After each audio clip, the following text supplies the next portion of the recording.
What's up, my friends in football fandom? It's going to be a different show tonight. It's going to be a long show. We're going to be going for a while now, so I hope that you are strapped in and ready to go because it is 2023 NFL Draft Day. So many questions. What are the Jets going to do with the picks?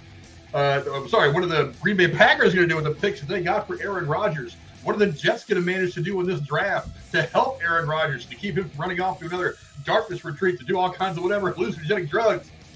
Can Baltimore draft enough to satisfy the terms of the contract? I think just a few hours ago signed with their quarterback. A whole lot of stuff to go into. But my big question is, can the Dallas Cowboys do anything to help Dak Prescott make it out of the first round of the playoffs? My God, I hope they can. Honestly, and I hope they can. For my great co-hosts that are with me tonight, what is going on to the shape from the Lone Star State? Our man Tex, what's up, brother? You know, you've been talking a lot of this 49ers smack, but all I got to say, baby, it's Cowboy Nation right here, buddy. That's all. The star is all that matters. So tonight we're going big. This is the beginning. I'm going to have my Jerry Jones moment. You know, this normally happens at training camp. We're going to the Super Bowl, baby. I'm just going to say it now. So I'm just going to put it out there. That's a What's up, y'all? Bold statement. Hey, somebody's got to be, right? So. And joining us for the draft, like he usually does for the draft for the last couple of years, is our boy Mikkel. What's up, Mikkel? Hey, Frank. Go Cowboys. There we go. There you go. I'm outnumbered. Somebody from a different team come here and give me some backup, please. Please. But, it's going to be a fun night. The draft is scheduled to start here in about 9 minutes from now. 8 o'clock is the official start time for the NFL draft.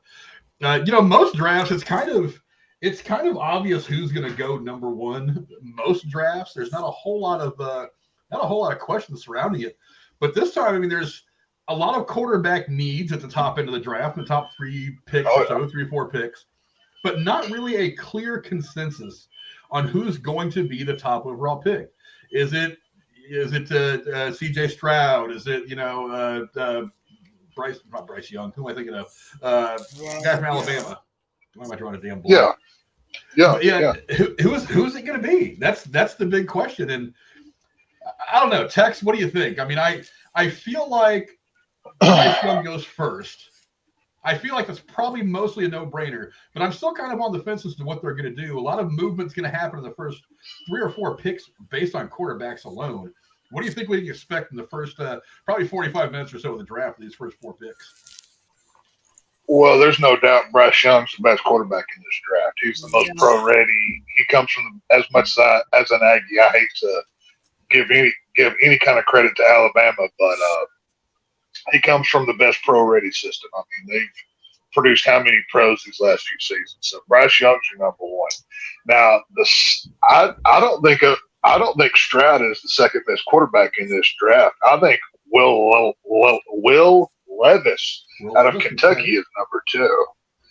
I think I could see him going to Houston as well. I mean, O.J. Stroud is probably the easier pick, but I think the better overall quarterback is Levis. So, I mean, we'll see with that. But, I mean, you can't – there's so many good quarterbacks this year. There are 10 or 11, maybe more, that are good quality picks. So, we'll see who goes when. But like you said, I mean, the Green Bay got that 5th pick from the Jets or something, right? So, if Stroud falls to Green Bay, do they pick up their next franchise quarterback since Aaron Rodgers is not doing, TNT with the Jets now? So we'll see what happens here. Well, they've got Jordan Love, so I think the Packers obviously they let him go because they were pretty confident what Jordan Love could do.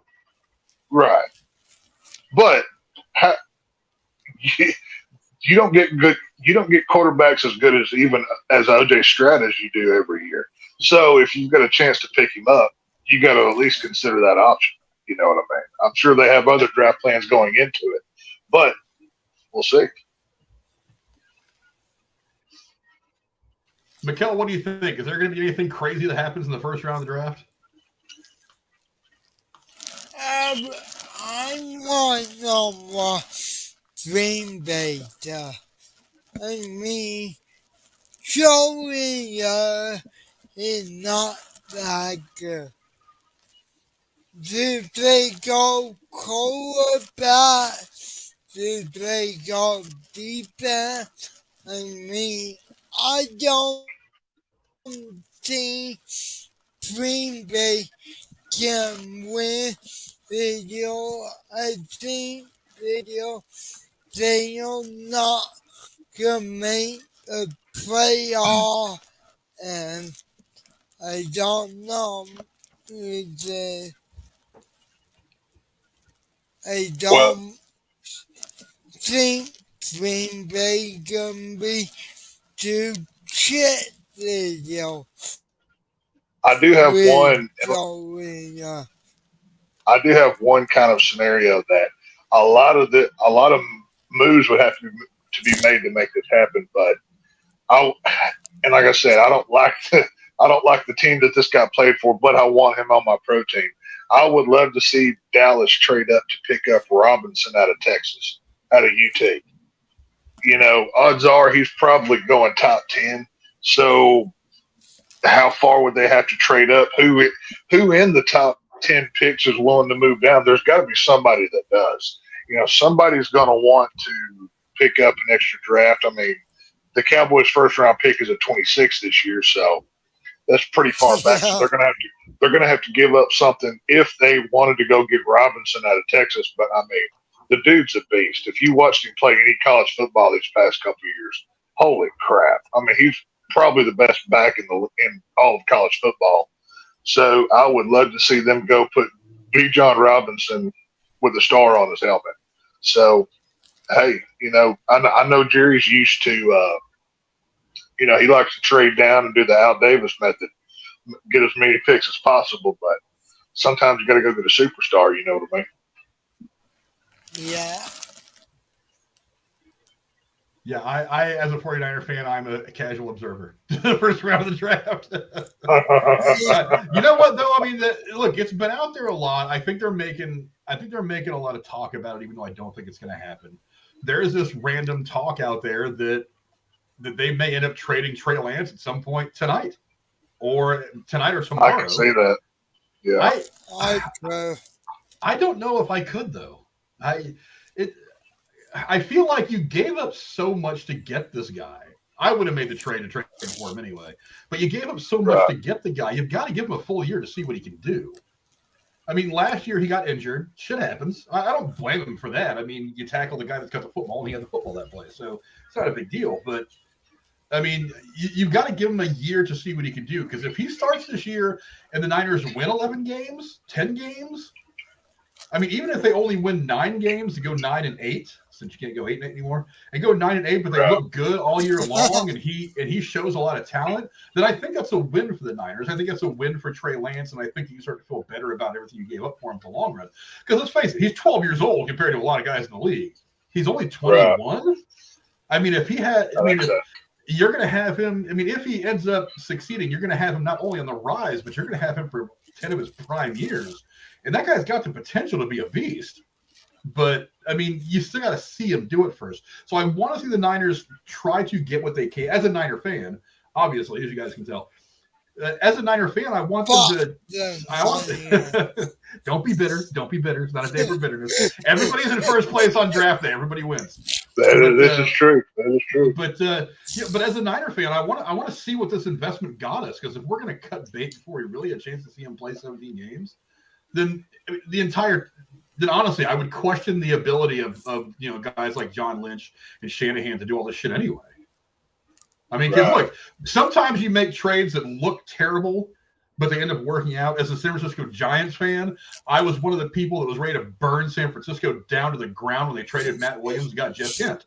All that happened after that trade is we made it to a World Series and had a good long run of some successful teams with good records. So it worked out. But I mean, at the same time, if that trade goes the other way, you know, it's a lot of I don't know. There's a lot to be said. A lot of factors that can't quite be quantified. You know what I mean? Right. Well, I mean, let's say they were to trade him. Is there a quarterback in this draft that you would like to replace it with? I mean, out of all of them that you see, which one? I mean, of course, this is an ideal situation, but if you had your druthers, who would it be? Of all the quarterbacks available right now? Yes, out of all the ones in this year's draft. I mean, Bryce Young is the only one that really jumps to mind. Look, I'm an Ohio State fan, and I'll tell you straight out, Ohio State quarterbacks generally don't do well in the NFL. It's a rarity. Right. So I'm not really into C.J. Stroud. I mean, he was a great college quarterback, but how many times have we seen guys with a hell of a lot more talent and a hell of a lot more potential from big name schools get drafted, and as soon as they hit the NFL field, it's like they just go full stupid. I don't. Yeah. I mean, like I said, I'm an Ohio State Buckeyes fan for football, and Buckeye quarterbacks don't do well. They just don't. I mean, I hate to say it, but it's true. They just don't. Well, I mean, some systems are more. That's why I was giving credit to Alabama a minute ago. Their system is very well built for the pro style of football, and that's why they produce so many awesome players out of there. So, I mean, it is what it is. Yeah, we are just waiting for the draft to start. Why did it do that? So you're gonna say it just came on my television. So why you guys see the big Raiders should do? The Raiders? Yeah. If I were the Raiders, I'd go defense. I mean, their defense got really, really exposed really bad this past season. So I'm looking at cornerbacks, defensive backs, edge rushers, anything. I mean, get whatever you can get to fix that defense. That's where they more drastically need help than anything, from my point of view here. You know what I mean? Yeah. Say hi to the chat real quick. What's going on? Penny the Pooh, always one of the first people to comment. We love Penny the Pooh. The best poo in the world. And Cora's in there running wrench duty. She would probably be in here hanging out with us tonight, but she said she's got a little bit of a throat thing going on. She's got a little bit of a cold, a little bit of a cough. So she's going to give her voice the night off. We look forward to having her back next week as we go over movie news. Plenty of stuff coming out from CinemaCon that we can go into next week. I've seen so many topics, dude. Like, I'm just saving things. Whatever, there's so much. But there's Jalen Carter, the Georgia defensive tackle. Hendon Hooker. Frank. Yeah. Did you read about shall we bring today? Yeah. Jerry Springer. He hasn't been relevant for like 20 years anyway. So that's what I said. I was like, okay. Well, I mean, I'm not glad that he died or anything, but I mean, he hasn't been relevant for a long time. I'm sure he moved on to that terrible daytime TV show In the Sky. And he's interviewing more trailer park trash. So, Yeah, this will be one of the rare occasions where you'll see me eat on camera because it's going to be a long, long night. I would imagine the draft is probably going to go till about midnight. So I've got me some banana strawberry fruit crisp. Got me some freeze-dried banana strawberry fruit crisp. Huh? Yeah, they're good. Where'd you buy that at? Walmart. Oh. Wow. There you go. Yeah. I must tell you, I've been going to Menards a lot more lately, though. Menards is like a better Walmart. Yeah, it's kind of got like a cross between the Walmart and like Home Depot, that kind of thing. The only thing I know about Menards is they're a key sponsor in NASCAR. They always have a Menards car in the Cup Series. That's the only thing I know about that place. So I've never been to one. There's one right down the street from my house, and I've been going in there a little bit more lately. They got some cool stuff. They have the 11% cash back on everything. So it's like you get the Menards card, and everything you buy, it's like 11% off. Or I'm sorry, not 11% off. You get 11% back. So after a while, if because like I'm eyeballing a hybrid grill, like half propane, half charcoal. Really? It's for like $499, and then I get like $50 cash back on like a Menards like credit card. Right. So I can take that and go get more stuff. I'm not a propane guy. I never have been. I've used it before, but I personally like to cook off of wood. But I prefer charcoal or wood. The reason I like having a propane grill is if I just want to go throw some bratwurst on it real quick just to get them cooked, or Yeah, I mean, for the convenience factor, there's no competing with it. But flavor wise and just more, I don't know. I'm a traditional wood smoker, so whenever I'm doing a brisket or ribs, I like to get the smoker out and do it that way. So Yeah, I've got one this, that we built that works real well. Yeah, our friend of ours got me the Star Wars cookbook for Christmas. Oh, cool! I didn't know they had a Star Wars cookbook. Oh, it's pretty wild. They have a lot of really cool recipes in there. One of them is for Mandalorian stew, and I'm like, oh yeah. So I've been texting Jeremy. I'm like, we need to get you over here so we can make up a mess of Mandalorian stew. Now, what's the recipe for the blue milk? I've always wondered what the hell that is. I don't know. You know what I should do? I should grab the book. It's right through that door. I should grab it since we're waiting on the first pick. I think I will. I'm gonna grab that just blue food color and your 2% or whatever, or your whole milk. That'd be something. Oh, I'm sure. I shouldn't be surprised that Star Wars has a cookbook. Star Wars puts the name and images on anything they can, that they can sell for overpriced amount of money. So, I mean, they actually have recipes in here for drinks and stuff too. Really? Like alcoholic drinks and things like that. Huh. Actually, I kind of like the artwork in here too. It's pretty dope. Be like a Jar Jar drinks special or something like that. They have the drinks. They have a Mugian tea. Well, let me start off with the spicy Mandalorian stew. This is the one I've had my eye on since I got this. Page to say it was on 77. Spicy Mandalorian stew. Mandalorians are proud warriors. It looks really good.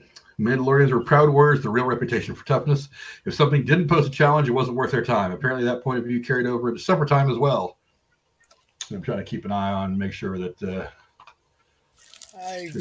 draft picks get by me, because I mean, like I said, the first pick's pretty much a no-brainer. But I've got it on my TV right now. They're just showing a bunch of different sports fans in costume hanging out. Yeah. So. This old Mandalorian gem is known in their native tongue is Tingalar. Yeah, I don't know if I'm pronouncing that right. I'm not fluent in Mandela, but I assume it roughly translates. Roger Goodell's on the stage. I guess he's welcoming everybody.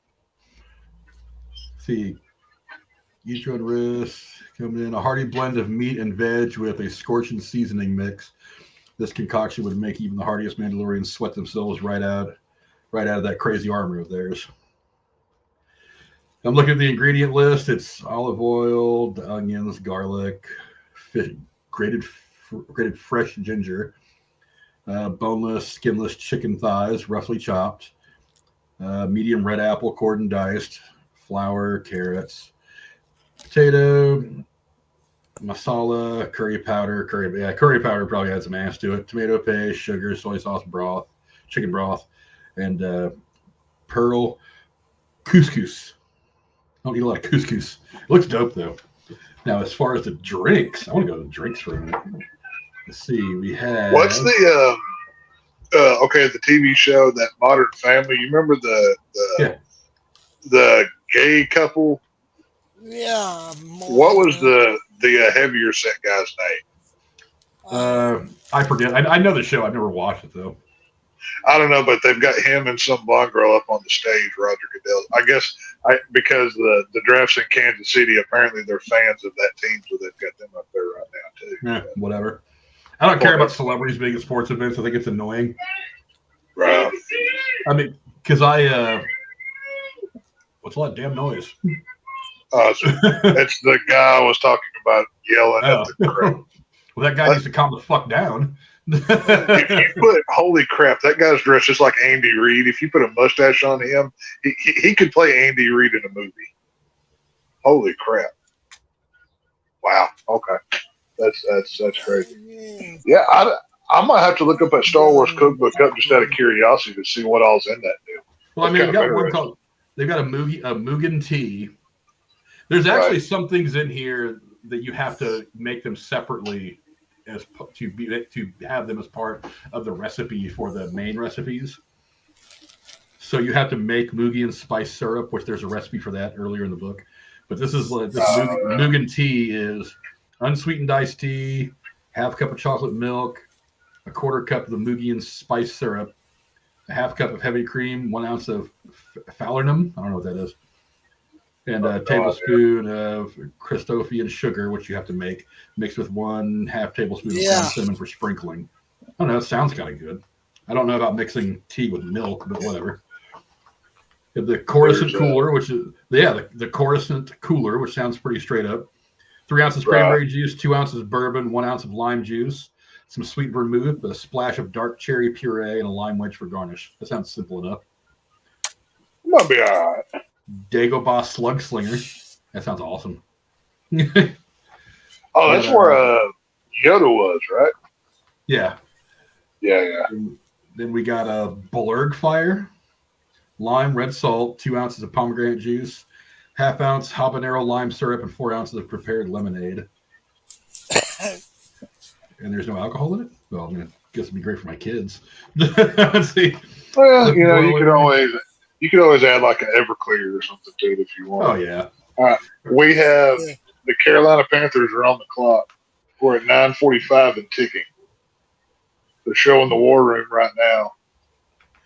I'm actually watching it on, what am I watching this on? One of the ESPN broadcasts. The social broadcast for ESPN is what I'm watching. Yeah, I'm just watching the ABC channel, regular television. But yeah, they got to take Bryce Young here. There's no way around it. I mean, they're stupid if they don't, right? Yeah. But yeah, I'm definitely getting down on some of this Star Wars. This is actually from Galaxy's Edge at Disneyland. They have really? They have a restaurant in there at Galaxy's Edge. Oh, yeah. The only reason I even want to come anywhere near Disneyland or Southern California, for that matter, is to go to Galaxy's Edge. But yeah, I'm not going to pay $75 just to walk in the door. Do they have a Galaxy's Edge at the Disney Park in Florida? I think they have something like it, but it's not as in-depth and interactive as the one in SoCal. Okay. But if they get one as in-depth interactive, then the hell is going to California. I remember last summer when we went to Universal. What, Mikhail? We got a play named B between Chicago and Carolina. Really? I can't imagine they're taking Bryce Young. Where are you seeing this from? What did he say? Yeah.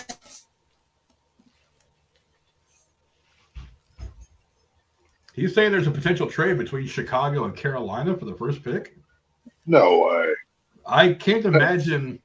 I'm going to mute, see if they're talking about it. Y'all talk. Okay.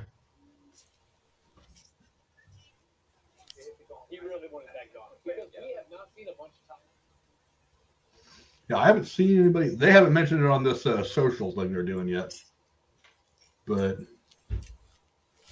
on the ESPN app.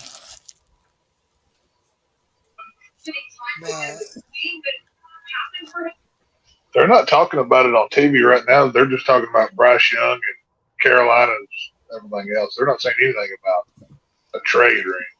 Yeah, that would be the craziest shit ever. Hold on, yeah. I mean, let's see, Chicago, they're down at, let's see, 1, 2, 3, 4, 5, 6, 7, 8, 9. So they'd be trading from possibly 9. Oh, it is traded. Really? Yeah. Panthers, Bears trade. The first pick overall and Bears. Well, did they already make this trade?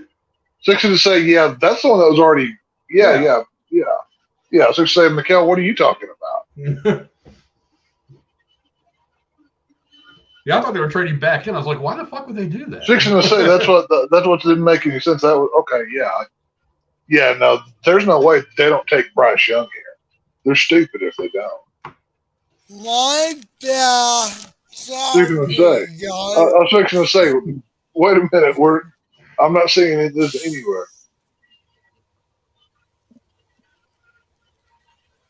They got Bryce Young on the stage. I guess that's his mama right there. They got a gigantic New Era cap sponsorship on the background with all of the. Oh, that's actually pretty cool. They have all the draft caps on the back wall back there. Yeah. I've never seen them do that. That's kind of cool looking. We got 550 and ticking until Bryce Young is probably selected here. I mean, is there anybody else that you would pick over them, Frank, or is it? I mean, is that who you think you go with if you're Carolina here? No. Carolina, you know, much of a choice. I don't think they do. I mean, unless there's like, you know, I mean, there's a lot of good players here, but it's got to be Bryce Young. Yeah. Well, I was looking at something No. earlier that said Yeah. the best pick was like a defensive tackle or some shit like that, or the best fit was a defensive tackle For Carolina or overall? for Carolina. Oh, yeah. Their biggest need was defensive tackle or something like that, but they're going to go quarterback because there's at least one defensive tackle that you have a shot at in almost every draft that you think you can work with. But quarterbacks are a different story. I think probably the best defensive player in this draft is Jalen Carter. He's the lineman out of Georgia, but he's not a number one pick. You know what I mean? I don't see him going. Well, especially I given can some of the see stuff they got going on. No. Right. You know what I mean? I mean, Carolina needs a quarterback play here. And you've got an opportunity to get a star. You got to take it. I like that little outdoor setup that they have there in Kansas City. That's cool. I wouldn't mind going to the draft one time. I think it'd be fun. You never been to one of the team's draft parties? No. Well, every year. Well, not every year anymore, but pre-lockdown, we always went to Cowboy Stadium. They had a big draft party you could go to. You get to hang out on the field. You could throw the ball around. They had a concert stage. And the stadium was opened up. Some stuff was free, some stuff wasn't. But it was always a fun time to go do. So we do that every year. But ever since they built their new practice facility, the Star, I haven't been to it yet. But, you know, as soon as they got it built, lockdowns happened and kind of got everything out of whack. So we got 320 and counting for this pick to come through, so it won't be. Yeah, you also got to remember that I'm 3,000 miles away from my favorite team, and while it would be fun to go down and see some Bengals stuff, it's not really going to interest me as much. Right. Are the 49ers coming through your way this year, or is it they on the schedule to do that? I don't think they're going to be – I have to look, to be perfectly honest. I don't think they're going to be coming here this year or anywhere near here. Carolina pick is in. We haven't seen it yet, but pick is in. Yeah. Hopefully the Niners come through your area. You can go see them or something. You know. Well, last season they played in Cincinnati. Me and my son went. It gotta be, but yeah. Oh, it will be. It gotta be.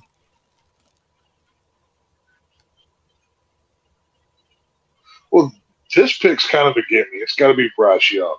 But the most interesting, the rest of the top 5 and 10 are the most interesting picks out of all of them. Because that's when deals start getting made and it gets dicey real quick. That's when the real fun starts. Okay, so next year the Niners play. The Niners are going to play the Browns. So Cleveland's kind of a long haul. The Steelers, which is just as bad driving to Pittsburgh. Philadelphia, which is even worse. Right. Could conceivably go to playing Cleveland, but and they get to beat the Cowboys at home this year. Nice. But the pick's being announced now.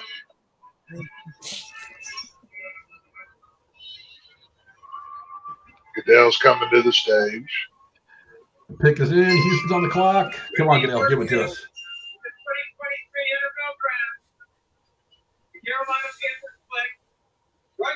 Yeah, Bryce Young. Yeah. Yeah. As suspected. Good God, Nick Saban in a freaking Pepto-Bismol paint jacket. I hate that.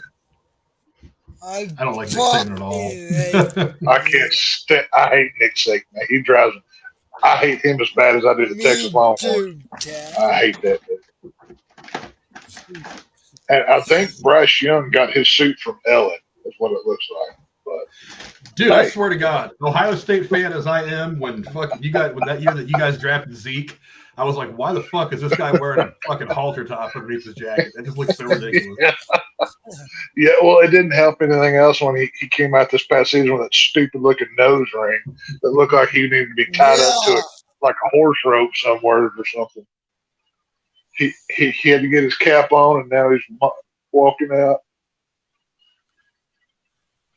Well, there you go. He's, Bryce Young went from Bama to Carolina, so I mean, get ready to lose, Bryce Young. Yeah. We'll see what happens with him, but hey, good luck. Hey, I mean, it's a solid pick, though. I mean, like I said, Alabama's got probably the best pro system in all of college ball right now. So, I mean, it's, they've been winning for a reason. Yeah, the last 2 years, Georgia's took the title, but, you can't argue with the Bama success.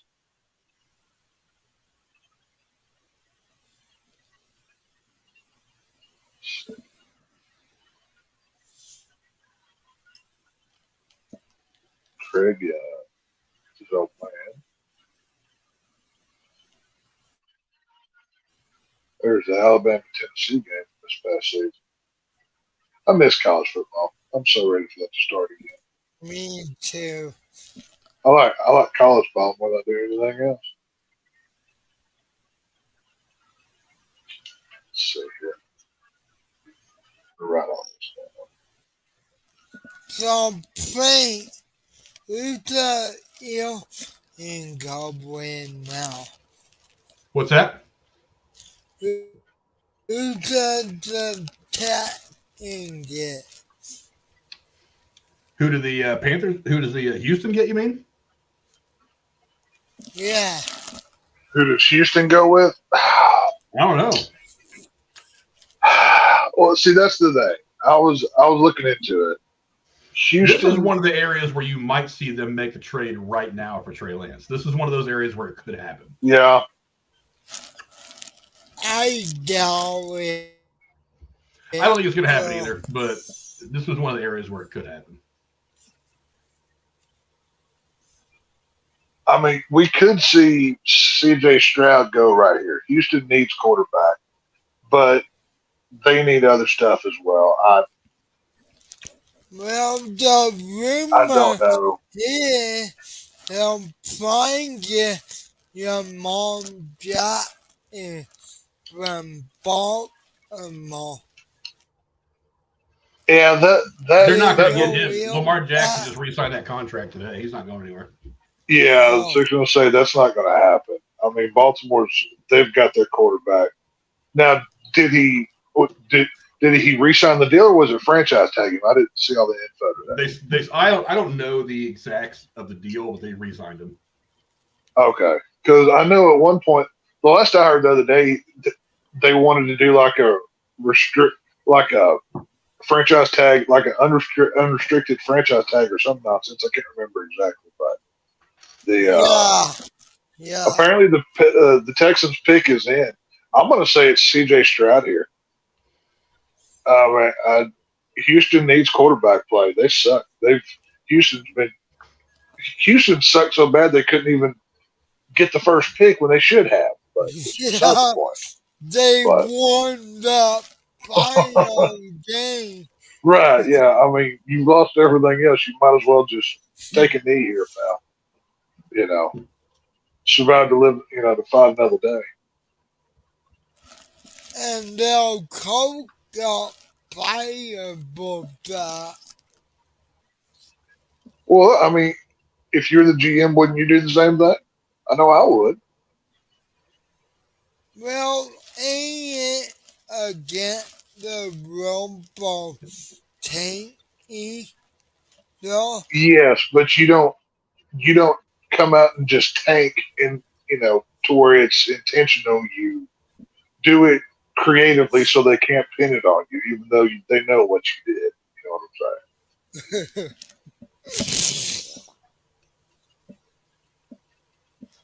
But with as bad as Houston is, even with this first pick, I don't see them doing. I mean, they were what 3-13-1 this past season. Yeah. They're not going to win anything. I mean, there's no way in hell. God, I hope. I mean, they could kept that Cleveland quarterback. What is his name? Tamon Jack in young number. I'm not a real Lamar Jackson fan. He's too injury prone for me. Here we go.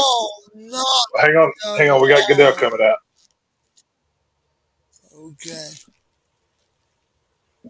They could go wide receiver too. It's Stroud. Well, your boy from Ohio is moving to the Lone Star State. Hopefully, he fares well for him. So. No, kind of surprised. I'm not going to lie.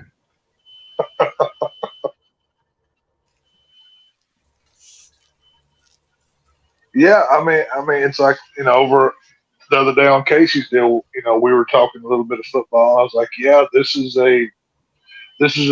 draft's heavy, full of quarterbacks. So, I mean, it's the year if you need one, go get them. You know what I mean? I don't think this draft is that heavy on quarterbacks that a lot of people like. No. Well, yeah. I mean, pass like Bryce Young and Stroud, most people are kind of like, maybe we either want to pull a trade or free agency or settle or wait till next year.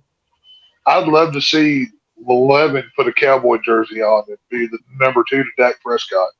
I wouldn't be upset with that one bit whatsoever. I think that'd be really cool. I think that we should get rid of that player. We can't. We can't. We can't afford to. His contract's too massive. Look, I'm not a fan of Dak either. I would never in a million years have given Dak that deal. Hell no. But Jerry's got to have his star quarterback, and he thinks he's got it with that. But I don't know. I'm not a fan of him. The Cowboys aren't going to win as long as he's the quarterback and Jerry's calling the shots. But I mean, we've got a good team. Hell, we won 12 games this year. We've got a good team. Yeah. We need running back help. We need wideouts is what we need. I don't know. But you see, usually wide receivers are deep. You can get wide receivers at a lot of different spots in the draft. Oh yeah, no. There's a few wide receivers that I've been looking at that I would love to see with a star on their helmet that are coming up in this draft. But running back, I really want Dallas to trade up to get Robinson out of Texas. Yeah. That's the one thing I would. And like I said, I don't root for the Longhorns in any way, shape, form, or fashion. I hate that team. But I'd love to see Robinson with a star on his helmet instead of a Longhorn. So, you guys want to hear something absolutely hilarious? What's that? Casey says we need closed captions for Mikkel. I don't know if Casey if it's been a while since Casey has heard himself talk on like old episodes of Derailed or on half of his own stream. I'll say this much. But maybe at least Casey needs to at least Mikkel keeps his shirt on and does a podcast from bed, Casey. Just saying. True. So. But he's gonna get a chance to defend himself for a minute because here comes Casey is raw. Casey is raw. What's up, guys? How's it going? What's up, Casey? Hey, is the draft over? Yeah, it's over. It's over. You missed it. Yeah, you missed all 32 rounds are done. We're not doing it anymore.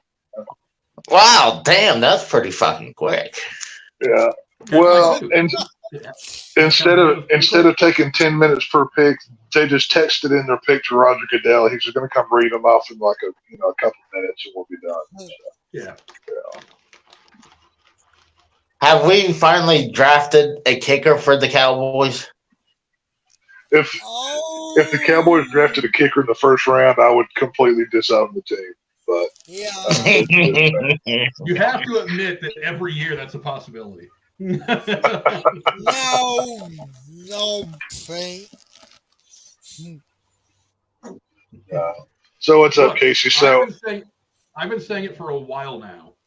I really do think that as crazy as Al Davis went the last probably 8 or 10 years, I think Jerry Jones is getting there. Oh, yeah. 100%. Yeah, no, Jerry Jones' goose was cooked a long time ago. He still thinks he Dude, knows more than everybody else about football, and I'm like, dude, the game's kind of running by you. You need to just let other people handle football shit and just be the guy who signs the checks. Right. Well, that's what I was telling Tex recently. It's like they're never going to do anything if he's the GM still. So, well, Arizona's got a minute and a half to get their pick in. So I don't know. I mean, for them to take this long and not have their pick in, has a deal been made? Do you think possible, Frank? I mean, normally when stuff like that happens, shenanigans can kind of come into play. No. You don't think so? No. Honestly, if Houston didn't trade out, because there was a lot of talk the last week or so that Houston was interested in trading the second pick. Right. If they don't trade out, I honestly don't know if there's going to be too many surprises the first round. I mean, because Arizona, I don't see Arizona. They did. Frank, I officially got a trade for you. Okay. We'll trade Mikkel for Grimm. No. For one, he's got a no trade clause. Yeah, he negotiated the no trade clause in his last re-up. And why would I trade a guy in his prime? Arizona trades pick. Cardinals trade pick to the Texans. I knew it. I knew something was going on. Really? Yeah. What? All right, so that just changes it all up. Who does Houston go for now? They just got their new star quarterback. I mean, do they go for Bijan Robinson? Does Bijan Robinson stay in Texas? Go from Austin to Houston? I swear to God, I hope they don't. I hope not.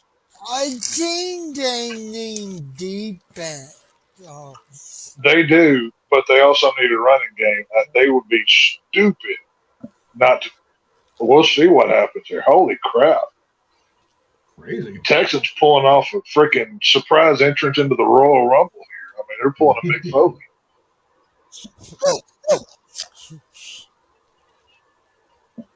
Do you see them going offense again? Have you seen the Houston Texans offense, dude? Not very many people have because they don't have it. You know what I bet? I bet they don't. What's that? I bet they go after one of the strong defensive players out here right now. You know, Yeah. why I think that? Check out who they just get to coach. Oh, they might D'Amico Ryans. The pick is in. Yeah. The pick is in. Do they go even a Jalen Carter here? They may even go with Jalen Carter here. All right, Goodell's coming out. We're going to find out who it is. Let's see.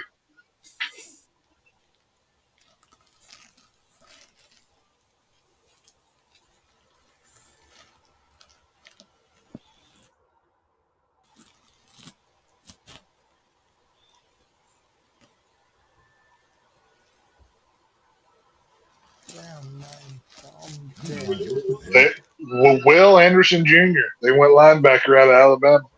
Good pick. Yeah. Good pick. I thought defense was going to be important to D'Amico Ryans. I did too. Casey, what were your thoughts about that pick? Tell us with all your football insight. You don't know. What are you talking about? Casey knows everything about football. Casey's a football czar. That's what he's known for. Oh, I know a really Passionate hot about football. free agent right now who needs to be drafted. Who is that football czar? Tell us. Oh, this guy's been playing football for a while. I hadn't heard much from him. His name is Aaron. Oh, God. Damn it. God. Darren Woodson, maybe? No. The guy who killed. Yes. I know. Oh, God. The murderer. Aaron Hernandez. Oh, Aaron Hernandez, yeah. Yeah, I heard he's a real killer on the field, you know what I mean? I heard he slays the competition. Well, I hadn't heard from him for the last few years. He must be busy. Well, yeah. I'll tell you what, Houston just made a hell of an upgrade defensively with Anderson. Yeah. I think. I mean, I'm not sure, but I'm pretty sure. I think he was all SEC this year.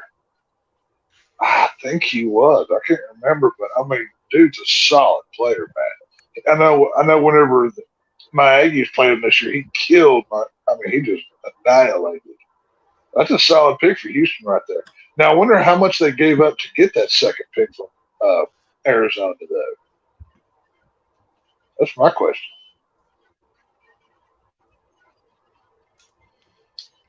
They may have just swapped. It's not unusual just to swap first-round picks. Let me try to open it up and see if it gives me the trade details. Well, no, they couldn't have swapped because Houston just chose and then they chose again. Houston had 2 first-round picks. They had 13th. What did they have? The 15th, maybe?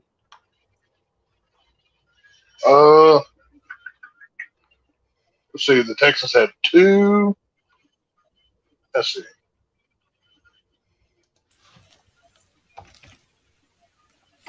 Don't 12 or 13, one of the two. Yeah. Okay, Cat. Yeah, 12. Well, They had the 12th pick. Yeah, they had the 12th pick. Tell you what, Houston making waves here.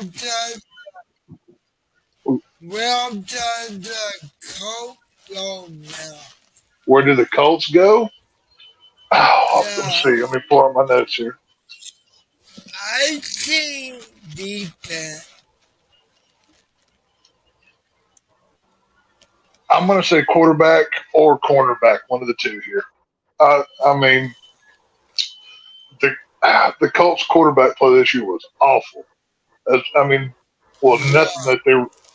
nothing that Indianapolis did that was really spectacular in any way, shape, form, or fashion. But, you know. Did Casey leave? Yeah. I don't know. He was cutting out there. There's just, I don't know. Maybe he'll call back in. Maybe he got took out by Aaron Hernandez's ghost or something. But Aaron Hernandez is with the maggots now, guys. God, I can't wait to talk about that movie. Holy crap, I love that movie. Freaking movie of the year right there. Colts pick is in. Let's see where we go here, boys. What do y'all think it's going to be? Quarterback? Defense? What are we going for here? I'm going to go quarterback. Probably quarterback. But running back is something they could do too. I go defense. I mean, ESPN said the best available is a running back, the best fit is a cornerback. So, I mean, maybe we see Anthony Richards here out of Florida or Will Levin. I'm going to say one of those two guys.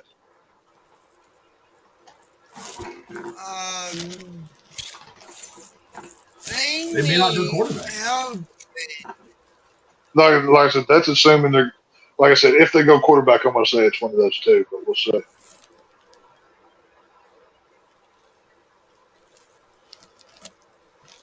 You know, I just love if Nick Saban just tripped over that railing and landed square on top of his head. That'd make me happy.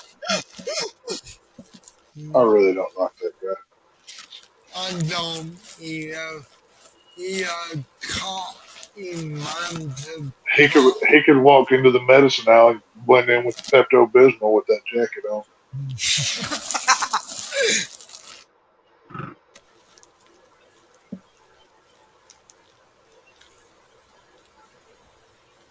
Did they get a new coat yet?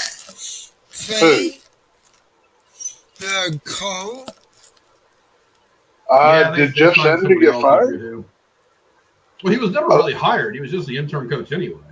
Right. All right, So, pick it in.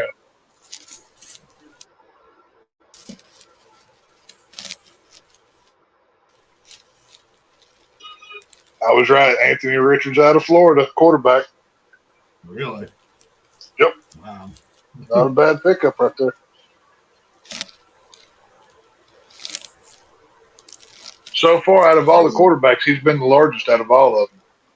I don't see the Niners. You don't see what now? The Niners making a trade with Trey Lance. He's not going to trade it. You don't think so? I mean, because who even needs a quarterback now?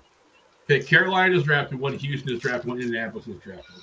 Going on the next, looking down at the rest of the first round, Seattle doesn't need one. They just signed what's his name to a big deal. I could see the Raiders picking up a quarterback. They already did. They got Garoppolo. Oh, that's true. The Falcons, maybe. The Bears don't want one. The Eagles don't want one. Tennessee, maybe. I don't think they're going to trade him with the Cardinals. Yeah, I think got theirs right now. Patriots have theirs right now. Jets just got Rodgers. So it's like Steelers, no, they've got their quarterback in the future. The Bucks just signed, maybe, but the Bucks just signed, what's his name? That one from Baker Mayfield. Yeah. I mean, Chargers have their guy. Minnesota, maybe, but I don't think they want to move yet. Jacksonville's got their guy. Giants just signed that one guy. Cowboys aren't going to get him. I think out of all those teams that you just mentioned, I think the Titans would be most likely to, because Ryan Tannehill, I mean, he's not great. He's not. I don't think. I mean, I think his best days are behind him, and they're going to want somebody else. Now, a team that what do you think about Minnesota? I don't think Kirk Cousins is the answer. I know they gave him a bunch of money, but I could see them trying to bring up somebody else. You know what I mean? I think Minnesota, they cannot back out the quarterback. I think he signed till 2026. I think it could be. I don't know what kind of contract Kirk Cousins has, but I don't think he's going to get them to where they want to go. I could see them making a new quarterback, is all I'm saying.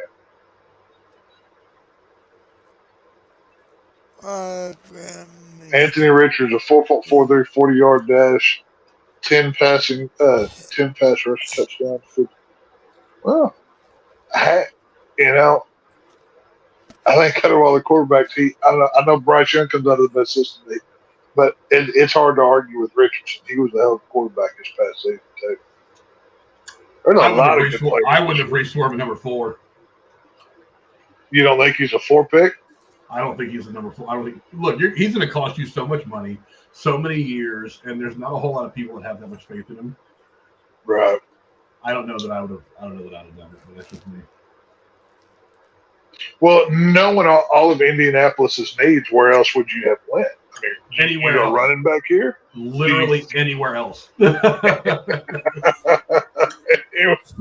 anywhere else.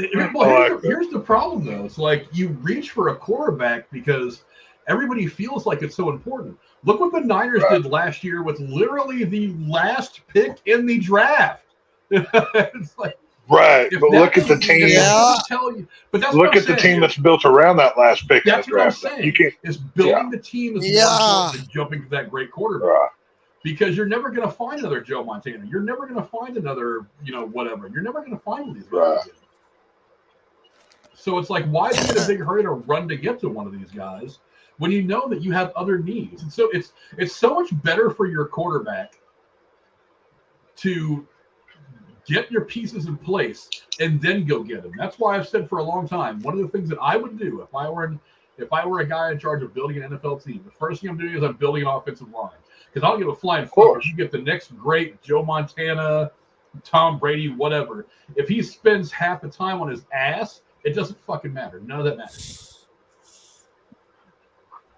So you've got to have the great stuff to surround him. You can't just say, oh, great, we drafted Tom Brady, but he's going to get sacked every third play. Doesn't really matter. Well, I mean, what's that, Mikhail? Who does Seattle go? I think they're going the fourth pick in the draft. I mean, does Seattle need a? If you just look position wise, they need rushers. They need offensive line help. But at 4, there is so much talent left on the board here. I mean, who's that? I'm not sure here. I'm not sure where they go with on this deal. I mean, they got their quarterback in GM, so they don't Maybe they go. need that.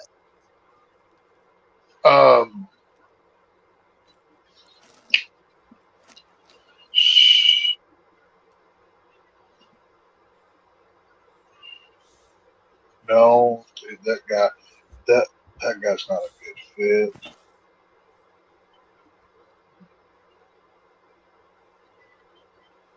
Maybe They could go I'll tell you, if they want to go defense and they want to go edge rusher, I'd go Tyree Wilson out of Texas Tech.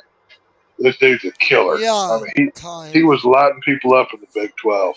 And you're going to need it. That's who. There's all kinds of offensive weapons you got to deal with. Yeah. In the division. The pick is in, we'll see who it is in a minute. We're on commercial right now. But if I'm Seattle here, I'm gonna go Tyree Wilson on this. I mean, out of everything I studied, everything I looked at, Tyree Wilson, he was top of the pile for edge rushers, anyways. I mean, he played Texas Tech's not. I mean, they didn't really do anything this season, but you know, the dude's a hoss. You know what I mean?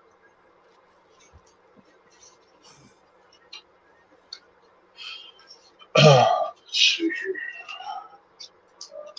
He's gone.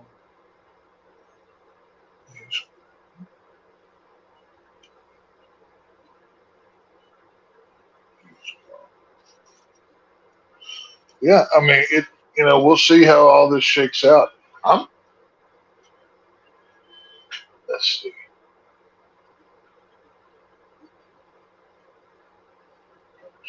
Detroit Lions.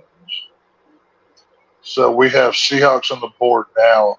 The Lions are up next. Lions, Raiders, and then the Falcons. So we'll see what comes down the pipeline here. You know what I mean?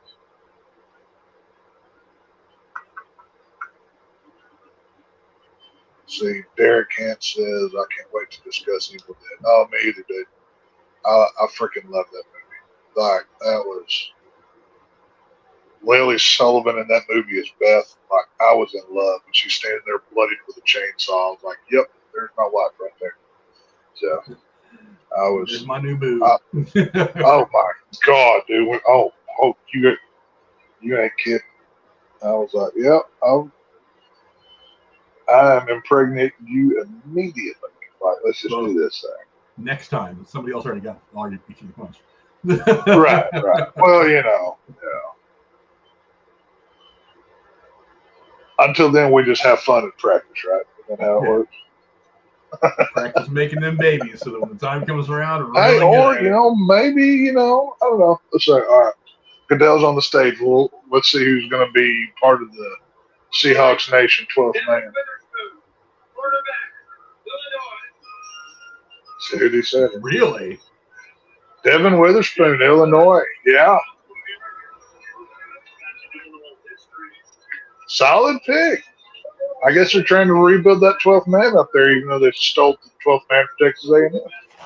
Solid pick.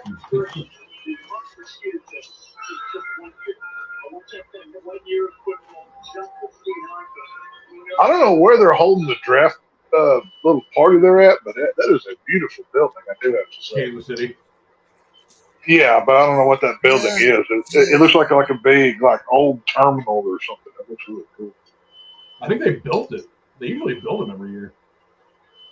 I don't know. Yeah. So it's like an They old brick, do. kind of like old bus terminal, like train stop kind of thing. Looks cool with that. Devin Witherspoon, cornerback at Illinois.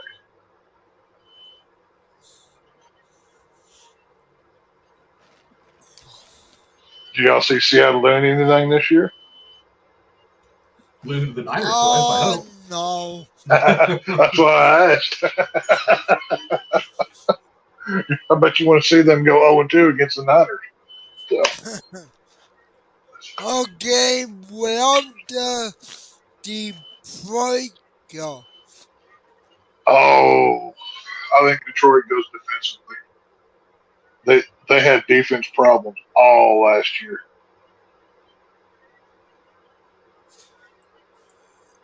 I mean, their offense was actually pretty decent. What they win 9 games last year or something like that.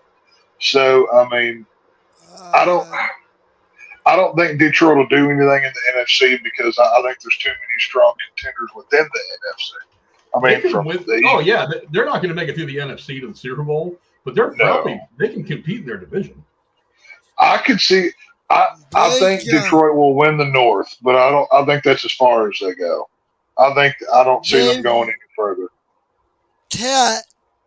They went 9. Yeah, that's what I thought.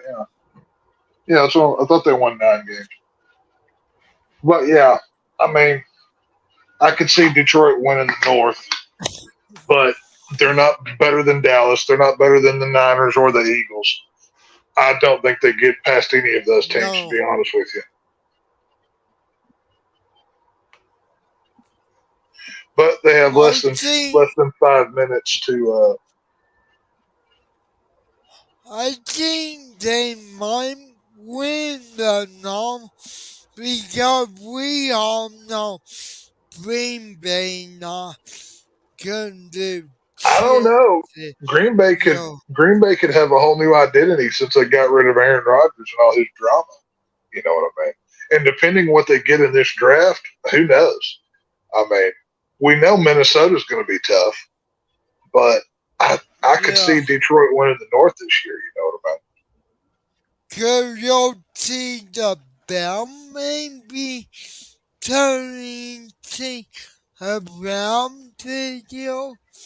Chicago? Definitely not Chicago. Chicago, they win 3 games or 4 games this past season? Chicago's garbage. No, they absolutely suck.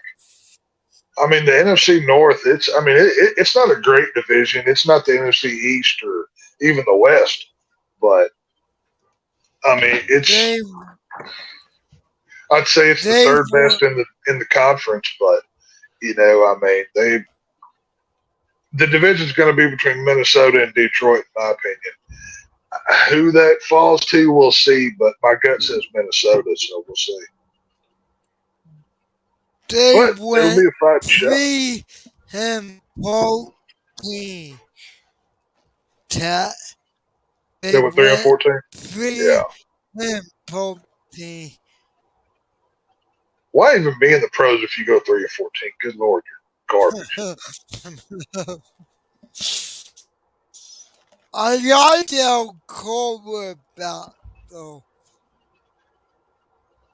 I'm not a Lions fan. I don't really. We're also getting into that area where Jalen Carter could go. I mean, I think some people are going to be scared off him in the upper part of the first round because of the whole, whatever legal stuff. But yeah, we're hitting that point. Well, I mean, now I think he can go ball and out of the pub round. Jalen Carter, even with issues or not, I think I'd still take a chance on it. You know what I mean? I mean, in these days and times, there are so many just star players that have off the field issues that you have to just deal with. Yeah. You know what I mean? It just is what it is. I mean, hell, look at how many like people that are already in the league have issues that are constant. You know, whatever. I think as long as you're not killing anybody like Ray Lewis, you're probably okay. But I think I'm seeing that the Lions pick is in, so we'll be finding out here soon. Yeah, right now I'm getting commercials on my end. Me too. I'm getting commercials for lawyers and doctors' offices, so we're trying to do everything. I don't know. I think Jalen Carter's a solid pick here, though. I mean, he's a top. Yeah. He's one of those guys that's been projected top 10 for a long time now. I don't think there's any way around it. I say if you're Detroit, you stack up on defense as well as you can in this draft and free agency because you just lost Aaron Rodgers. So now you've got. Right. What did I just see? Yeah, the Cardinals pick is in. The Raiders on the clock officially now. But yeah. Wait, Cardinals. Cardinals are on the clock.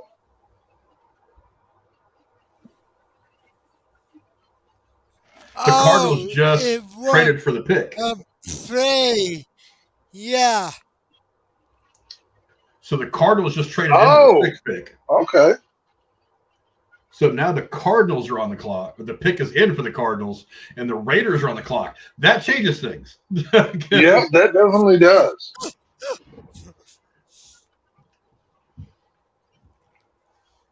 Teams they need an edge rusher, defensive tackle, and a wide receiver, a quarterback, and a running back. If we're going to go edge wide receivers, top 10 picks here, I could see Tyree Wilson coming off the board for Arizona right now. If they go with their top pick that they need.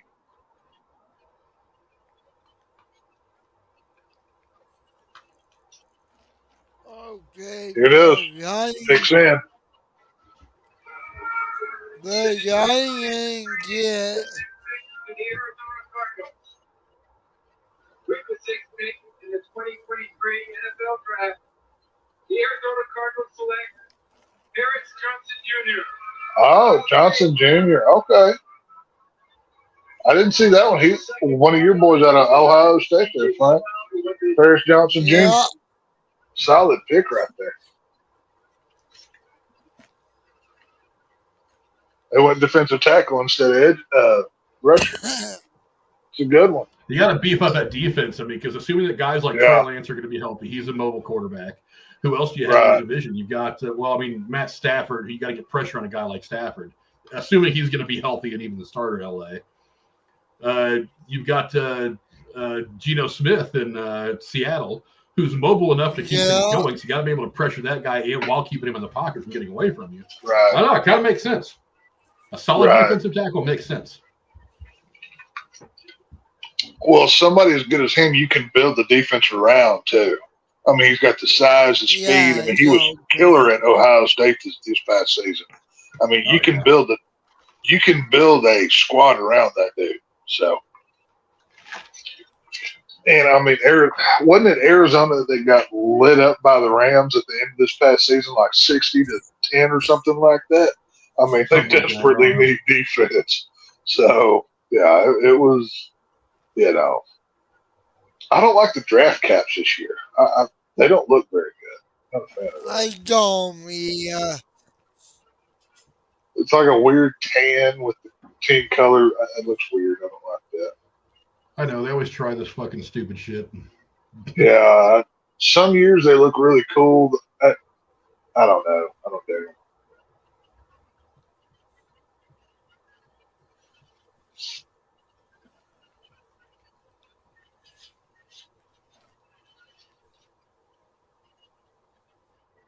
All right, Raiders are on the board. I'm sure AJ Raiders watching to see who his boys pick up here. I mean, from what I looked at, what Raiders, like I said, I think Raiders go defensively. I mean, the Raiders have a lot of holes that they need to fill. Yeah, they do. I'm going to say they go defensive back, maybe Gonzalez out of Oregon. I mean, he's one of the. I think so. Tyree Wilson. Or I could see Gonzalez out of Oregon or Tyree Wilson. Either way, either of those two. Yeah. Either one of those would be solid picks. I mean, Ben Robinson from Tennessee. I mean, they also need a guard. I mean, I want to beef up that offensive line because you got Garoppolo, and Garoppolo's just one tackle away from being out for the year. So, pieces of information like that, even more reason why you pick up a good backup because you know your Garoppolo is going to end up on the ground. So, I mean, you could say quarterback with that logic as well. So, it depends on how you want to go with it. Now, how bad is Garoppolo with the injuries? I mean, as a Niner fan, you know more than I. How bad is it? Oh, it's just bad luck. I mean, it's really luck. It's not that he doesn't condition. The guy takes care of himself. It's just the first time he got hurt, he was trying to run out like a play and try to pick up a first down, and he just stepped funny and blew out his knee. Last year, he got tackled and just kind of came down funny on his foot and broke his foot. I mean, it's not like. I mean, it's just the crazy shit. It's just bad luck, and it's really unfortunate because, like I said, the guy's he's got like a 780 win percentage as a starter with the Niners. I mean, the guy's ridiculous, and he's been on the verge so many times of getting into the promised land, just like they wanted him to do, but he just hasn't been able to stay healthy except for that 1 year, and the 1 year that he was healthy was that year that we ended up in the Super Bowl against Kansas City, and we were just fucking close. So it's like, if he could have just stayed healthy, I mean, odds are we could have won at least one Super Bowl with him, but he just can't stay on his feet. Well, he's always hurt. If Garoppolo stayed healthy, you wouldn't have Trey Lance now. You know what I don't know about that because I still don't agree with drafting Trey Lance. I mean, let's face it, Trey Lance has not looked as good as Jimmy Garoppolo the last couple of years. I mean, the 1 year he was drafted, they weren't planning on playing him anyway. So, whatever. He played a couple of games because Garoppolo was kind of hurt for like a game and a half. So he came in and played the one game, didn't look great. I don't remember if the Niners won or lost. So the Cardinals are going to get the number 6 pick, who they just used, the number 33 overall pick, and a 2004 first round and third round pick. The Cardinals get the number 3 overall pick. I'm sorry, they traded. I don't know. I didn't read it fast enough. Yeah. But it's like, and even in the year that Garoppolo that they ended up in the Super Bowl against Kansas City, it's like Garoppolo missed like a game or two. He missed a game or two, and Trey Lance didn't look that good. And one of the game that he started against Houston was not one of the best teams in the league, and he didn't look all that great. Right. And then to top it off, the first couple of games of last year, he didn't look that good at all. He didn't look very good against the Bears team. Now, granted, the weather was kind of fucking things up, but he did not look that good. And then he got hurt in week 2, and then whatever. So this is the info that you just said. Texans received the 2023, the 3rd and the 4th round picks. Cardinals got the 12th pick in the 23rd round in the 23 draft, and the 2024 first round pick and 3rd round. Okay, it's not too bad. Hey, Arizona got what they wanted. Yeah. You never go wrong drafting defense. Right. You never talk about the defensive bust. You always hear about the quarterbacks, the wide receivers, the running backs, the bust. Look at somebody like Dallas when they drafted Micah Parsons. I mean, he was pretty much doomsday by himself. I mean, he held the Niners to what was it, 19 points in this in the playoffs this past year or whatever. The dude's a hoss. I mean, he's a centerpiece you build the defense around. Cardinals Lions trade. Cardinals received the 23 6th overall pick. The Lions received the 23 12th round overall pick, and something from 24. Didn't come in. There it went off the screen. Let's see who the Raiders got. Raiders. They're showing the war room. Draft a kicker again. Please draft a kicker again. they're not gonna pull a McHale, all right? They're not gonna do that. All right? Only McHale does. Hey,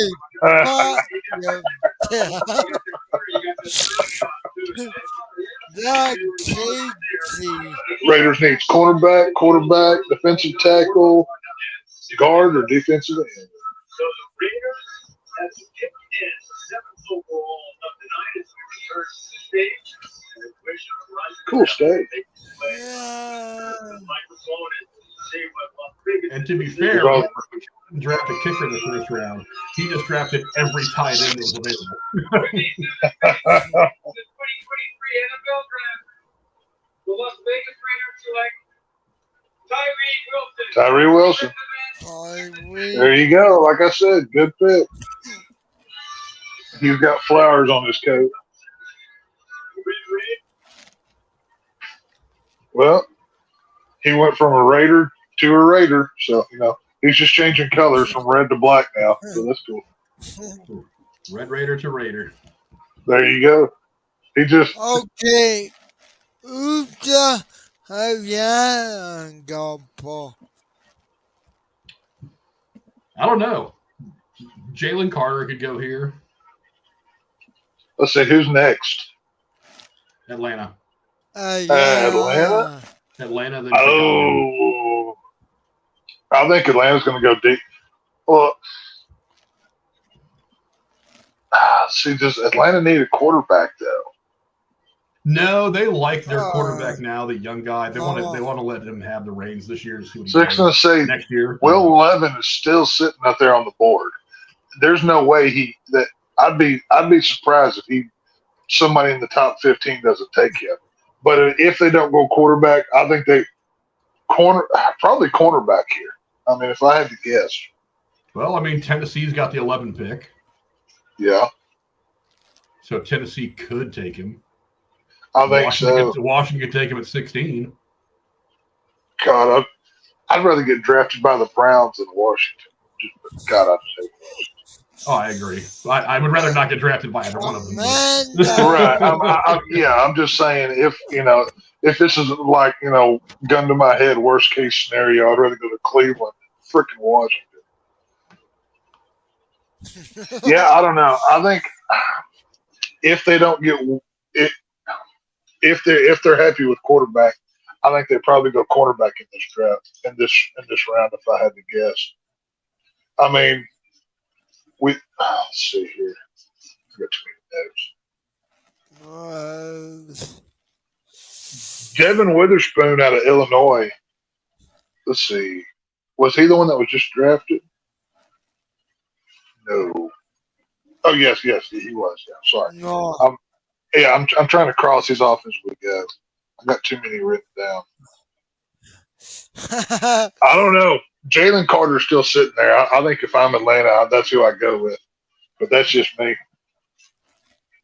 The pick's in. We're about to find out who it is. If you're Jalen Carter, this is probably where you want to get drafted. I would think so. Because, yeah. When you're staying in Georgia, right. People in Georgia are a fan of yours. You hopefully are past all the legal stuff. I mean, if right. you need a place to start, and apparently the pick is in now for Atlanta. If you need a place to start, Atlanta's probably not the worst. And defensive tackle, defensive end is kind of where their needs are anyway. So, well, let's say Jalen Carter doesn't go this round. We've got the Bears next. I would not want to go there.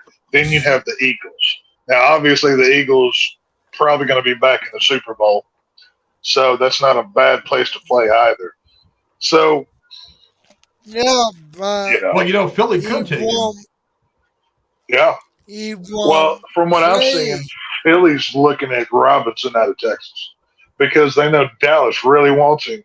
And, I mean, of course, other teams want him as well, but the Eagles are notorious for drafting away from Dallas away from the Eagles. Yeah. So, the Eagle. I don't know. Like I said, I think Jalen Carter probably goes this round. I do too. Well, you know, it wouldn't be a bad deal for him to go to Philly because Philly is going to win. I mean, whether they win the Super Bowl or not next year, they're probably going to win. They're going to do well. And I think they're the best team in the NFC. There's no way around that. And you can, and like, if there is some stink that's still on you, I mean, winning is the best deodorant, they say. So if you're on a team that's winning, you're going to get a lot less heat. You know what I mean? Right. See, Derek Hansen in the comments says, I think the Raiders failed to realize that Jimmy G was playing behind the best defense in the NFL. That's true. But he says, I still haven't seen enough to write him off. Yeah, I mean, obviously the Raiders don't have the talent that San Francisco did. So it'll be interesting to see how he fares behind that team and that defense because, I mean, I'm pretty sure that San Francisco defense basically carried the whole season. I wonder how good Trey Lance actually is, if you took that defense away from him. Yeah, I think good, but I don't think that good. The way I don't know. Frank would know more than I do. He's the Niner guy. He studied this shit. I don't know. I mean, do you think? Well, I mean, I guess you've already technically said it, but could you plug just any quarterback in that system and get that kind of result? I mean, what do you think? Well, I mean, they did it with Brock Purdy. That's true. Yeah. I mean, that's the beauty of the Niners system is that you don't need to be Joe Montana now to be successful in San Francisco. You just have to complete your passes. Let Kittle do the work. Let Brandon Ayuk do the work. Let whoever's catching the ball do the work. So you hit you hit those quick slants, those typical plays from the West Coast offense, those little 6-7 yard passes, and then let Debo run for 20 yards after that. You know what I mean? Well, that's the whole thing. I mean, you can have a plug-and-play quarterback if you've got a running back or a running system. I mean, San Francisco's running game, my God, was monstrous this past season. That was the majority of their, talent. Todd's best available. It's Bijan Robinson, Jalen Carter, Christian Gonzalez. I didn't see everything.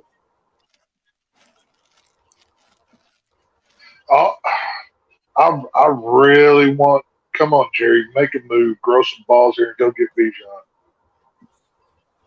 He won't. And for all that shit about playing behind a great defense, Niners. Let's see. Passing yards, top 1, 2, 3, 4, 5, 6. Oh, top pick is in. Here we go. Yards. For the Atlanta Falcons pick, joined by Chris and Shane from Big Brothers Big Sisters of Kansas City. Chris and Shane are a true testament to the power of mentorship. Nobody cares about your big brother. Yeah, nobody cares. Niners, top 10 in touchdowns.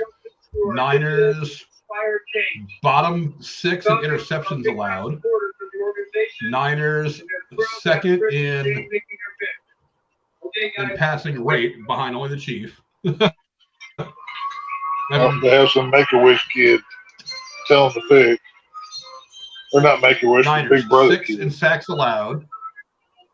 Yeah, Niners 6 in sacks allowed. So it's not like they were a bad offense that was being hidden behind a good defense. With the 8th pick in the 2023 NFL Draft, That's just passing. Falcons select Bijan Robinson.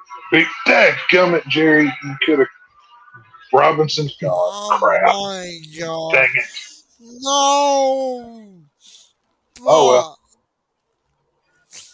He looks like a weird ass haircut anyway. Go figure the Longhorn got a weird haircut. Since he's not on my team now, I can talk more crap about it. Freaking Longhorn. Oh my. I'm being right about my money. I just really hope Jerry doesn't do the typical Jerry thing and trade down for more picks that he does nothing with. Don't out Davis this thing, please. For the love of God, don't out Davis this thing. You know what? If I'm going to be much more concerned with Philly this year if they draft Jalen Carter. because you're going to have a really solid offense with a great defense. That's what the If they get Jalen Carter, the NFC is screwed. I mean, as good as Jalen Hurts in that offense is, and they get Carter back up that defense, there ain't no way they're not getting back to the Super Bowl.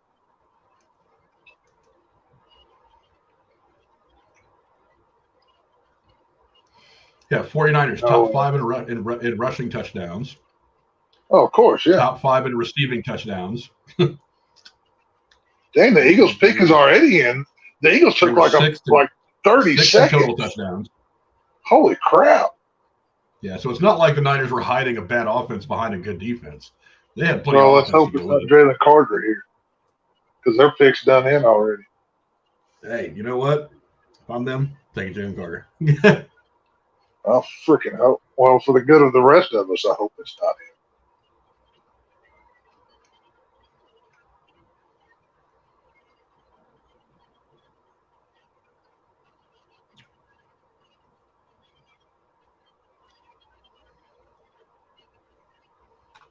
Oh, the draft is one of the most fun times of the year for football. I will say that. It's like you said earlier. It's my favorite football of the year. Well, it's, everybody's in first place, and, there's no, oh, well, if we win, and these three teams lose, it's no situations like that. Everybody's, on equal footing here. It's a lot of fun.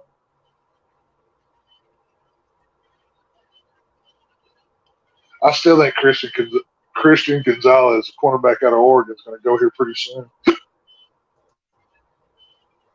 I wouldn't mind seeing him with a star on his helmet either. Knowing Jerry, he'll probably. I just hope he doesn't screw it up.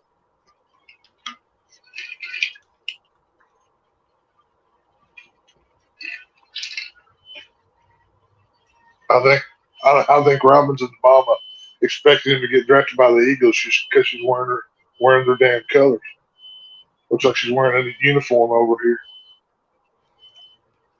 And with the 26th pick in the first round, the Cowboys are going to take the janitor from Ohio State University. Probably because he's got star potential, as Jerry would say. I can hear Jerry now. Well, I was watching him last year in the college playoffs. The way he mopped them floors, we got a lot of confidence. This guy's going to help us be successful in Dallas. Right, and then he's going to give you that stupid wink that makes me want to put him into a damn wall, just because that's his way of getting out of it. Or the one thing that there's a lot of things that I hate that Jerry Jones does, but the one that drives me the most crazy is that him and Han he does when he talks. Well, you see, the thing is, just freaking. Well, he understands that you got to be careful what you say publicly. So. I get it. Yeah, but it's only getting worse as he's gotten older. It's like, my Lord, it's terrible.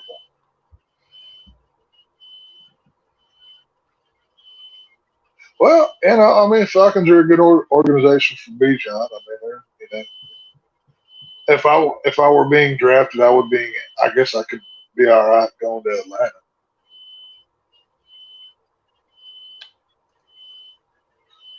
Bijan's last 2 seasons, 150 yards from scrimmage and 35 total TDs. Solid running back. Now, as far as Dallas goes, I think I've got four players that are realistic draft picks. I think for where the Cowboys are at, I don't think they have to move up to get these people. Number one, I'd say J. Herb Gibbs, the running back out of Bama. I don't know if you watched him at all this past season, but holy cow, he was tearing it up left and right. Then Dalton Kincaid. I didn't watch a lot of college till the playoffs started this last year. Oh, you didn't? Okay. Well, then year, I just wasn't watching a lot of stuff this year. And Dalton Kincaid, he's a tight end out of Utah, and with the Cowboys losing Van Der Esch, they need to fill that hole. If they don't get Dalton Kincaid, I'd say Michael Mayer. He's a tight end out of Notre Dame. You've probably seen more of him than Kincaid. And then wide receiver-wise, I would love to see Quentin Johnston. He was the star wide receivers for TCU. I'd be happy with any of those 4 guys. I mean, all 4 are feasible, and I could see them being drafted by Dallas. And a lot of those are names that have been talked about this past year like this. So hopefully somebody good. That's all I care about. I love what ESPN's saying right here. It's saying that the Philadelphia, their biggest need is defensive tackle. The best available player is defensive tackle Jalen Carter. But it says the best fit is defensive end Lucas Van Ness. Crap. Dang it. Freaking Jalen Carter. Yeah. Crap. That makes sense. Well, guess we know who's going to the Super Bowl for the NFC. Oh, we don't know that yet. Jalen Carter's still in prison. You never know. Oh, okay. Jalen Carter for prison. Hashtag it now. He's wearing a Pepto-Bismol suit as well. Or I guess his is more of like a baby purple. Who dresses these people for the draft? I mean, just I don't know. It's just ridiculous. I mean, they're either in bright like Easter colors or flowers. I don't understand that.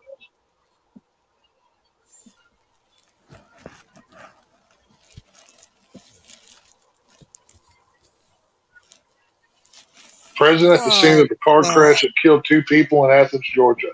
March 1st, left Combine to turn himself in on 2 misdemeanor charges related to the crash. March 16th, pleaded no contest to both misdemeanor charges related to the crash. Well, maybe we just need to get this guy. Hopefully, the Eagles get this guy a driver so he didn't cause any more problems. Well, he's about to start making some first-round money so he can hire his own damn driver. Right. Jesus, he's as tall as the doorway is. Dude's massive. He's 6'3", 314. Jesus. Yeah.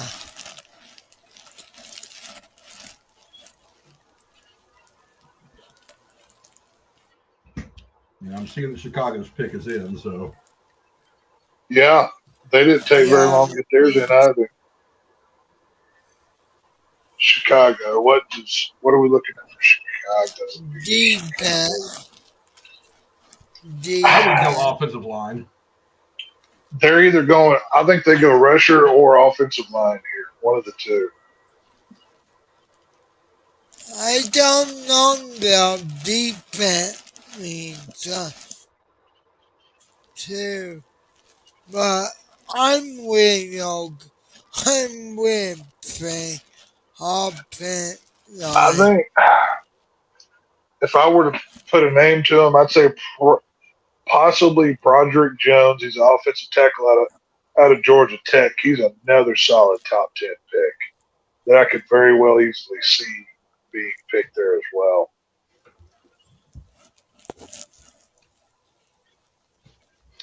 Well, the best offensive lineman is a tackle named Peter Skoronsky from Northwestern. He's a top ranked. He's a top ranked offensive lineman. Okay. I mean,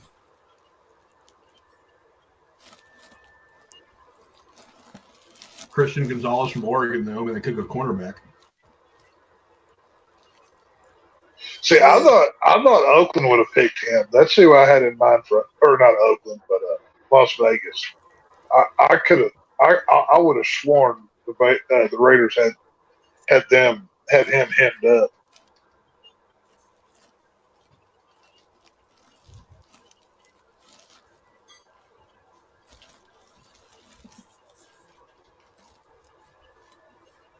Because that's his wife. Looks like she's wearing a wedding dress. She will be if he's not. Right? Oh, it's his mama. Before all that money, before that contract. Oh yeah, it's his mama. it's Frank. Yeah. Did you see the game last night? How Warrior hurt by one game. I haven't watched basketball in a couple of years. I got to see my Warriors win one title. I got to see my Warriors win one title. That's all I care about. I was a long-suffering Warriors fan for years. And when they finally put a team together and won title, I was like, great. So now I've seen my Niners win a Super Bowl. My Giants win a World Series. I've seen the Sharks come pretty close to winning a Stanley Cup once or twice. Oh, my God. Well, you can thank my Texas Rangers for giving your San Francisco Giants that freaking World Series, so you're freaking welcome. Well, between you and Drew, I got both you guys to thank for a couple of these World Series titles. So. My Rangers should have won that freaking World Series. I'll never let that go. You guys should have, but there's one thing you guys didn't have that the Giants did that series. Fate. What, pitching? Destiny. Well, pitching. Yeah. But Destiny. Who was y'all's closer, that long-haired guy? What was his name? Wilson. Dude, that dude was freaking lights out, man. That dude was, I don't know if he was like eating steroids for breakfast or what he was doing. But my God, he's just got a big arm. But the problem with guys with big arms is they flame out so quickly. Yeah. Like Rob Dibble, the Reds. Remember him? Yeah. 100 miles an hour on the regular. But it's like when you throw gas like that, your arm just doesn't last very long. That and the guy with the big beard, he was a starter for y'all. I can't remember. He always grew that big beard that he dyed black. I can't remember. Oh, no, that was our closer. That was. Yeah. Well, Chicago picks him. Let's see where we go. Chicago Bears, you like Darnell Wright. Offensive tackle. Darnell Wright, offensive tackle. There we go, out of Tennessee. And there's a guy in a bear costume out in the crowd. So, oh, God. I know Jeremy was talking about furries last night. There's one of them. So.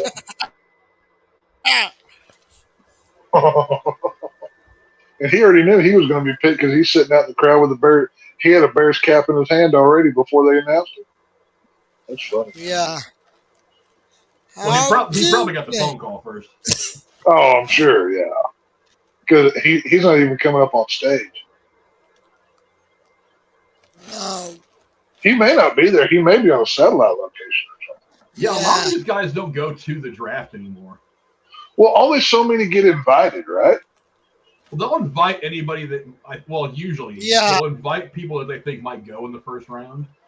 But a lot of these guys, they just say, no, I'll just sit at home and chill or whatever. And well, you would think that's something that you would want to be there in person for. Only once in your life do you have a chance to be drafted. Well, some guys just don't do it anymore. That's crazy. That seems like a wasted opportunity. Tennessee's pick is in. I think they go quarterback here. They got to get somebody to replace Tannehill. They might. And here's a trailer for the new Transformers movie. This movie actually looks pretty good. Yeah. I like the Transformers movies. They say Will Levis is the best pick here, but I like the part one. That's the only one. I did see news. And Megan part. I did see news on Twitter today that they're doing a animated Transformers film. Transformers 1. It's supposed to be like a prequel to all the ones that we've seen already. And Chris Helmsworth is going to voice Optimus Prime. I did see that. I thought that was. I don't either. I don't. When the guy that's been voicing Optimus is still alive, apparently he's going to be a younger Optimus, which he's a robot. So I don't know if robots' voices change or whatever. I don't know, but yeah. So I think they're just doing the Super Mario movie thing and just getting a big star like they got, with Mario to voice the character. Yeah, I don't like that. I don't like this idea. It didn't work for me. It's not like you can't have anybody else voice him. That doesn't really bother me. No, of course But- not. But I mean, you're getting. I mean, it just doesn't work for me. Well, to me, it doesn't. Okay, it doesn't make any sense unless they stop making live action Transformer films to then make animated at the same time. It seems like you're kind of crossing the streams here. They need to do either or, but not both. I don't know why they would do that.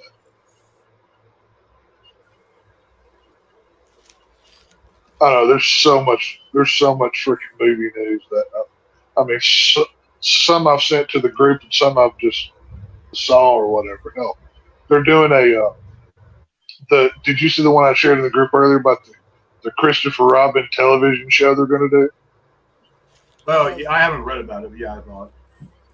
It's going to be like this weird kind of drug-induced thing where Christopher Robin's going through like a midlife crisis and he talks to his animal friends. And I was like, oh, Jeremy and Rachel are going to be pissed when they see this thing. They're just continuing to just, ever since that, that patent or whatever went out on Winnie the Pooh, they're having a field day with that property. Hey, man, more power to them. It won't be too much longer. Frickin' Superman and Mickey or Steamboat Willie will be doing the same thing. Oh no, there's no way that Disney's gonna let that happen. You don't think so? Oh no, that's literally their symbol. I don't know how they could keep it from happening.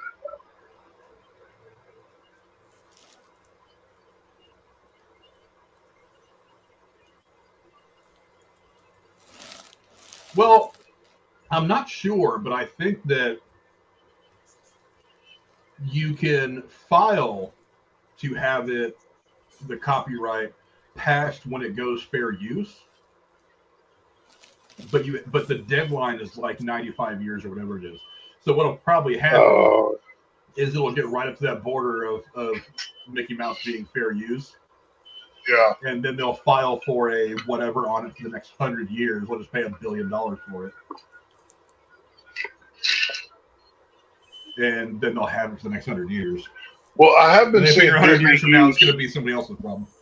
I have been seeing Disney use Mickey Mouse more in the logo for Walt Disney a lot more. So maybe that's kind of their way of avoiding that. You know what I mean? Mm-hmm. Something along those. I could see maybe that's kind of an out that they're going with. But we got a Tennessee pick that's about to come in here. Yeah. So we'll see what's coming down the pike. I'd say Cole got. I think Will 11 goes here. They were even just showing him on camera just a minute ago. And why is a Tennessee fan holding up a cardboard cutout of Trey Lance? That makes no sense. Trying to will it into existence. God. Right.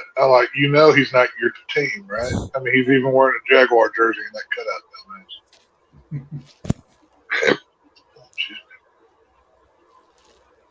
Wonder how much them suits cost all these freaking TV guys are wearing. Probably a couple $1,000.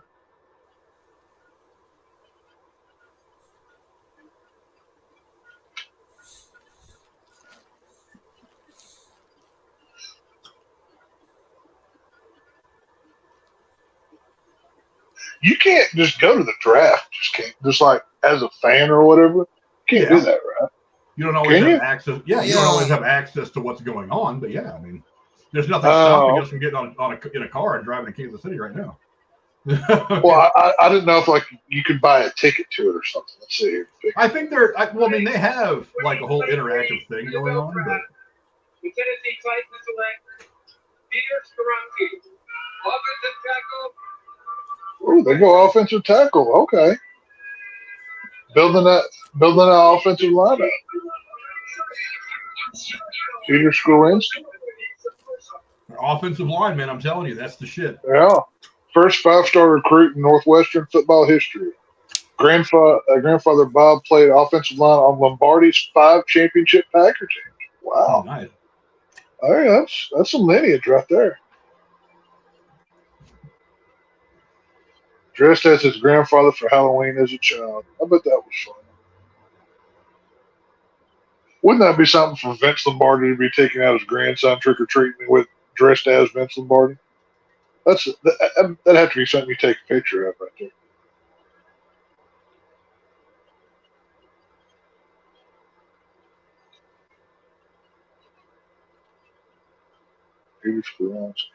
Boy, he's a hoss, I tell you.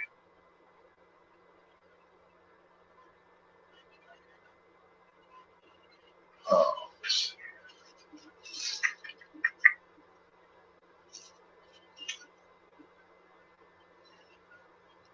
Who's next? The Texans should be up again.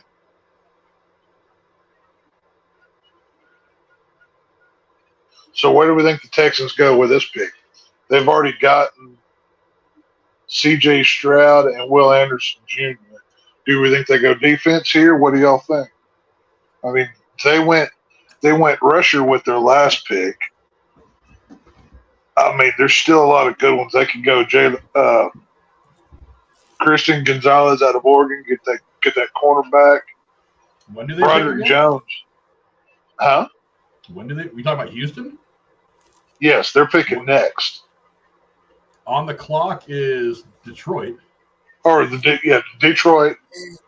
And then after that is Green Bay. Green Bay. Oh, wait. Yeah. Sorry, I'm going off of my old list prior to the Aaron Rodgers thing. Okay, that's my bad. Yeah, that changed up everything. See, I knew this was going to kick in at some point, but I forgot. I was talking about that with Mikhail earlier before we started. So we're going Detroit here. Detroit.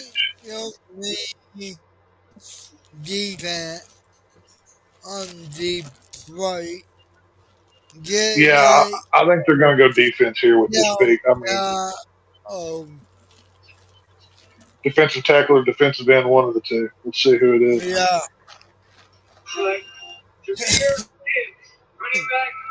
Running back. Wow. Dang it, they got Gibbs. That's one of my picks that I wanted for the Cowboys. Crap. Yeah. They got Gibbs. Alabama. Yeah, Jamar Gibbs stayed at home with his family. He's sitting on the couch right now. Yeah, a lot of these guys, they won't bother going to New York anymore. It used to be a big deal, but now I don't think it's as big a deal as it used to be. Right. Well, I mean, one plus of it is you get to stay home with your family and celebrate it with them more than just everybody else. You know what I mean? Yeah. I can't see that.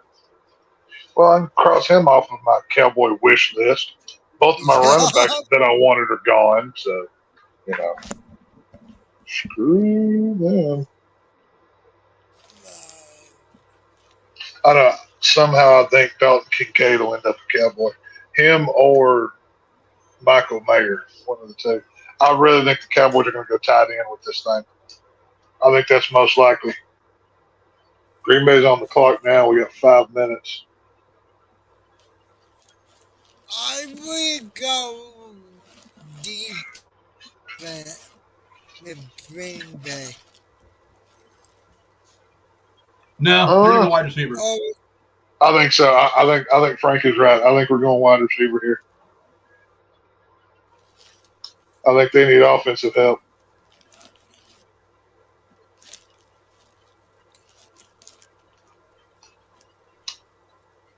Look here. Let's see.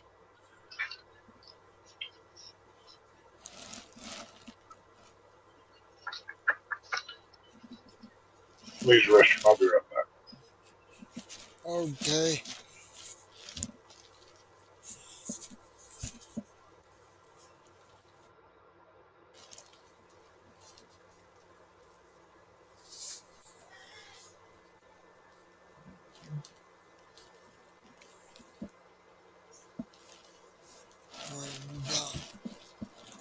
AJ will come by, but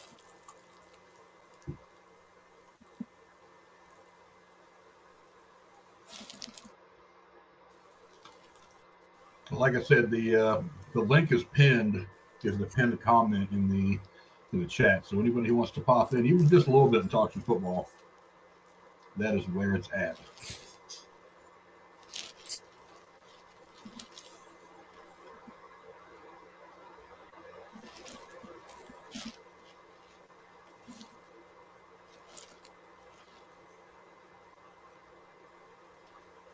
Green Bay is on the clock. Pick is not in yet that I can see. No.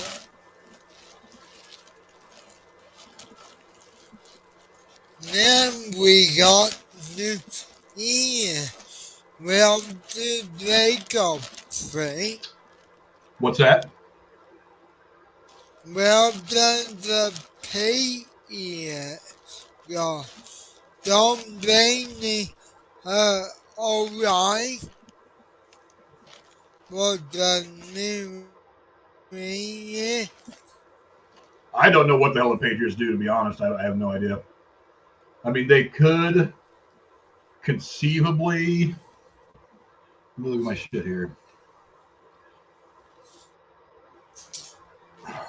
They could go wide receiver. I have a feeling it'll be defense. The Patriots are a horrible drafting team. I can't remember the last time they had a good draft anyway. Well, that's because they haven't cared about drafting. They just signed everybody as a free agent. Right. So when you don't have to care, then... I mean, are they going to stick with Mac Jones at quarterback, or are they going to do something else? I don't think they have another option right now. Nobody's going to want to trade for him. Right. So, No. I mean, what option do they really have? So there's really no point in them going for Will Levis, which out of the teams left, who needs quarterback play? Titans didn't take it. Texans already got a quarterback. Jets already got Aaron Rodgers. Maybe Washington?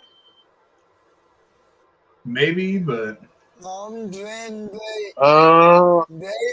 the Bucks, not the Lions. Well, I mean, there's nothing saying that New England can't go quarterback.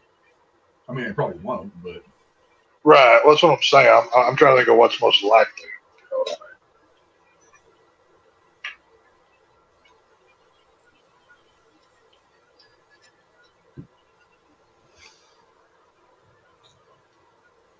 I'd like to hold that Super Bowl trophy just one time. I mean, the real one, not some. I've held a fake one before, a Dallas Cowboy thing, but I'd like to hold that Lombardi one time. That'd be cool. Yeah.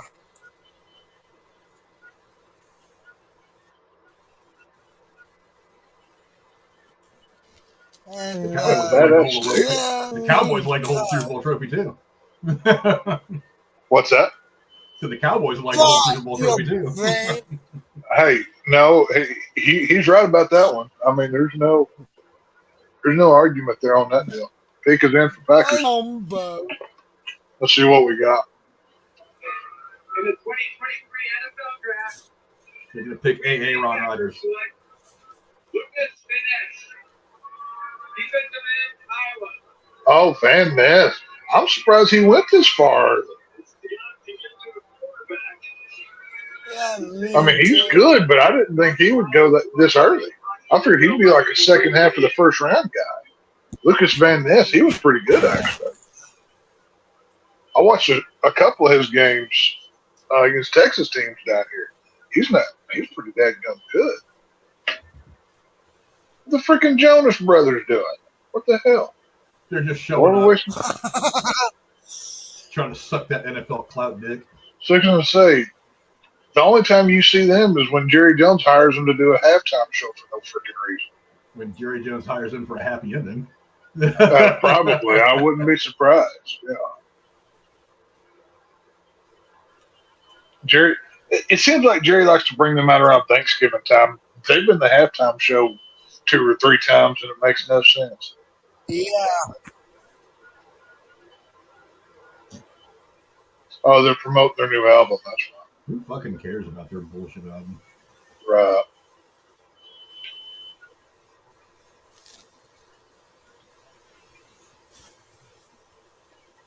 Patriots on the clock. Yeah, I don't know what the Patriots do. I mean, realistically, like I said, they probably the worst drafted team of this decade, if I had to say. But I mean, well, they haven't had the draft good. Like I said, they're just like, who wants to do for the longest time? Their entire free agent spiel was, who wants to come play for Tom Brady? right. It's like, oh, wait a minute, Tom Brady can throw me balls? Okay, yeah, I'll sign. I'll take a little bit less because I know I'm going to win this league over the course of the contract. Other pick is in. I think they'd be stupid to not go Christian Gonzalez here. I mean, probably the best player left in the. I mean, this may be one of those situations where you take the best player available. You know what I mean? And I mean, the dude, he's right there. Broderick Jones, possibly.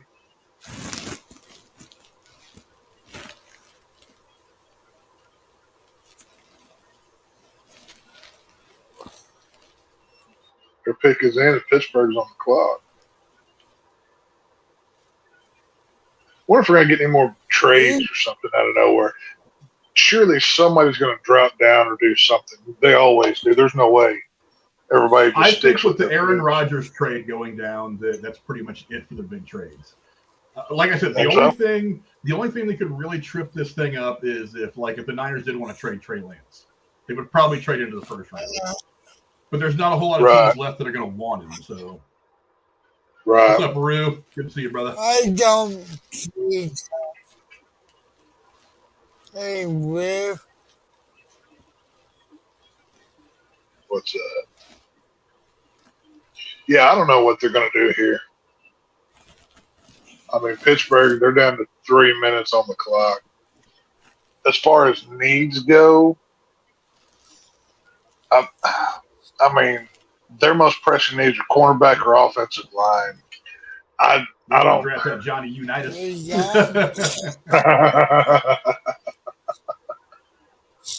Archie Manning, he's still pretty good, right? Right. Hey, I'm sure.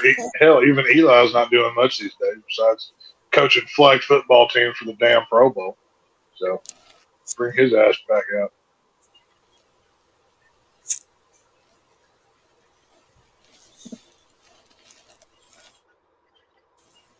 Damn, who's the hottie standing next to it? His new wife. Damn. He got a whole couch full of good-looking women. That man knows how to live right there, I tell you what. Yo.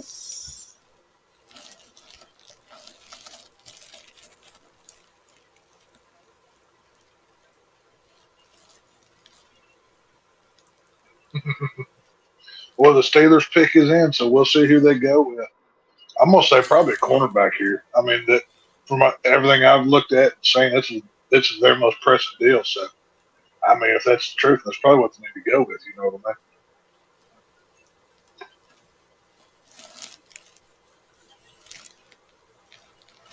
Oh, we go and play. What's that? We got play Pittsburgh and New England. Really? New England and Pittsburgh are trading. They haven't said it on TV yet. Hold on, guys. I'm on getting your put it in the mic away. That's right. If you're wrong again, you're fired. I'm sorry. No, Pittsburgh got the pick from New England. Okay. But You're Just to say, Roger Goodell's making a selection right now. The Pittsburgh Steelers select Broderick Jones. Broderick Jones. Solid pick right there. There's a Mexican mariachi wearing Pittsburgh Steelers costume. That's cool.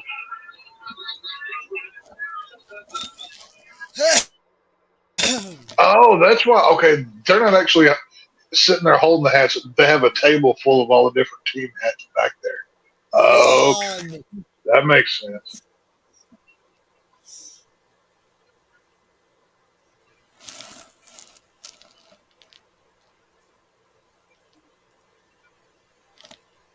A giant freaking iguana. What the heck?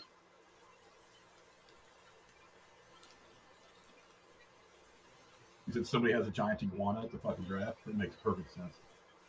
Yeah, no, they're showing Broderick Jones. Apparently, he's a lizard reptile person. He's got a whole bunch of pictures with snakes and iguanas and all other kind of nonsense. They're showing pictures of him, I guess, with pet snakes or whatever that he has. Well, more power to you. You got all the money in the world. You can buy all the snakes you want now. How much is a rookie contract in the NFL these days? About $1 million, right? Well, no, it's way more than that. Like first round, I think you're guaranteed something like. Well, it's guaranteed money too is also a big thing. So it's like it's not just a contract you sign, but a certain percentage of it's going to be guaranteed. I mean, I'm not entirely familiar with the collective bargaining agreement and all that for the NFL, but okay. I mean, you're definitely making a lot more being a first round pick than you are a third round pick. You know what I mean? Oh yeah, 100%. Yeah. Plus, you've got all the pressure that comes with it too. They have a lot more leniency and patience for a third round than they do a first round.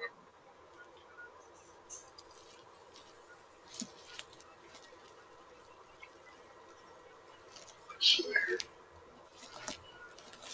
So well does that go?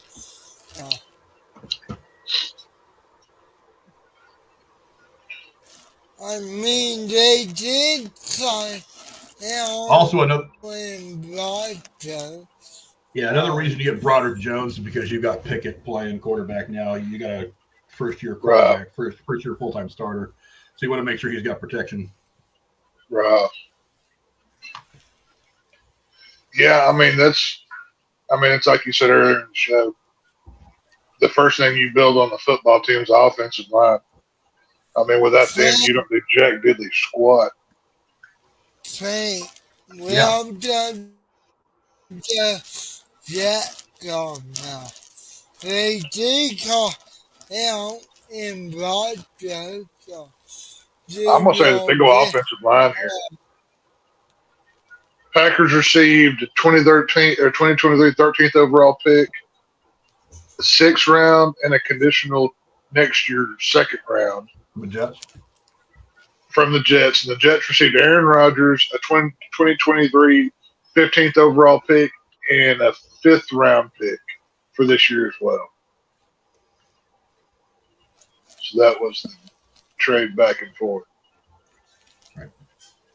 You guys keep Holy crap. Yeah, sure. The Jets war room, they have their draft board literally takes up the entire wall from top to bottom in their war room. That is crazy. What do they need that? Jets need offensive line, center, offensive tackle, or defensive tackle. And considering realistically, this is whoever Aaron Rodgers wants to be drafted. Let's be real. So they're going to Green Bay, right? No. What I'm saying is whoever Aaron Rodgers wants the Jets to draft, that's who the Jets are going to pick to make Aaron Rodgers happy.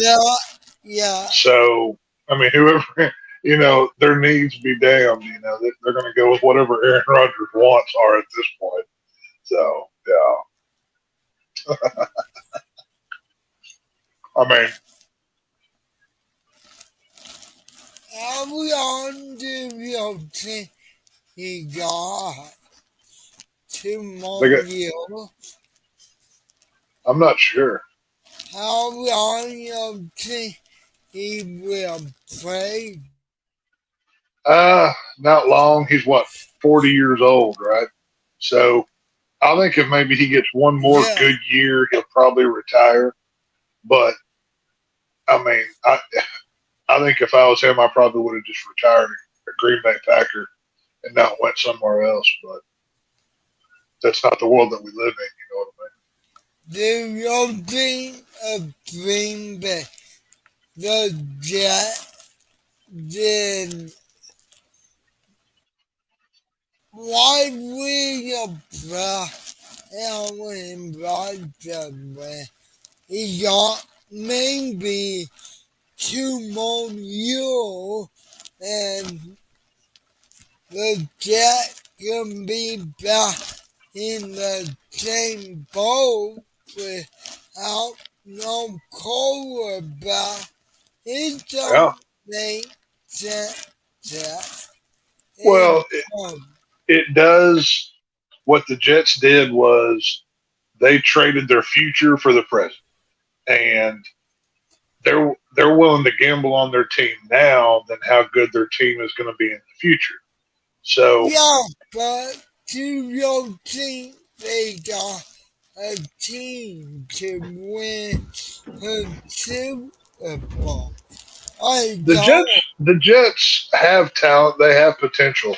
Here's the problem. The Jets are in the AFC right now. In the AFC, there is a lot of good football teams, from Cincinnati to Buffalo. Yeah, I mean, there's a lot of good teams with this. I mean, stiff competition as far as that goes. But I mean, well, like I said a minute ago, the Jets are gambling their future for their present, and you know, we'll see if it pays off or not. Well, I mean, for the Jets, you've also got to think if there's not a quarterback that you like in this draft class or that you think is going to fall to you, you go ahead and take your chances with Aaron Rodgers for the next couple of years. You build up a team with a quarterback who you know can at least complete passes. And then after he decides he wants to be done, you can say, okay, great. Now I've had the last 2 years to watch college quarterbacks that might be available to me in 2024, 2025, or whatever. So I've had a chance to properly scout these guys, watch them grow as college players, and now I'm more confident where I'm going to be. So then you can make a trade to go up, or you can get one of these guys, or you can say, well, I think this guy's going to be available at 20, so I'm going to go ahead and draft him, and we'll just work with him, stuff like that. So I mean, it's not just about wanting to win now and forsaking the future. It's about winning now to give you some breathing room to figure out what you want to do with the future. Right. Well, like I said, I mean, the Jets, they're not terrible. You know, I mean, the week to week, they were kind of whatever. But they just better hope that the Bills and Cincinnati aren't as good as they were last year. Well, nobody's as good as they were last year. They're showing Jackson Smith-Njigba from Ohio State. Another quality player right there. Where did I have him? I had him this somewhere. So lost it. I don't know. But, yeah, no, it's like I said. The Jets pick is going to be whoever Aaron Rodgers wants it to be. So, you know, I mean, they're pretty much going to build the team around him. You know, God knows what they gave up to get him, you know what I mean? So, I don't blame them. That is one hellacious draft board, though. Like I said, it goes from the floor to the bed. You don't see that. yeah.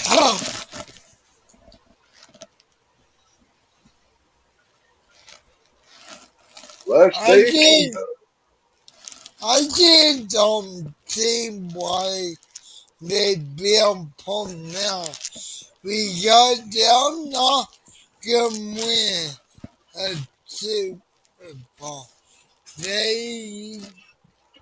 Here we go. We're about to find out who they want. Life-changing witches that make a wish brand. We're World Witch Day. A couple days away. I'm joined by Kyle Pickle, a Make-A-Wish kid who battled and overcame. Outside the line pick, I'm saying Dalton Kincaid. Let's see. I'm going to go Njigba. Of his favorite team, the New York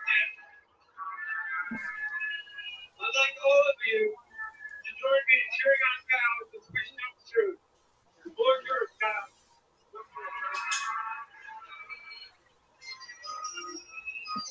Thank you, Mr. Goodell.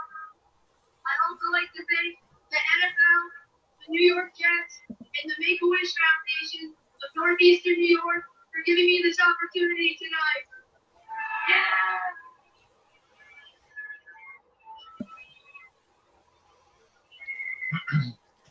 With the 15th pick in the 2023 NFL Draft, the New York Jets.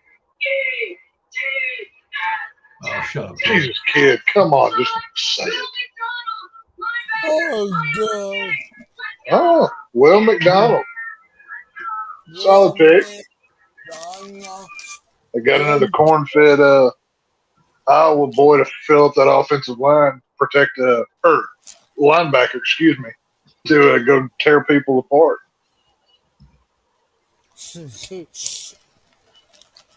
You know, I understand the whole kid. Yes, you had cancer, chemo treatment. Just get up there and do your thing. Come on, kid. Don't come on now.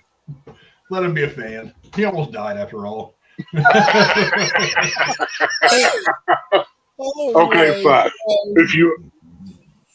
If you almost die, you get one time of being an idiot on television. Fair enough. One time, and then after that, we chastise you to no end. So, but the Washington Commanders are on the board, which somebody's career is about to be ruined by being drafted to them. So, Yeah. I mean, look at what they did to a Heisman-winning quarterback in RG3. So Yeah. it took 2-3 seasons, and he was done. So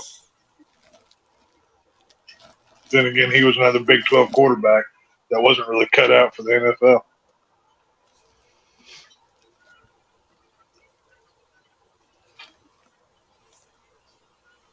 That freaking stage looks like they're about to have a freaking Kiss concert. I like it. Will McDonald the fourth. Oh. 3-time first team All Big 12 since 2020. Well, with Washington on the clock now, we can stop giving a shit about the draft while they're doing their thing. Yeah. So, Washington doesn't care, so why should we? Yeah, the Washington Football Club, whatever the hell they are. I don't even like Right. They're the Washington Virtue Signalers is what they should be. I now have a visceral hate for both the Washington football team and the Cleveland baseball team for changing their name. I do too. It's like I don't want them to die, but I don't ever want them to win a game again. You know what I mean? I'm surprised Dan Snyder hasn't sold that team yet with all the problems he's had, especially recently. He will. It's just a matter of time. It's just a matter of them finding a buyer. Right. But yeah, it's all over. But anyway, I was trying to get together this Dynasty Football League. And I was being extremely picky about who I was asking. Bottom line is I can only find about half the people that I would need for a 12-team league. So here's what I decided to do this year. I'm going to do a pay league. It's not going to be expensive, probably like $25 to $50. We'll decide. But I'm just going to kind of make it open to everybody. It'll just be a 12-team PPR. I'm going to be using the Sleeper Fantasy Football app because A, I want to try it out to see how good it works. And B, I do like some of the stuff they have on this site. I need to work with it a little bit though to figure out if I want to keep doing it or not. So I'm going to start the Derailed Fantasy Football League on there again. Cool. We'll kick it back up for this year. So there's going to be 12 teams. I'll get all the owners in here. We'll set a draft time. We'll set a price. We'll get all that stuff organized after we get in there. But I do have it officially set up now. I have the link. I will put the link out probably on my Twitter. Let me go to Twitter real quick and put this out. So remember, it will be for money. It will not be free. I'm done doing free leagues. If I want to do some money leagues this year. I haven't done a money league for several years, and money makes it funner. So we organize my my thing on Twitter here. But yeah, so that's like one small announcement I had for the stream is that there will be another Derailed Fantasy Football League, but it will be for money, either $25 or $50. We'll get all the owners in there first, and then we'll vote on how much it's going to cost. We'll talk about payouts and stuff then. But if it's $25, it may just be like, winner or the Super Bowl runner-up gets like twice his money back, and then the winner gets the rest. I don't know. We'll figure that out after we get all the owners in place, and I can talk to all the owners. But I do definitely want to play some meaningful fantasy football again this year. I don't really want to do another free league. If somebody else wants to put one together just for shits and giggles, I'd play. But I want to start doing some money leagues again. And hopefully next year I'll be able to get a dynasty league together.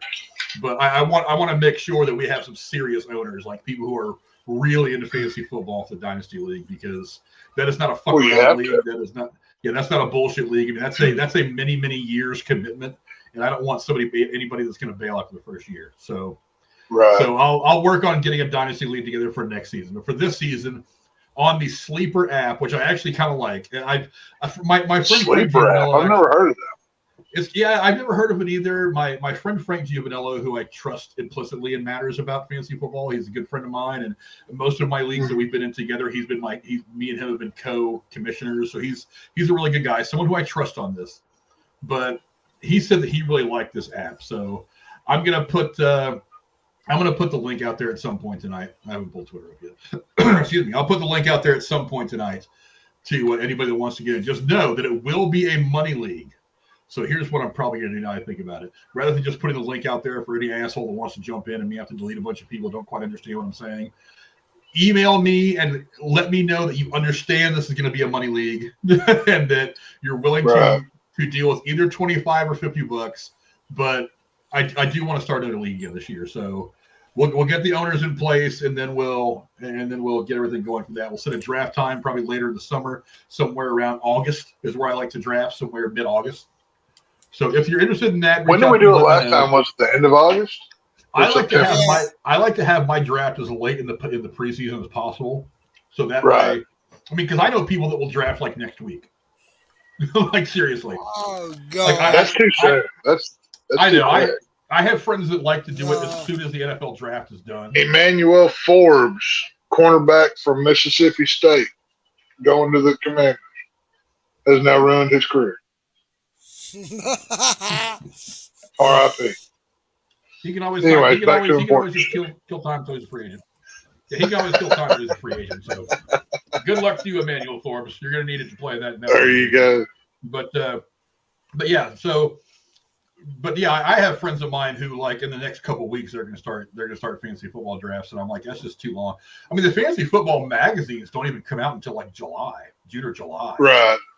Yeah. But some guys just like, I want to draft now because I want to get my league in, whatever. And the pick is apparently already in for New England, so we're not gonna have to wait that long for New England's pick. Not on the TV. The clock's still ticking down. On the ESPN app, it just said the pick is in, so I don't know. Okay. Bottom line is it's coming at some point next few minutes anyway. But I don't understand with picking that early. I like to draft as late as possible.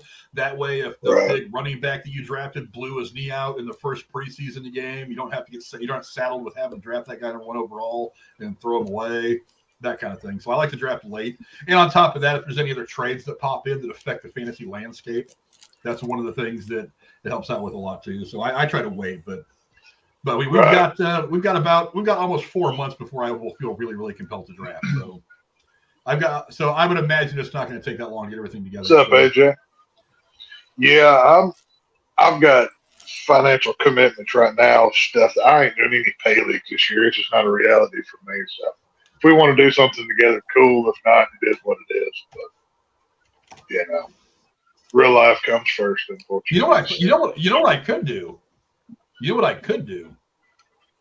I like to mess around with this format a bit. I may start just like a free bullshit league with like an auction draft. Oh yeah. I like to do auction drafts. Those are fun. Those are challenging. I've never done an auction draft. You know how they work, right? Vaguely. You might as well explain. Okay, so what happens is let's say it's Mikkel's turn to pick. Mikkel will pick a person and put them on the block. Not that he gets that person. He puts them on the block. And it looks, did New England's pick just come through? Christian Gonzalez, Oregon, gone. We got Christian Gonzalez. Patriots. Yep. That makes sense. Solid pick right there. That's a good one. Yeah, that makes sense for them. And now it's he's dressed like a preacher. He's dressed like a preacher wearing all white. Now they're saying the best player available is Will Levis. So I mean, I don't know about that, but I mean, whatever. But basically, what happens is, like, if it's Mikkel's turn to pick, he will draft, let's say, Tom Brady. But he'll say, I picked Tom Brady, but he doesn't get Tom Brady. He puts him on the block. And then we all take turns bidding for him, and we all have a set number of points or whatever that we can spend, like, per position or total overall. So you could spend your entire budget on Tom Brady, but you only have $1 to pay on each player after that. Really? So you got to be really careful about how you budget out the amount of capital you spend. That's interesting. Players. I mean, I would invite you, if you get a chance, to go to like NFL.com or whatever, go get into a mock draft and find one of the auction drafts just to see how it works. But I like to do that in the mock draft because it's a lot of fun. Right. I've gotten some pretty decent teams at it. But it's also interesting to see how, like, some guys who you think would be high draft picks in fantasy anyway will end up going for like $3. It's like, I got that guy for $3. Really? Hey, AJ, if you want to jump on, the link's in the pinned comment chat. Yeah. But, yeah, I know. I'll go after we do this tonight. I'll go check out one of those option leagues or whatever. That's kind of interesting sounding.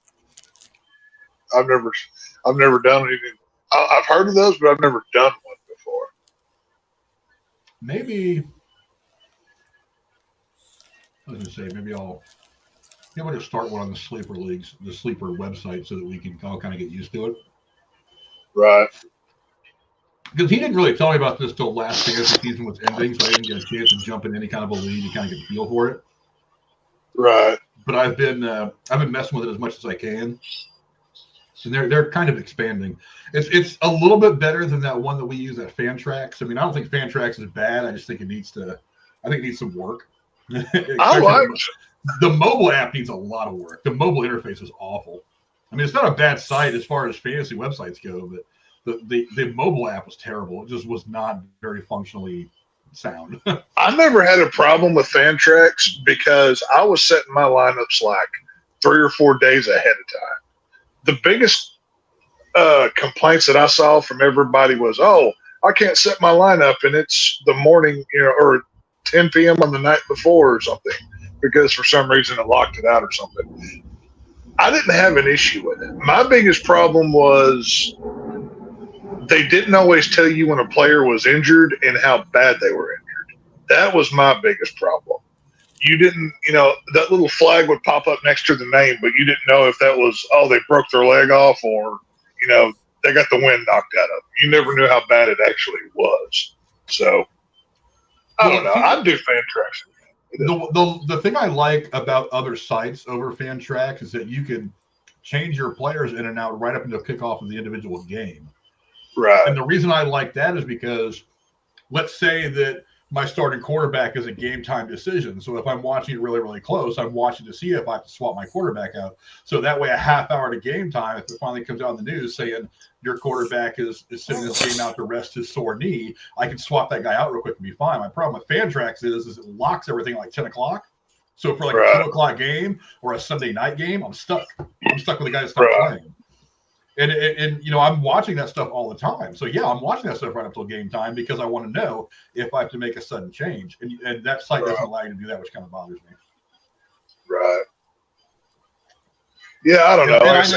And I know in defending it, Justin would say something like, just set your lineup ahead of time, blah, blah, blah. And I'm like, well, that sounds fine, but you don't always know ahead of time who's playing and how much playing time they're getting.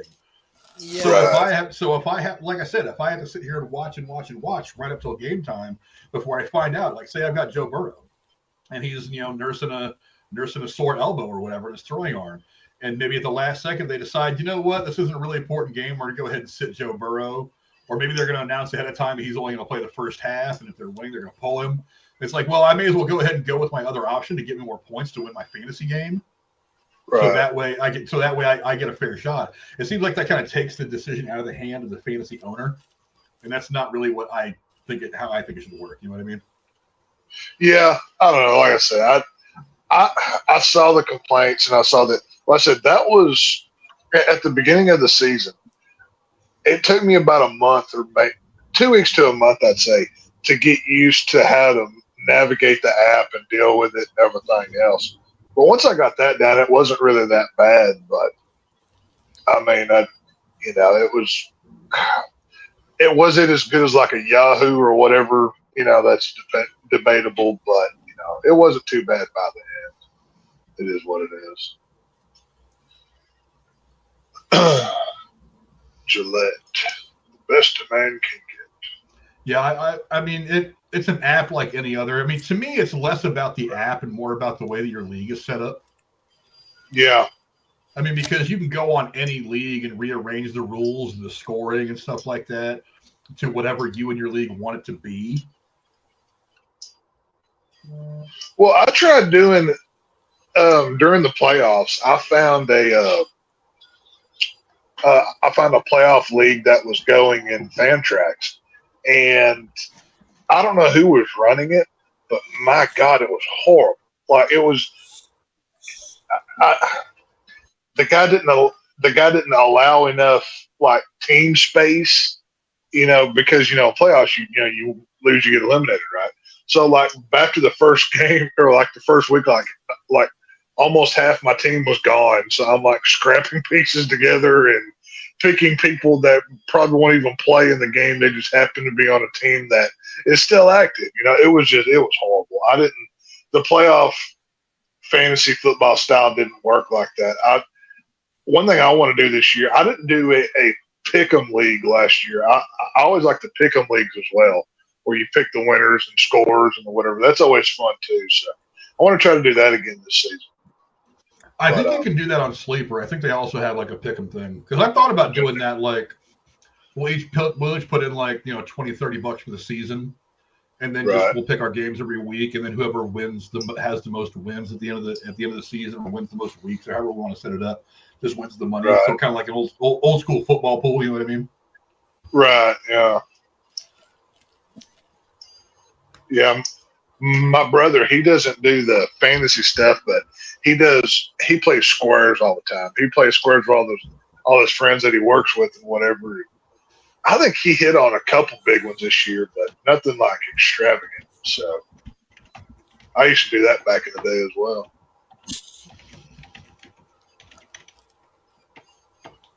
Lions pick is in. Let's see. The Lions don't need a QB. I mean, what do the Lions need here? I've got it written down. Detroit.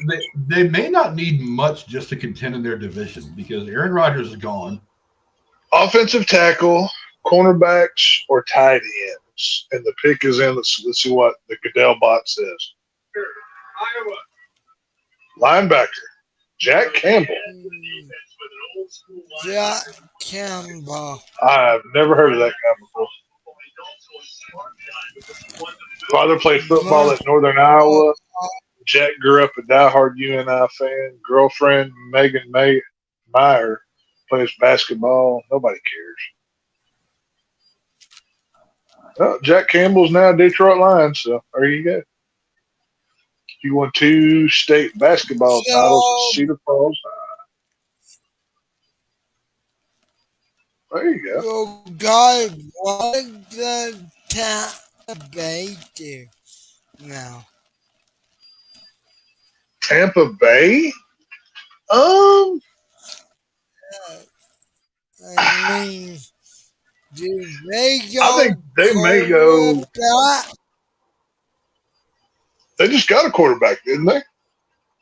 Yeah, they just signed Baker Mayfield, but I don't think anybody can look at Baker Mayfield and think he's the future of anything. Right. And it says, I mean, I'm looking at ESPN at their draft coverage right now. It says their needs are quarterback, defensive end, offensive guard, offensive tackle, and safety. So they still think that a quarterback is needed in Tampa Bay.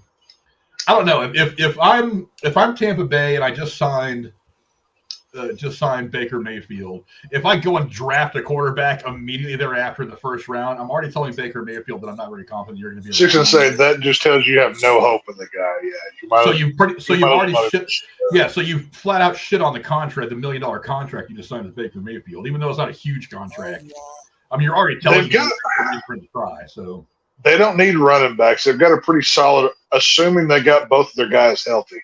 Because, I forget. Oh, what were the running backs? I had one of them on my fantasy team this past year. White was his name. Damn, I can't remember that. But I don't think they go running back here. I'm going to say maybe rusher. You know what I mean? See, what does the comment say? This just in: Frank gets $5.5 million in bonus money for the trade. It's only $100K here in San Francisco. Yeah, in San Francisco, that that $5.5 million, you still be below the poverty line. That's why the Giants didn't get what's his name, Bryce Harper. Yeah. He flat out said after he signed the contract with Philly, he was just like, my agent said if I sign this deal with Philly instead of this almost identical deal with San Francisco, then I'm going to end up keeping more because I'm going to be paying $3 to $5 million less a year in taxes by not living in California. But hey, that's so thanks Gavin Newsom, you fuck stick. Hey, but it's liberal, so it's okay. You know what I mean? So hey, you're just taxing your people into mediocrity. Have fun. Enjoy. Well, hell, I was listening one of the podcasts I like. Yeah, Buck's pick is in. I'll see what I'm going to say. I want to hear what the pick is. That's a cool mask. Guy's got a skull pirate thingy on. Where do these people come from that dress like this? Do they make these props themselves, or can you buy these things? That's cool. With the 19th pick in the 2023 NFL Draft, the Tampa Bay Buccaneers select defensive end Pittsburgh.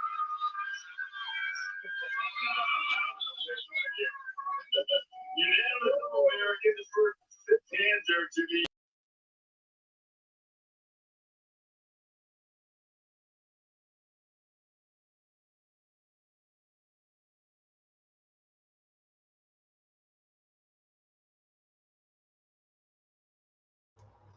It looks like we just lost Tex. Just in time for Tampa Bay to pick a defensive tackle.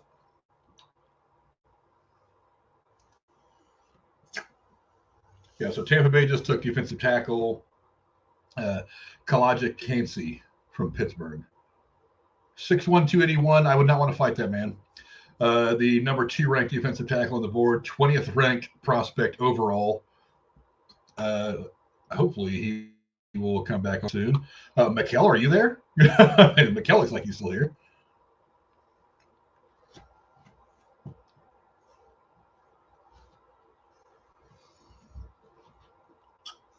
I didn't just flat out lose everybody, did I? No, Mikkel's still here. I will keep an eye out for when text pops back on, but yeah, Will Levis is still out there. The draft is moving at a pretty good pace. I mean, we're now on pick 20. So we've only got, third? Yeah, we've only got like 11 or 12 picks left in the first round. That's not terrible. So the draft's moving at a pretty good pace. This will most certainly be over by midnight, which is pretty cool. I didn't want to be up till 4 in the morning covering this. What's that?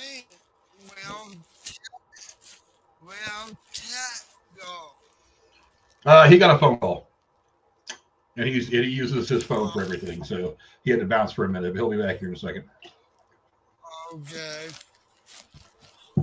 I'm surprised no one joined me on the line. I mean, will DT, will AJ, I mean, no one came by but me and you and Ted. It's usually like this for streams like this. Jeremy's not a very big football fan, so I remember the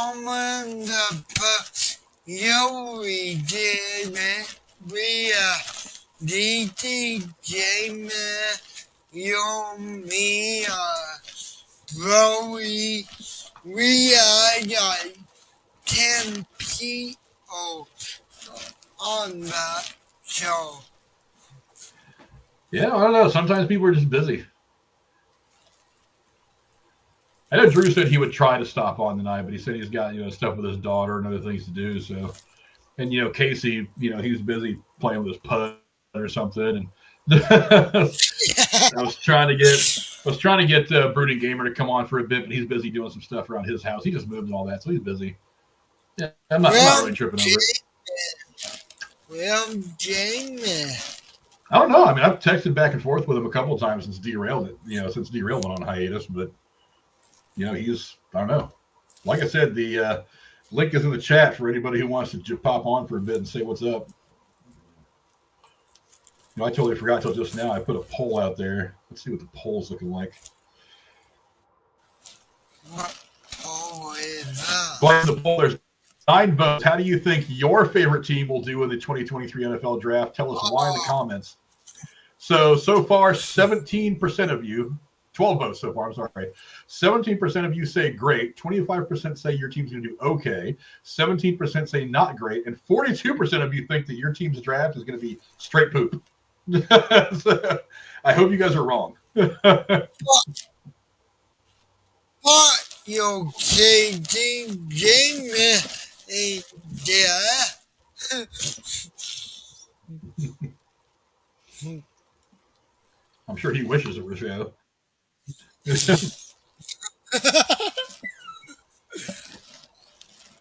I can't wait till Jamie attack Katie again.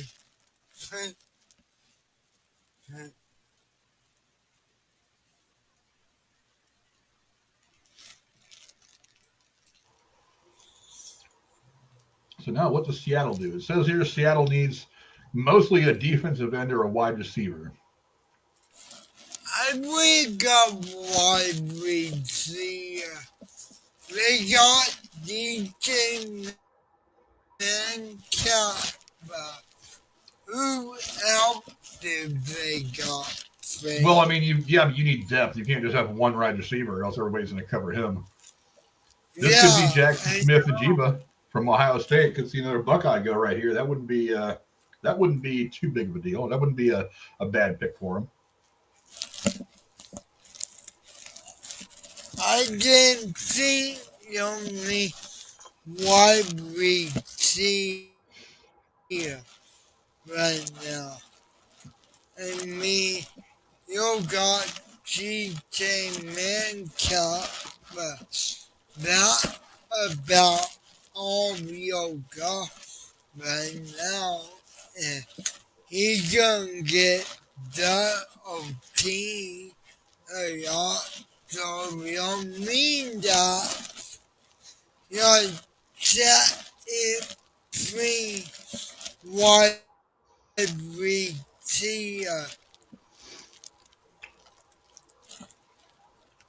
Could see Zay Flowers go.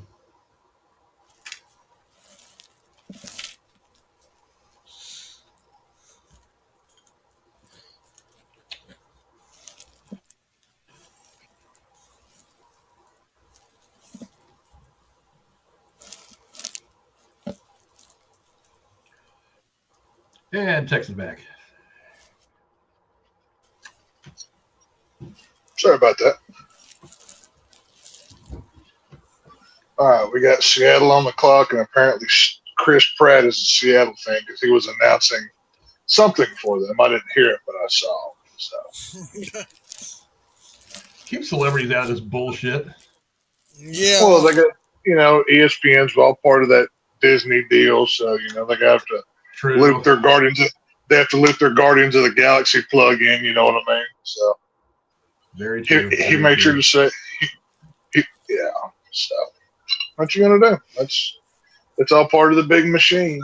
So the pit is. I'm surprised the ESPN doesn't have freaking Avengers characters out there announcing the picks or something at this point. Well, ooh, who's the blonde holding the Seattle sign? She got a. I'm on her team. Dadgum, girl. Sorry, my eyes were pulled away from football. Yeah, Either so way. am Well, you know, it picks up on the important things in life. You know, I mean, football's important, sure, but a pretty blonde always trumps football. So that's just the, you know, that's the pecking order, as they say. Todd McShay is an ESPN college football and NFL draft analyst since 2006, boys and girls. Wonder how you get a job as an analyst for ESPN. You just talk football long enough till they believe you, or what? Yeah, pretty much. I mean, you got to be a journalism major probably too. Yeah, that's true. So I was gonna say, I mean, just from all the draft shows that I was watching on YouTube today as I was doing my thing, you know, everybody is a draft analysis now. So, you know. The internet has made everybody an expert. Oh yeah. Well, I forget the name of it. It was NFL something talk. I can't remember, but it was two buddies talking. They were doing their best, like, you know, Kirk Herbstreit, you know, breakdown analysis, things like they actually knew something. Well, I've been hearing blah, blah, blah, blah, blah, blah, blah. I mean, it was, you know, some things they got right, some whatever, but they were having a good time. So I guess that's all that mattered, right? So it was all good. It was an entertaining watch, at least. So. What the fuck? More Make-A-Wish kids? Yeah. Bethany something. Now we have girls playing football. There we go. Why don't we just throw the whole sport down this? Oh, Nigma's gone. Ohio State's headed to Seattle. Tell you what, he was a heck of a wide receiver this past season. I watched a couple of his games. I was really impressed with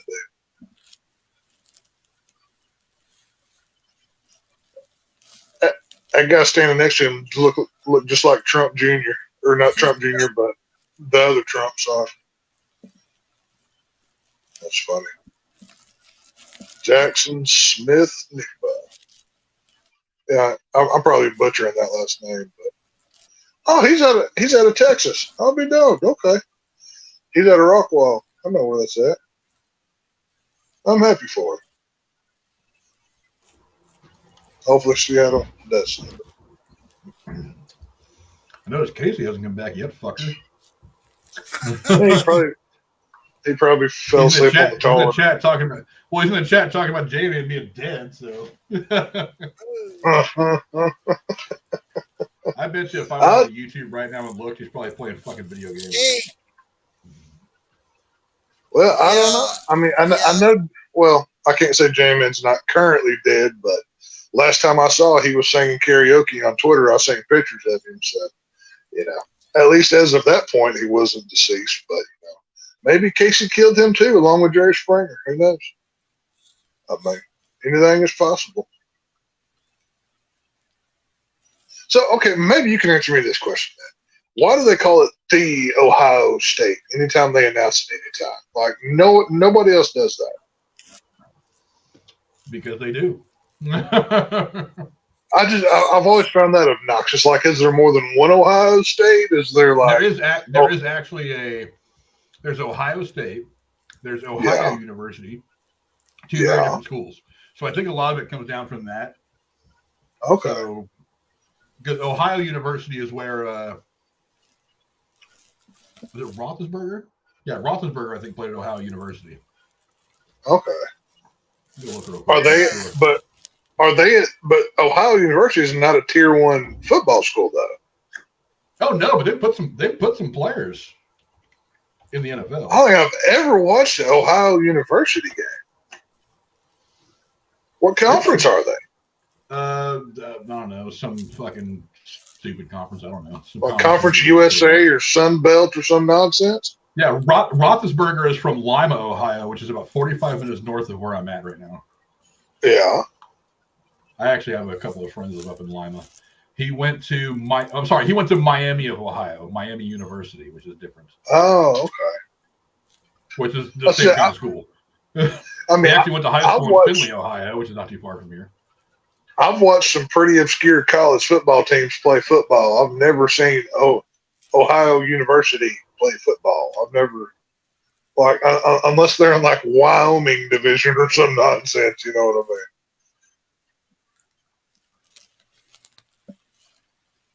That's crazy. Someone only play in the block.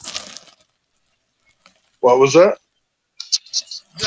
Only Cowboys play in the block. I'm not sure what the Wyoming Cowboys play in. I thought they were like Conference USA or some like third tier division or something.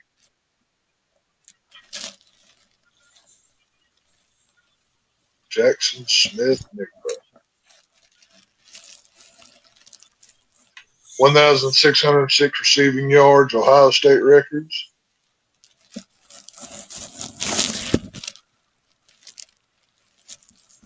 So what does the LBA do? What the raining test? You cut out. What'd you say, Mika? What the LBA mean? The charter. Oh, I'm not sure. Yeah, I'm looking at the athletes that have come from there. Josh Abrams, who played for the Packers. Chet Adams. This is all just alphabetical, so I have no idea exactly when these guys played. Right. I'm trying to look for some names that I can remember off the top of my head.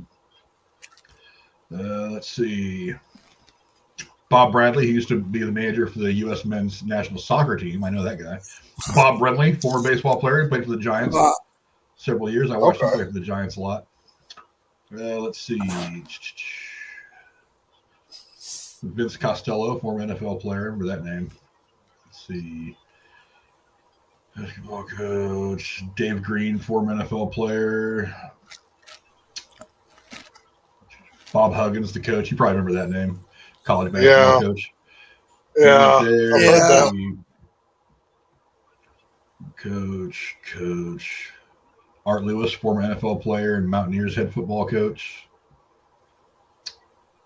Calvin McRae, former NFL player. Remember that name from years ago. Let's see.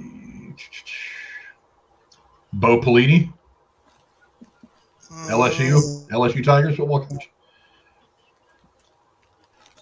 Mike Schmidt, Hall of Fame third baseman. I know that name. Oh, let's see, the Chargers pick is in. Let's see who it is. Let's see.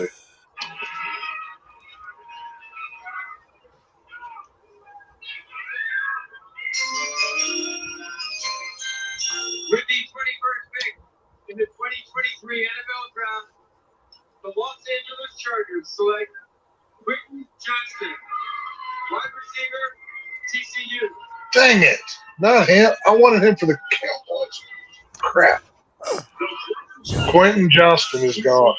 That's an excellent pick for San Diego, for the Los Angeles Chargers, excuse me. This dude lit up this season for TCU, man. That's a solid pick right there. He was good in the playoff game. Oh, he was just, I mean, he was racking up scores left and right. He's out of Temple, Texas. Yeah. Yeah, no, Quentin Johnson, that's a solid pick right there. Yeah. So the personal best is 6'10" in the high jump during high school. So, who the ball among the ball? Oh, I don't know. I mean, they got up their bet and they got your mom. Do they need defense? Odell's not playing, is he? He's not signing anybody, right? Yeah, he signed in Baltimore. Yeah, ball Oh, he signed. I didn't know he signed to Baltimore. Okay, I didn't know that. Last I heard, he was still a free agent or whatever. I thought he wasn't ready to get. I thought he wasn't ready to go. I thought he said he needed like 6 more months or something. Well, apparently he's ready. I don't know. Oh shit! Okay, well, there you go. Oh, Baltimore. Let me look on my list. Baltimore Ravens. I think they need offensive line. Really? Well, from everything I looked into, their biggest needs were wide receiver, cornerback, defensive line. Now, they also said quarterback, which I highly doubt, with the whole Lamar Jackson situation. So, if I had to go with anything else, they may, but they're not going to draft a backup quarterback in the first round. I mean, you're not going to waste a first pick on that. No. I don't know exactly what the terms of Lamar's contract are, but if it's a short-term contract, you may go ahead and draft somebody now. I mean, because Will Levis is looked at as kind of a project anyway. Right. So just to have him around for 2 or 3 years learning the system, and then next time Lamar Jackson pulls this, I want to renegotiate my contract shit, they'll just look at it and be like, bye. Like, we've got our guy here. He's a first-round pick. He's in college, so good luck. Lamar Jackson's been a diva for a while anyways. Well, they are. Yeah. They are. Oh, yeah. Well, I mean, Lamar Jackson's very injury prone as it is anyways. So, yeah. I mean, I still don't know if you draft a backup quarterback. Like, I don't know. Will Levis still sitting there? I don't know. We'll see. I'm going to say they go defensive here, either defensive or wide receiver, one of the two. I'm trying to see who's left. I'm with defense. Most of the top names, like the top 15 or so names that I had written down, have already been gone. Yeah. The only big names that I have written down left would be Broderick Jones out of Georgia Tech, the offensive lineman. He was projected a top 10 guy as well, but I guess nobody wanted to take offensive tackle, not offensive lineman, offensive tackle. But yeah, pretty much. And he could go to Baltimore. One of their needs that I'm looking at on ESPN is offensive tackle. But I'm sitting here looking at the picks that are left. I don't know if Will Levis gets drafted in the first round. He may fall. I mean, there's always surprises. I mean, there's always surprises in these drafts. I mean, these teams may be filling the gaps for other things that they need, and then trying to pick these quarterbacks up in later rounds. You know what I mean? That's possible as well. I mean, because Baltimore could conceivably pick him. I don't think so. I don't know if Minnesota picks him. No. I mean, they could potentially, if they want to start making plans to move on from Kirk Cousins. Jacksonville's not going to pick him. They've got their guy. They got Trevor Lawrence. New York potentially could, but did they just sign Daniel Jones to that big deal? Yeah. Yeah. I don't see the Cowboys picking him. Buffalo's certainly not going to pick him. The Bengals certainly aren't going to pick him. New Orleans could conceivably, because I don't really like. I mean, if I were them, I wouldn't like my quarterback situation with at all. I mean, I don't like Carr. I don't think Carr's that good either. I mean, Philly's not going to pick him in Kansas City. Philly and Kansas City are both pretty set at quarterback, in my opinion. So yeah. I don't think Levis goes to the first round. I think he's going to go tomorrow. He may not. If he doesn't go to the only team that I can make a case for would be Minnesota, because, like I said, the Kirk Cousins situation. He's not going to win. Kirk Cousins is not going to win you a Super Bowl. That's just not in his cards. So Will Levis may fall. He may be the one that, which then drives down. Like I was looking into Stetson Bennett, the Georgia quarterback. Hell, he was already projected as a 5th round guy. If quarterbacks in the first round are dropping, what's going to happen to the guys in the lower rounds? You know what I mean? Maybe there's just so many quarterbacks coming out that these teams just think they can get them later on for cheaper. You know what I mean? We've agreed in principle on a 5-year. Did Lamar Jackson get a 5-year deal? I know the Baltimore Ravens just made a deal with somebody. I have not looked at the terms of his deal yet. I have no idea what. I know that was one of the tweets that they were showing that the Baltimore Ravens had sent out. So maybe they made a 5-year deal with Lamar Jackson. I don't know. I Google that before you whatever. But it's just what the TV said. I'm watching on mute. I don't want to get Frank copywritten struck for some nonsense. Yeah. They also got Nelson Aguilar. So Yeah. They got Nelson Aguilar and ODB. So I wonder how good he's going to be. I mean, I know Odell Beckham was a beast before, but you never really know till you get out there on the field. Well, he has to want to be there. And everywhere that he's been so far, he hasn't wanted to be, except for LA. He hasn't wanted to be there. The reason I don't like Odell Beckham Jr. is he thought he was going to be an asshole until he got traded to a contender. And apparently the pick is for Baltimore now. But he thought he was going to be an asshole to get traded to a contender. Yeah. He gets traded to LA. He's a factor for like the first half, blows his knee, tears his ACL, not there for the rest of the game, gets a ring, and now he feels like he won the ring. And I'm like, dude, you're kind of an ass. You can't throw a temper tantrum to get what you want and then act like you succeeded and you were good at it. It's like if you want to impress me, go to Cleveland like you did and help win a championship to that team that really fucking needs one. Don't go to the Rams who basically mortgaged the next 10 years on 1 year. Be a part of that Super Bowl winning team and be like, I'm a great wide receiver. Motherfucker, you weren't even there. Here's your pick. 2023 draft. The Baltimore Ravens select Zay Flowers. Zay Flowers. Zay Flowers. Zay Flowers. Wow, so they've added 3 wide receivers in the last month to help keep to help make Zay Flowers out of Boston College. 4th youngest of 14 siblings. Jesus. Can you imagine having 14 kids? No. Either stop fucking or put on a condom. No, shit. Just pull out. Do something. Really. I mean, have that bitch blow your. My God, do something.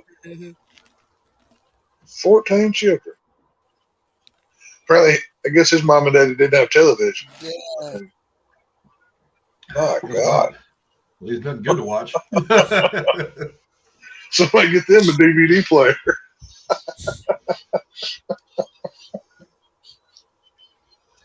Buy your mom and dad some motherfucking condoms with that big bonus money you're about to get. Shit. Pour some damn fucking birth control pills in the water fountain or something. Fuck. Yeah. The bite on the car. Zay Flowers. I don't think I've ever watched a Boston College football game.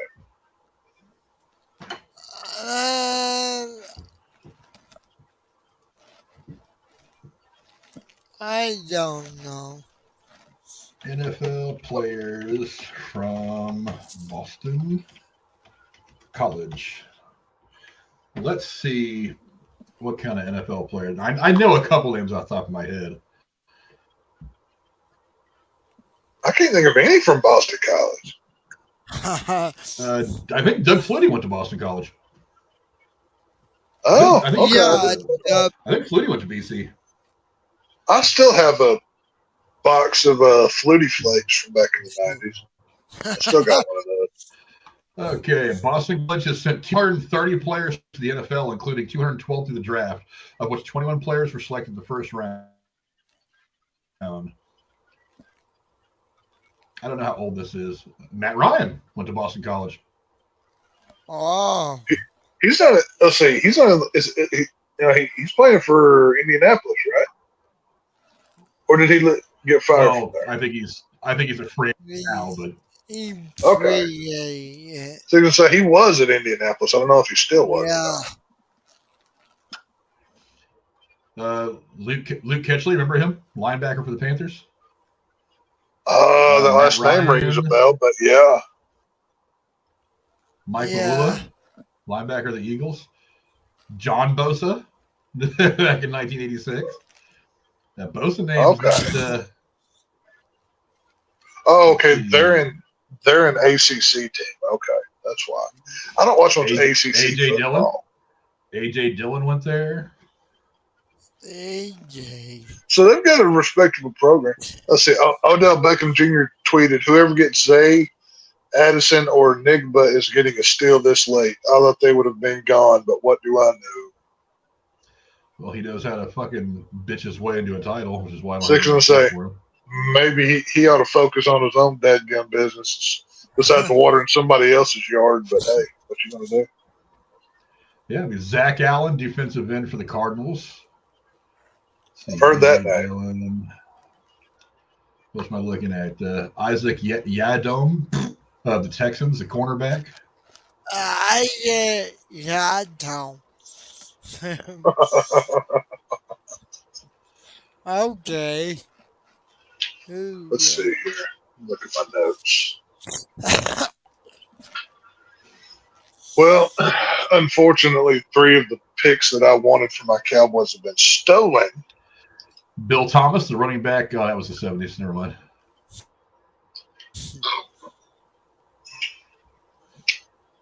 So these are just the first round picks. Yeah. Up until this year, so not including the one who just got picked. But I mean, Chris Lindstrom, the guard for the Falcons. Luke Kilchey, the Panthers, the linebacker. Anthony Costanzo, the tackle for the Colts. BJ Raji, I remember him. The Packers. Matt Ryan, of course. Chris Hoban, defensive tackle. Remember him from the early 2000s? Oh, yeah. Yeah. Boston College, they've got a respectable alumni that's playing in the league now. Or played in the league at some point. Whatever. BC put some guys out there. Now we're waiting on Minnesota. Minnesota. Where you at, GJ? Where you at, GJ? Minnesota, eh? Who's gonna go play the foosball in Minnesota? Right. At least they got a roof on the damn stadium now. Jeez. Yeah. Well, they had one before. Just couldn't handle the weight of the snow. Yeah, but I mean, did you not watch the footage whenever it went splat right to the floor? I've seen that video a lot. I love watching that video. That was just like, holy crap, this is like so cool to watch. This is crazy.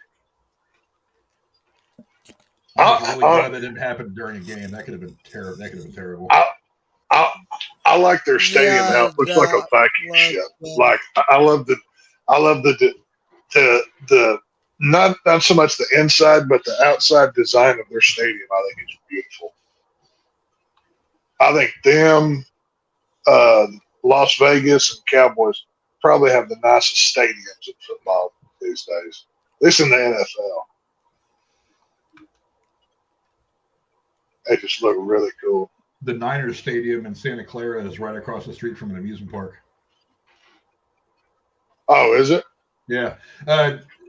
Do you remember? Not a lot of people do, thank God. Do you remember the third Beverly Hills Cop movie?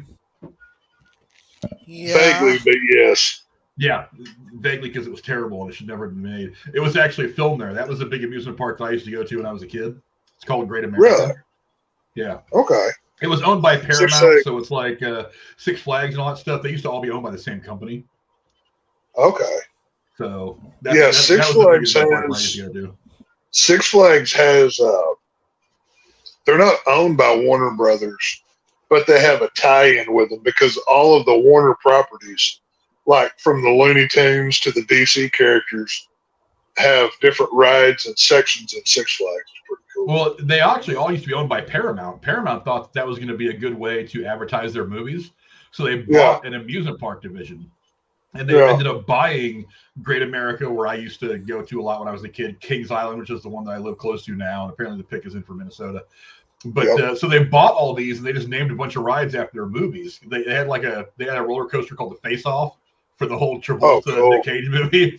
They had Days of Thunder the Ride, which was basically just some like weird seat you would sit in that would shake a lot. And then the video screen in front of you would just play like footage of the race and a part of the movie and all that. So they just basically theme everything after their movies. And eventually they were like, yeah, this isn't a really good way to advertise our movies. We're just going to go ahead and sell this. And for a while they sold it to I think it was, who did they sell it to? Because it used to be Marriott's, like the hotel Marriott. It used to be Marriott that owned all that stuff. I think Paramount bought their theme park division and just renamed everything Paramount, whatever.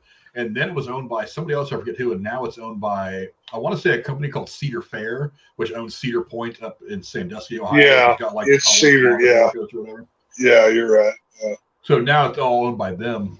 But the theme park I live by now, Kings Island, that's where they filmed that famous episode of the Brady Bunch where they lose his plans and they have to run through it all. Oh, yeah. They filmed that here at Kings Island, Cincinnati. So every year, the guy that played Greg Brady, he always comes through here and does like a meet and greet and a big autograph thing once a year. Oh, that's cool. Yeah, we have Six Flags season passes. We've had them for over a decade. I've got so much of my DC collectibles. I love the Looney Tunes. I've got so much merchandise from that. I mean, hell, let me show you. My pillow I bought at Six Flags. It's a big ass Yosemite Sam Looney Tunes on it. That came from Six Flags. You know what I mean? They've got the Batman ride, Joker, Superman, Mr. Freeze. Six Flags in San Antonio, they've got a Wonder Woman ride. Like each park has different, some similar. Oh, the pick's in is Jordan Addison, wide receiver from USC. Wide receiver makes sense for them. Yep. Well, adding another wide receiver to that arsenal that they already have is going to go a long way. Yeah. Another guy in a pink suit. Was this just like pink suit night or something? I don't know, man. Everybody's all about wearing weird colors that they wouldn't normally wear now, so. I guess. So who knows? I mean, the one guy that had on a black suit, the cut was made out of leather. So, I mean, even he was like, well, I'm going to wear a sensible color, but I'm still going to look like a douchebag. You know, so.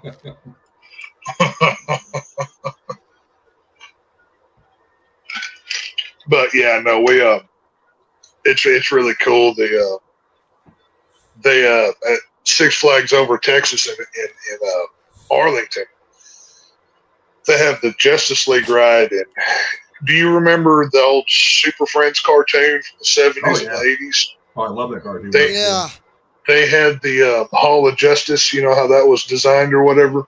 Yeah. Well, they have the outside of the ride is made up like the Hall of Justice. And when you go into it, they have like this animatronic cyborg, you know, the character Cyborg. And he's like, well, welcome, Justice League team members. You have to help us stop Joker and Lex Luthor. They've kidnapped the Justice League and blah, blah, blah. And there's like this whole thing. And it used to be 3D. Now it's just 2D, but you're basically in a cart and they take you on this ride and you have to shoot the gun at Lex Luthor and Joker and all of their games or whatever. It's one of my favorite rides. They have a ride like that here at Kings Island. It's like Scooby-Doo's Haunted whatever, and you got to like ride around the car and shoot guns. That'd be cool. I love Scooby-Doo as well.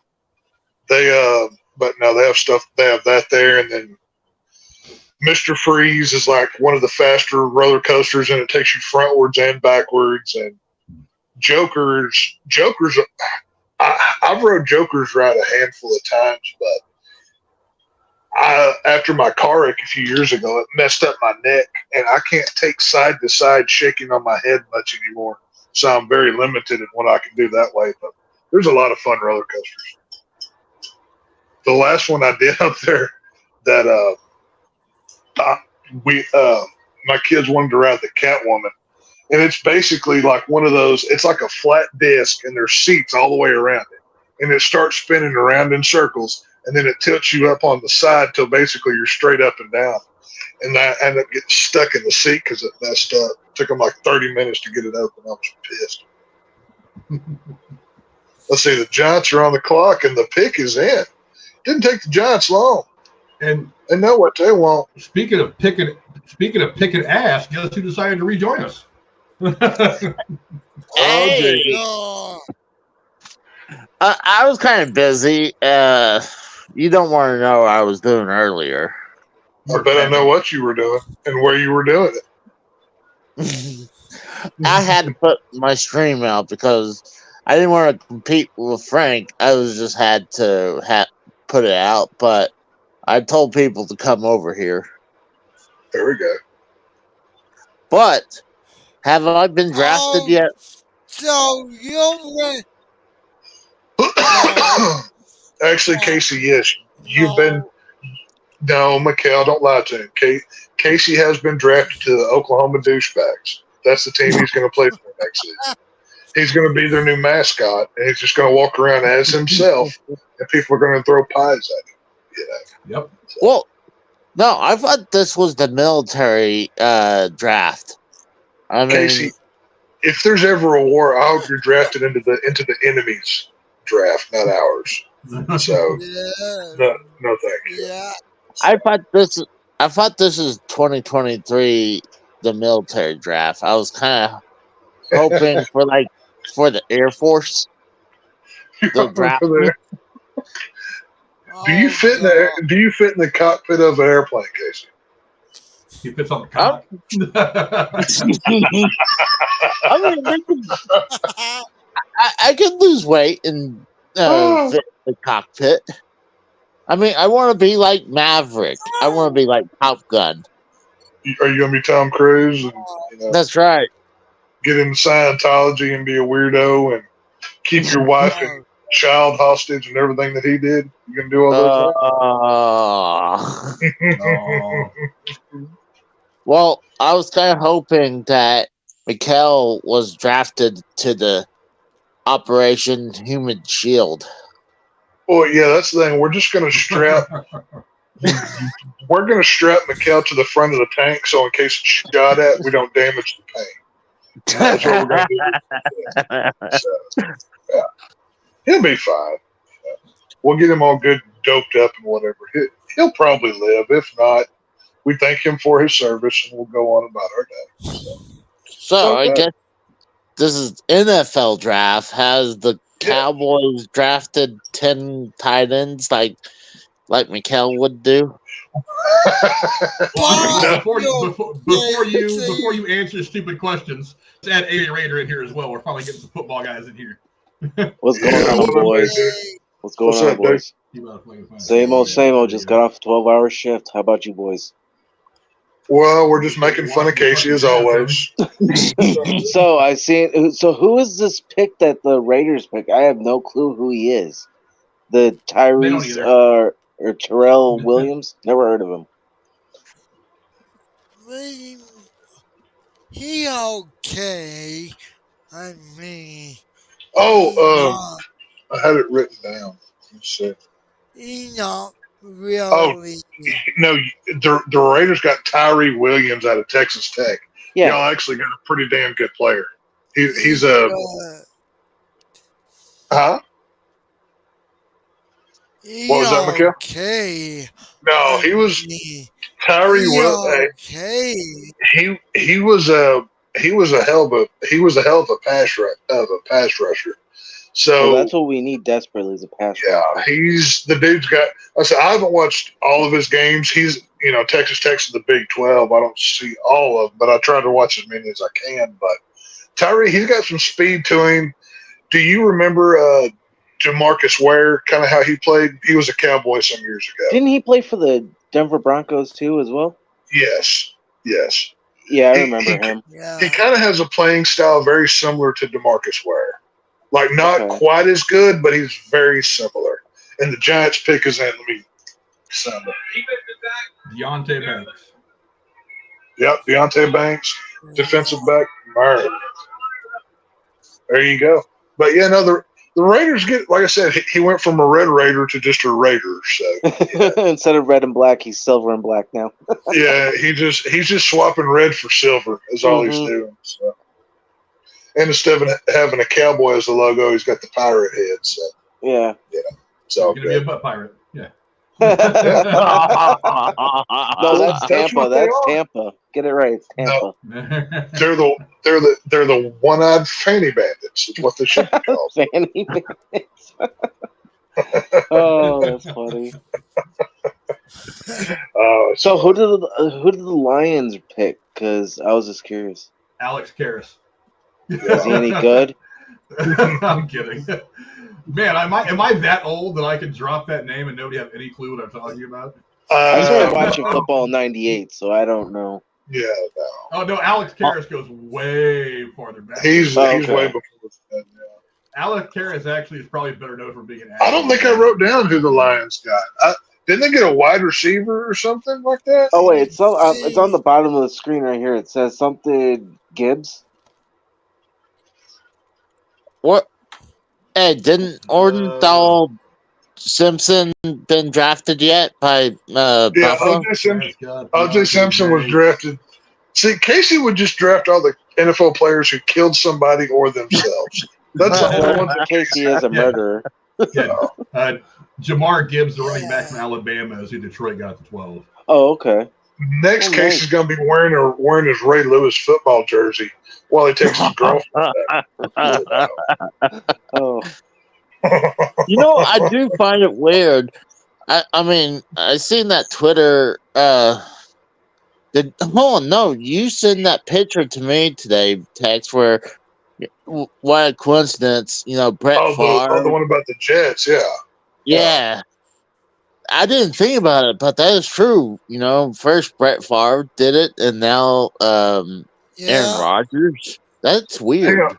You're just now thinking about that when every other football fan's been talking about that for 2 months since this Aaron Rodgers thing started.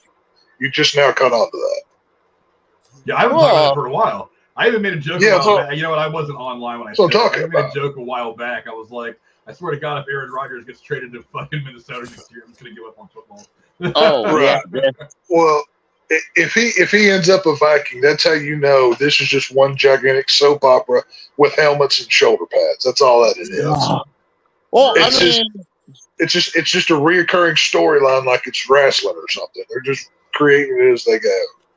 Well, I mean, I remember back then when Green Bay didn't want to trade him to Minnesota automatically, so that's why he went to the Bill's Jets. Pick is in. But we're in commercial. But yeah. Well, of course they don't want to trade Brett Favre directly to their competition. I mean, why would you do that? You know what I mean? That would make no sense.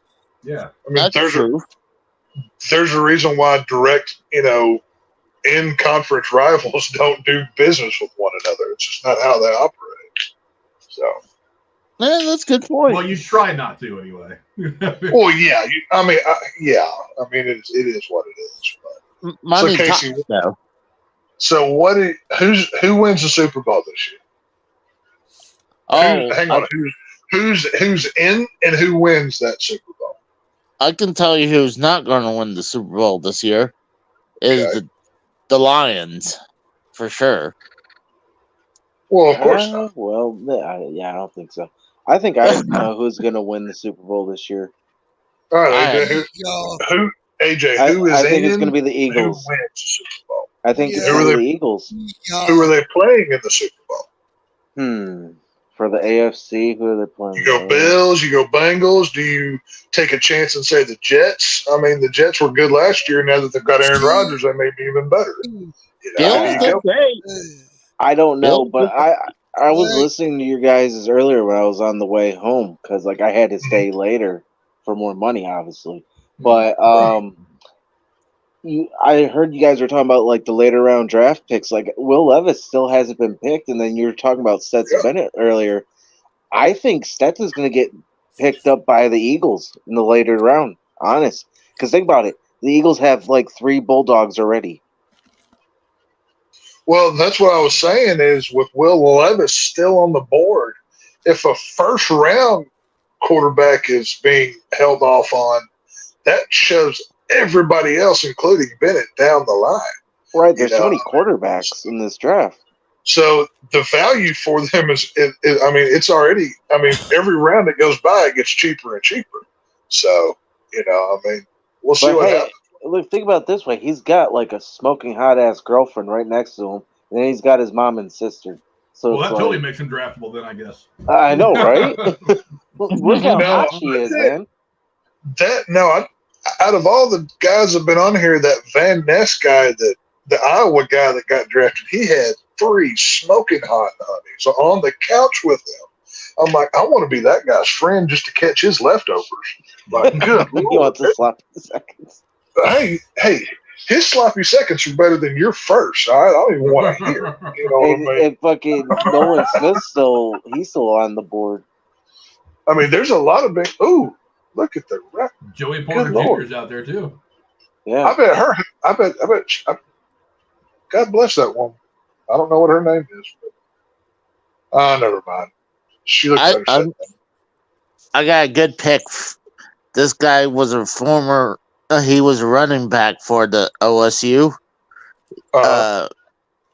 His name's Barry Sanders. So, Casey can give you football picks from 30 years ago. Well, Casey, I don't know if you heard me earlier, Casey, but I'm starting a money league this year. So if you want to draft, you go right ahead and sign up. Bill's pick is in. Everybody hush down a minute. With the 25th pick in the 2023 NFL Draft, Joey Porter Jr. the Buffalo Bills select Dalton Kincaid. Dalton Kincaid. Dude, gummit, I wanted him. Who? Dalton Kincaid, the tight end out of Utah. I honestly didn't think there was a tight end that was worthy of going in the first round this year. No, there are two. No, Dalton Kincaid and Michael Mayer, the tight end as well. Both of them were solid picks. That I wanted to have a cowboy uniform on. Dadgummit. Well, out of my 5 picks, I'm down to 1. So we'll see how that shakes out. And they have to all these other for Dallas. All these other teams keep stealing my good ideas. Come on.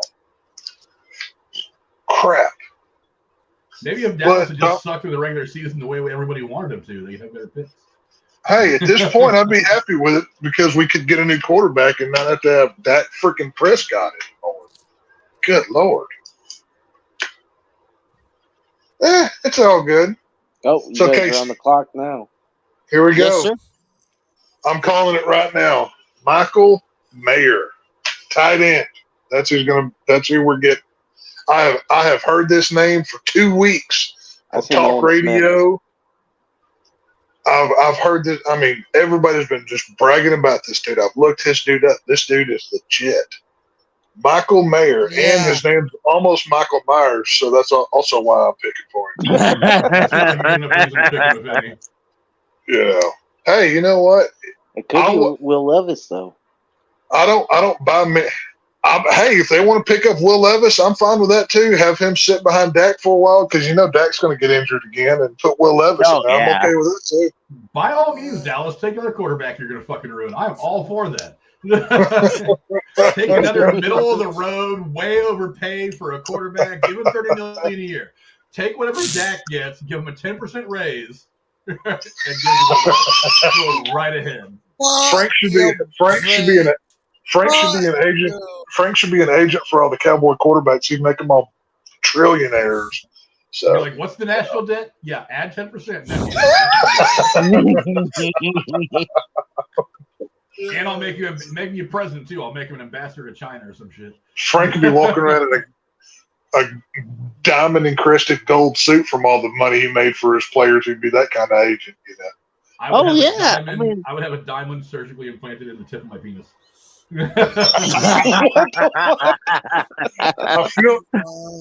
Now, how do you plan to deal with blockage of certain fluids coming out? Doesn't matter. It's totally okay. Philosophy bag, so kind of a catheter.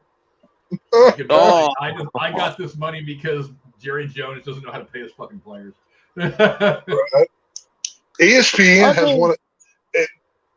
Pay attention to the next time that they show the news desk. The top right light is on the desk is out on the front of it. That's funny. Is that really? Where? On TV. I'm looking at a wide shot of the arena that they're at in Kansas City. They just showed that Michael Meyer, and then look on the top right of where it says ABC when the deal's about. Cowboys got 2.5 left. Michael Myers. I'm gonna call him Michael Myers from now on. What the hell is that dude's head? Make Michael Myers a Dallas Cowboy. Come on. Are you guys Let's go, watching ABC, Cowboys. the ESPN feed? I'm watching ABC. I'm I'm actually watching watching. ESPN. ESPN's got a social thing up right now on their website that's just got a bunch of other assholes I've never heard of. So I'm just kind of watching that just to see the graphics. I'm not really listening to them. You know, the draft's in Detroit next year. I might go. Just because. The draft is where is whatever city won the Super Bowl. No. Really? No. Yeah. It alternates from year to year. Well, hell, last year it was in Vegas. Vegas never won a Super Bowl. Yeah. Well, Roger Goodell, I could have swore he said. Year before I don't know. that Maybe I was in misheard. Chicago. I Hey, thought a lot of times. Hey, it's the Crypt Keeper. Wait, never mind. That's Jerry Jones. I'm sorry. They just look like I misspoke. But to be fair, it's hard to tell the difference. I thought they had the draft at Cowboy in cheerleaders. New York. They used to, but now it goes from city to city. But I could have swore it was for whichever city won the Super Bowl that year. Like, that's a new thing, but I thought they started that.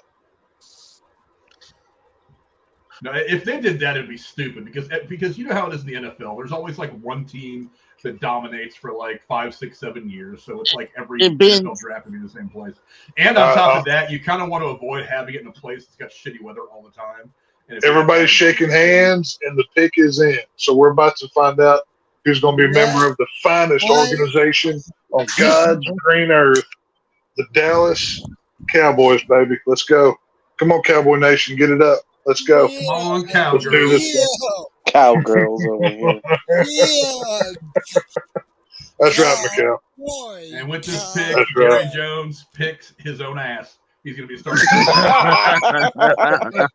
Whatever ass nugget is on the end of his finger is going to be. If you don't like us, you might as well just go join Al Qaeda because we're America's team, so you have to like us. Yeah, you were 40 years ago. Yeah, just like the Raiders were America's outlaw team for the longest time. Now they're just America's asshole. Is all they are. Well, America. Oh, that's Dallas. Well, I don't know if you've noticed, but America's turning trans, so of course you can be America's team now. No. Yeah, that would make sense. The Cowgirls would cool. be the trans, yeah. That guy's wearing a luchador mask like the Dallas Cowboys. That's cool. I want one of those. I'd buy that. Come on. Call it in, Jerry. Get your old man fingers on that giant button phone I'm sure you have on your desk and call it in. one of those jitterbug phones. Yeah, one of those phones where the buttons are 3 inches wide. Yeah. Well, maybe his phone is a rotary. Maybe that's. I bet Jerry Jones still sends messages by carrier pigeon. That's how he used to back in the day, you know.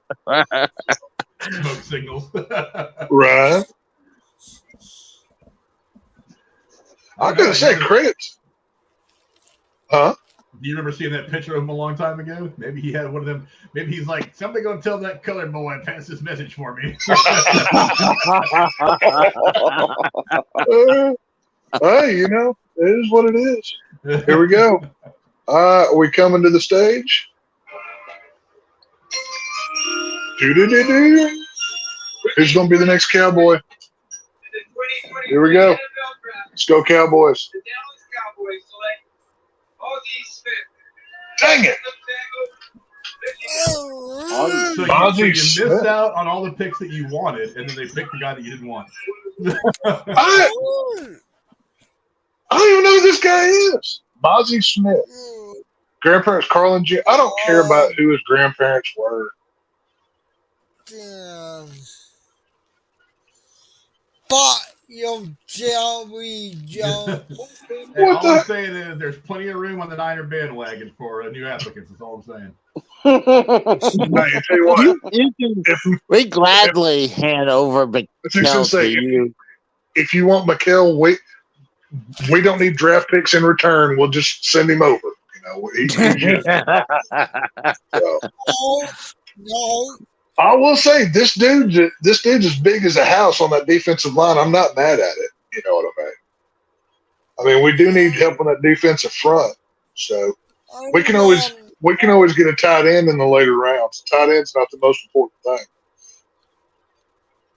Well, maybe we should have Mikkel to pick us a tight end for the Cowboys. Because Mikkel would pick all backups, so they'd never start.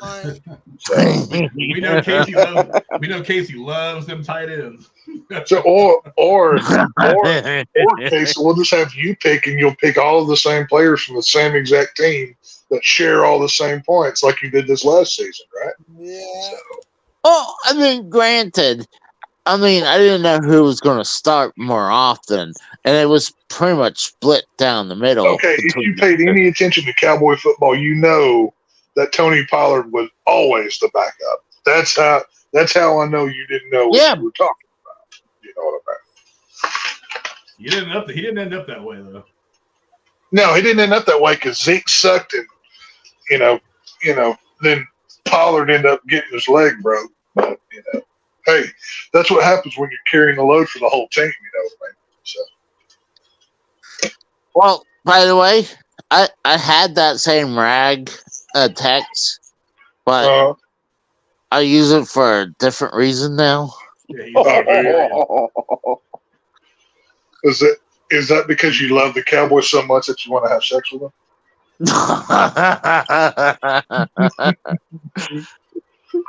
Only two things come from Oklahoma, Casey: steers and queers.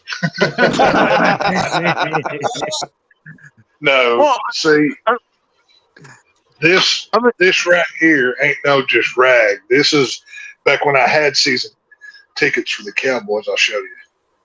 This is one of the things that came with it. This was 2015 season ticket holder deal. Nice gay pride flag. Your whole logo's nothing but a gay pride symbol of "We want cock." That's what your team's symbol. That's why yours is the largest gay bar in America. Okay. Jacksonville's pick is in, by the way. We're just waiting to see who they pick to use to beat Dallas next year. Hopefully, Tony Khan runs the Jacksonville Jaguars better than he does AEW. That's all I know. Isn't it his dad that runs the Jaguars? Oh, Isn't Tony Khan involved somehow? I thought he was like a GM for him or something. I wasn't for sure. I think his dad runs a soccer team that they own. I know Tony's like he wears many hats. Like he's there at the football game.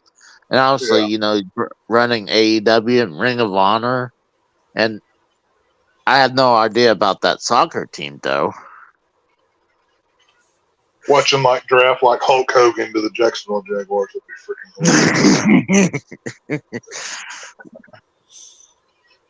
I don't know. Casey, how many games will the Cowboys win this year? Since you are the football czar of our little family over here. How many games did the Cowboys win? 9. All right. I say about 4. I was going to say about 20 out of 30 games. 20 out of 30. So the Cowboys are going to win 20 out of 30 games, huh? Yeah. Are you counting preseason with that? I mean, what are we dealing with? Well, yeah, preseason and postseason too, and all the Nintendo games that he's going to play for them. 6 and 6. How many times are you going to play as a Cowboys on Madden this season? Is that what you're talking? I'm going to play Tecmo Bowl on Nintendo, and we're going to go undefeated. Actually, there's a big community who buys a hack of Tecmo Bowl for the NES all the time. Like there's a new one every year. I hadn't played Tecmo Bowl in probably 25 years. I have a game on my iPad called Retro Bowl. It's basically just Tecmo Bowl, but it's an app. Oh, is it? That's cool. Yeah. Actually, I had I think it's called Blitz the League, and this is right after Blitz lost the NFL license. It became Blitz the League, and it had a bunch of different team names, and then they like you can buy steroids and like Nice. painkillers. Nice. I want that. That's dope. Six and say that's hey. I mean, it's not like they're not like we don't already know that they're not all doing them right. I think it would be kind of refreshing if you just saw like a player he gets kind of hurt on the side of the field, right? And you see him carry him over they carry him over to the trainer table, and he's like, "All right, pull your pants down." They shoot steroids in his ass and send him back out on the field. That'd be a fantastic game. I would fucking play that. A game? I'm talking about real life. I want to see the real thing happen. Let's see. Oh, and what about? Isn't it? Was it cortisone? What was it? They call it Cortisone is what they used to. Hey, there's that Anton mark on Harris. TV. Anton Harrison, a defensive tackle out of Oklahoma, is headed to Jacksonville. This selection makes some sense given the news of the day from Jacksonville. Their left tackle. There you go. Robinson is already coming back from the He doesn't even look excited. He's like, "Oh crap, I got to play for Tony Khan's team." Dang, why couldn't I find somebody like that? He's looking around, sitting there. Oh, wait, can I do the Eli Manning thing and just demand a trade? Can I do this here? Can we make this happen? Oh. 6'4", 3. I see. Good Lord, he's built like a brick shithouse. Damn. He's a big one. I tell you what, Casey could get drafted as just half the offensive line. We just stand him in front of him. Nobody would ever get around him. I mean,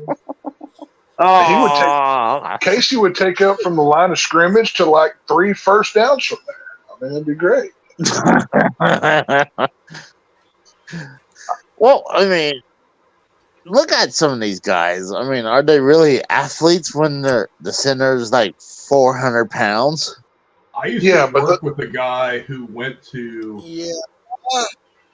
Ohio University. And he was a black guy, big guy. You wouldn't think he would be so fast. I am Well, when I was playing softball a lot, I'm deceptively fast for a fat man. I can run. I can run the bases.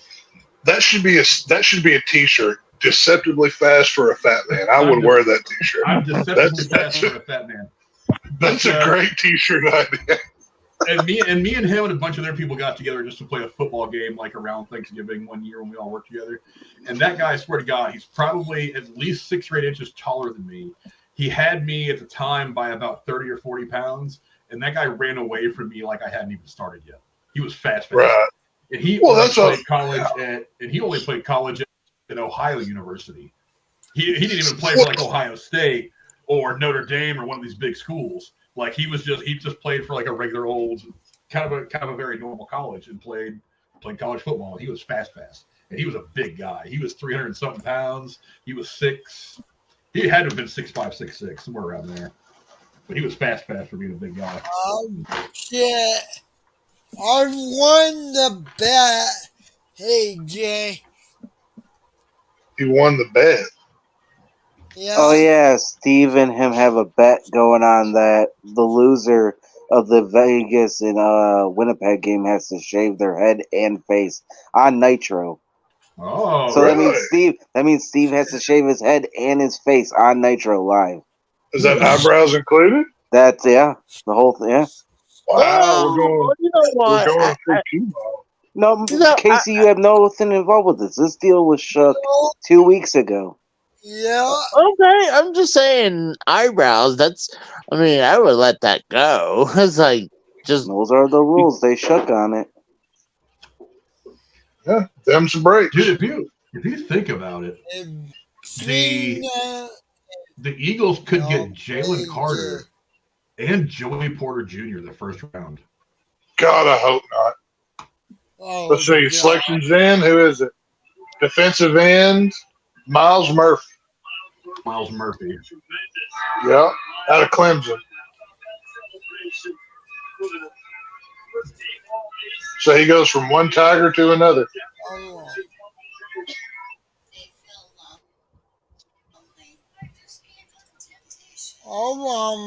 So Mikhail doesn't have to shave his entire head then, eh? Is that what the deal is? Nope, he doesn't have to shave at all. No, there you go. No. And it's Steve Callan that has to do it? Steve Callan has to shave his head and his face and his Wow. eyebrows. Yep. Live on Nitro.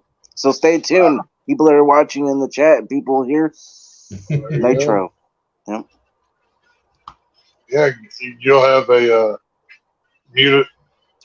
Does he shave it live on camera or shaving then come Live on? on camera. Live on camera. Oh, okay. AJ, I don't Well, know if that'll you be heard or not, interesting. but I'm kicking the derailed league back up for this year. What's up, buddy? I'm kicking the derailed fantasy football league back up for the year. Okay. Would you like me to join? If you want, it's going to be a money league this year, unless I get enough support. I'll do like another free league just for shits and giggles. But I'm going to do that at auction draft. It's going to be a different draft.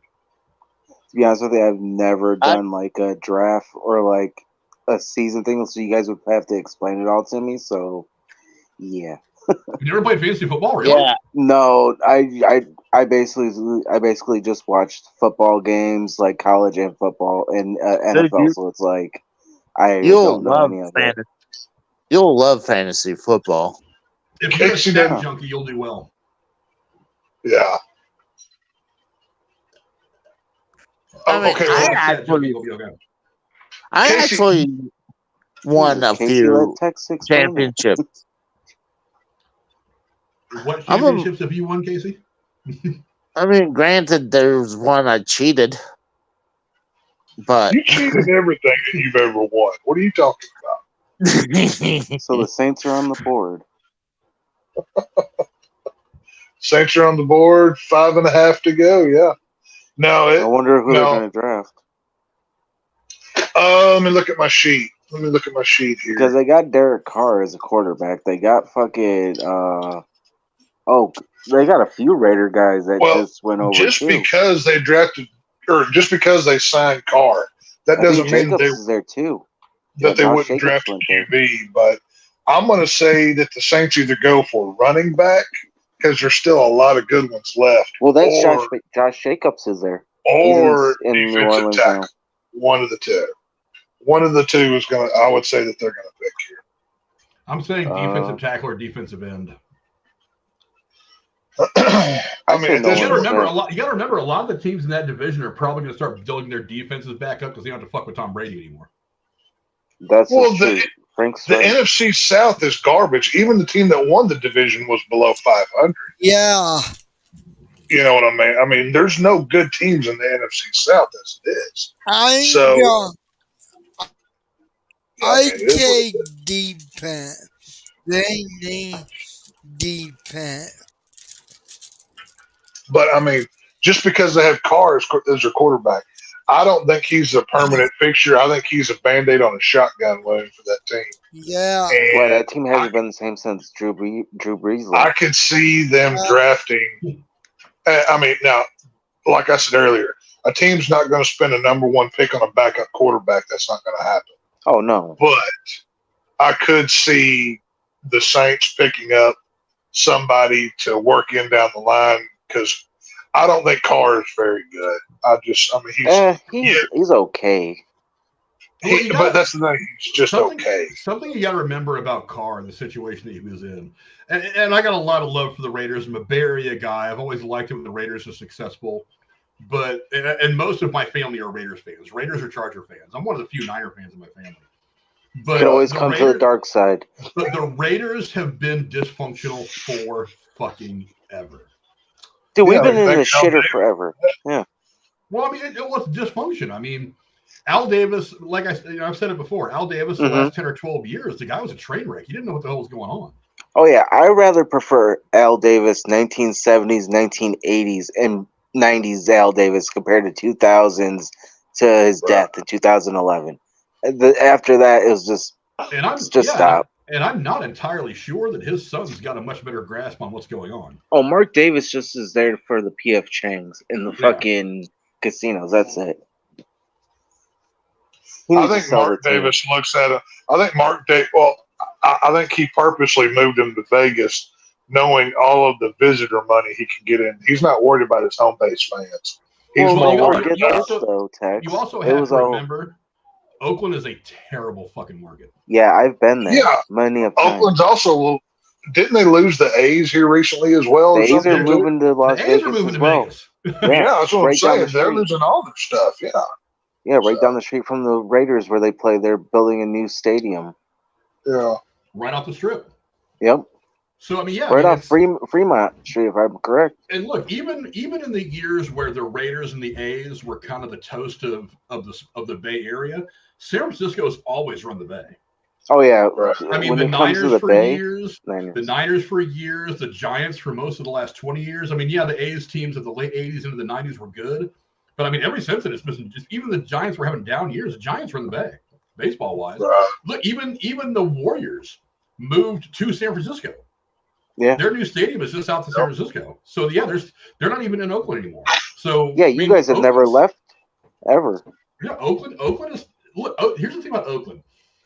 San Francisco and Oakland are literally a matter of feet from one another, but are completely different planets. Oh yeah, San Francisco is, well, I mean, when I was growing up, now it's kind of California as a whole is kind of a train wreck. But when I was growing yeah. up, San Francisco was like Birkenstocks, hippies, It's big. diversity. It was the place everybody wanted to go. Oakland's always been a ghetto. Yep. It's Oakland's mostly industry. Oakland is not really a Brian Brzee, defensive tackle out of Clemson, is going to New Orleans. defensive tackle, defensive end. Yep. But I mean, Oakland is much more industry and stuff like that. There's nothing touristy that draws people to Oakland.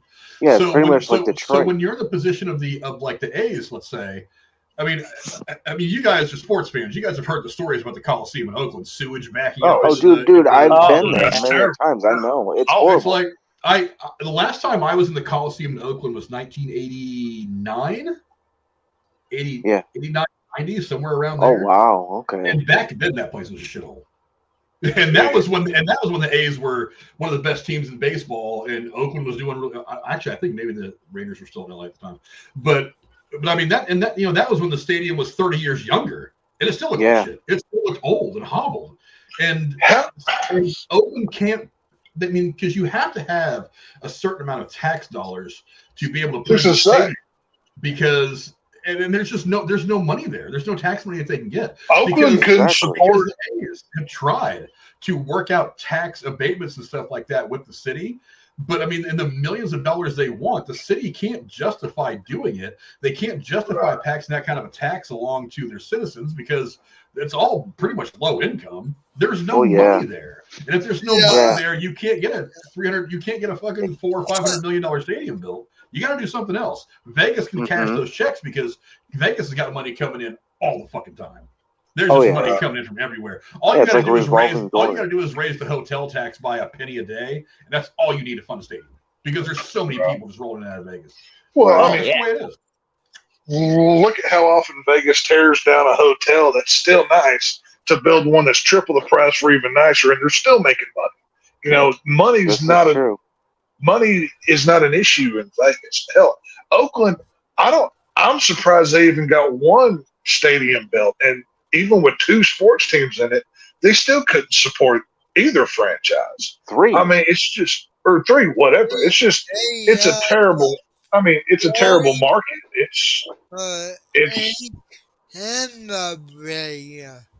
Well, that's what I was going to say earlier before I had gotten a phone call earlier. Even your rich people in California are leaving because even the rich people can't afford to live. I was listening to one of the horror podcasts I listen to, and it's hosted by Danielle Harris and Scott Taylor Compton, two working actresses that make a lot of money in movies. And one of them lives in Texas, and the other one's moving to Tennessee. Why? Because the taxes are so high out there, you can't afford to live, so people don't go to sports games like they do anywhere else. It's just, it is what it is. And then what's funny is if you look across the bay at San Francisco, the Giants paid out of their own pocket to build that stadium because they knew they could probably pull it off because they know that San Francisco is a huge tourist trap. You go to California, you go to the Central California, you go to San Francisco, you spend some money on the restaurants. Yeah. Maybe you're there, you're taking a Giants game. It's right there on the waterfront. It's a half a mile from Pier 39 and from Fisherman's Wharf, where all the tourists go. Loads of people all the time every year. You know that you're going to get that money in foot traffic. You know there's money coming back to you that can kind of offset what you didn't get in tax abatements and tax help from the city. Right. So they're like, we're going to go ahead and do this. And to top it off, they knew they were going to pay off the cost of the stadium real fast, and then instead of having to pay for the next 30 or 40 years on whatever tax loan you got from the city, that's hundreds of millions a year in disposable income you can spend on talent. Right. So now that stadium is fully paid off, and they've got all kinds of. That's how they had money to go after Aaron Judge this last offseason. Bryce Harper the year before that. That's why they were in on that. Because they were like, we can afford to pay this guy $350 million because we don't have to spend $150 million a year just paying off our stadium. So, well, look, I mean, okay, how far is Los Angeles from San Francisco? What's the distance between that? The distance? Oh, it's a ways. I mean, it's a good 8-hour drive.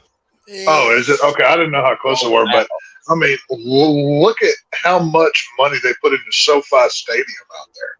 That place looks like a mecca. I mean, holy crap, that's one of the most beautiful sports facilities in the country. But again, there's so much that happens in LA. They've got the city of LA has the money to throw some tax money at it.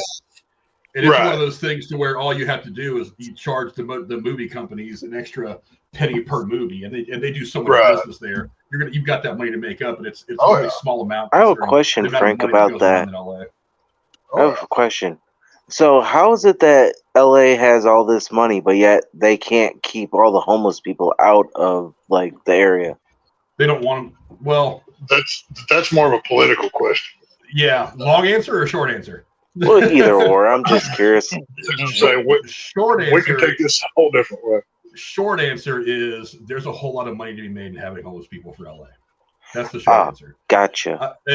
Basically what happens is, and I'll try to shorten this a little bit without going too much down a political thing, is they get so much money from different places, from charities, from the federal government, from the state of California, from whatever, to Democratic parties.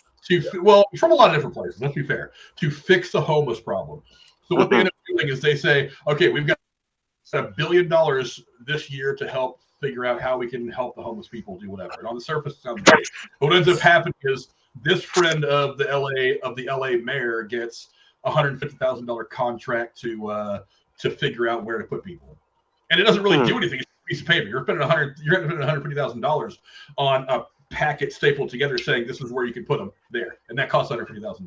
So a lot of that money ends up getting pushed out to contractors, people that have political friends, to do analytics and to do different things, small things that are important if you're actually going to do something with them, but in the end don't actually do anything themselves to solve the problem. Eagles pick is in, yeah.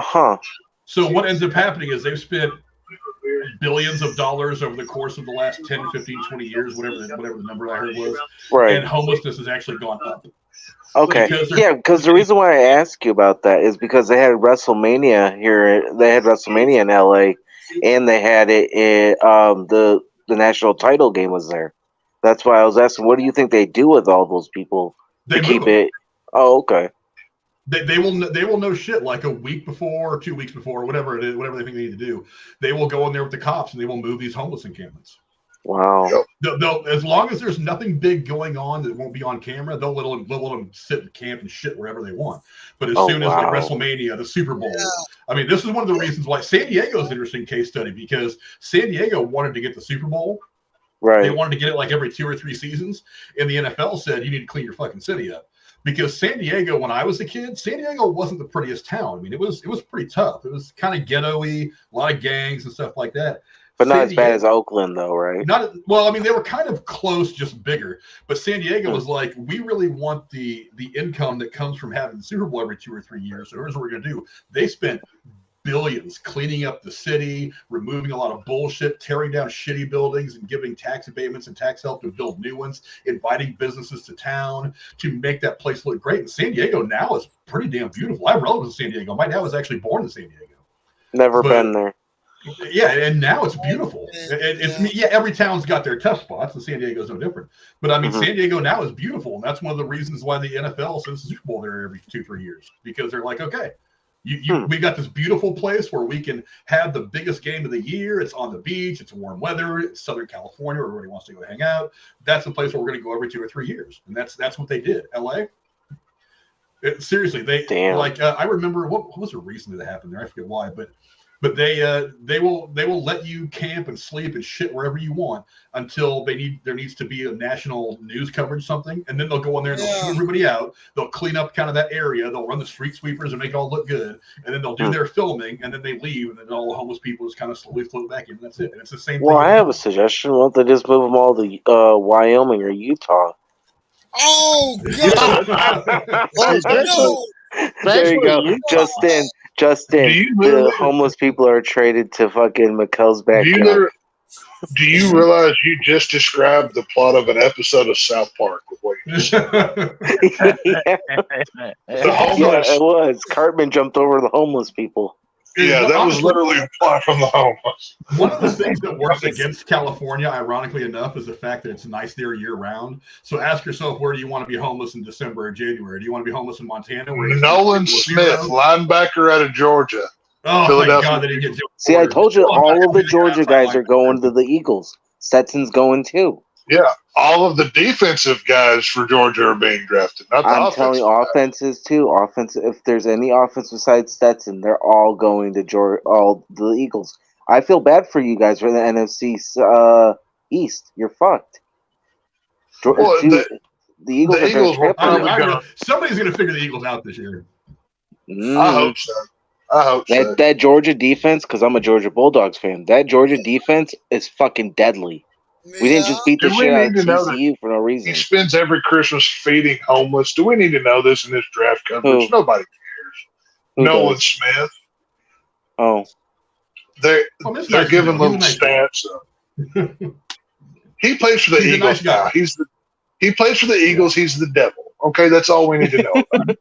Tech said that 4 months ago when TCU got slaughtered by my dogs, too. He could have been the one that removed Jesus from the crucifix, but if he played for the Eagles, he'd still be the devil. All right, there's no way around it.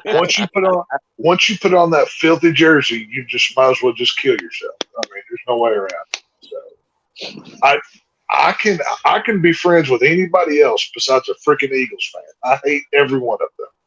They're just vile. So. Yeah, now they got 4 Georgia Bulldogs. This is insane. You guys are really fucked this year. You guys already lost the division. We have Dak Prescott at quarterback. We weren't going to win either way. It doesn't really matter. Yeah. So, yeah. We have Dak Prescott and the Crypt Keeper as our GM. So, so we have. When is he going to die?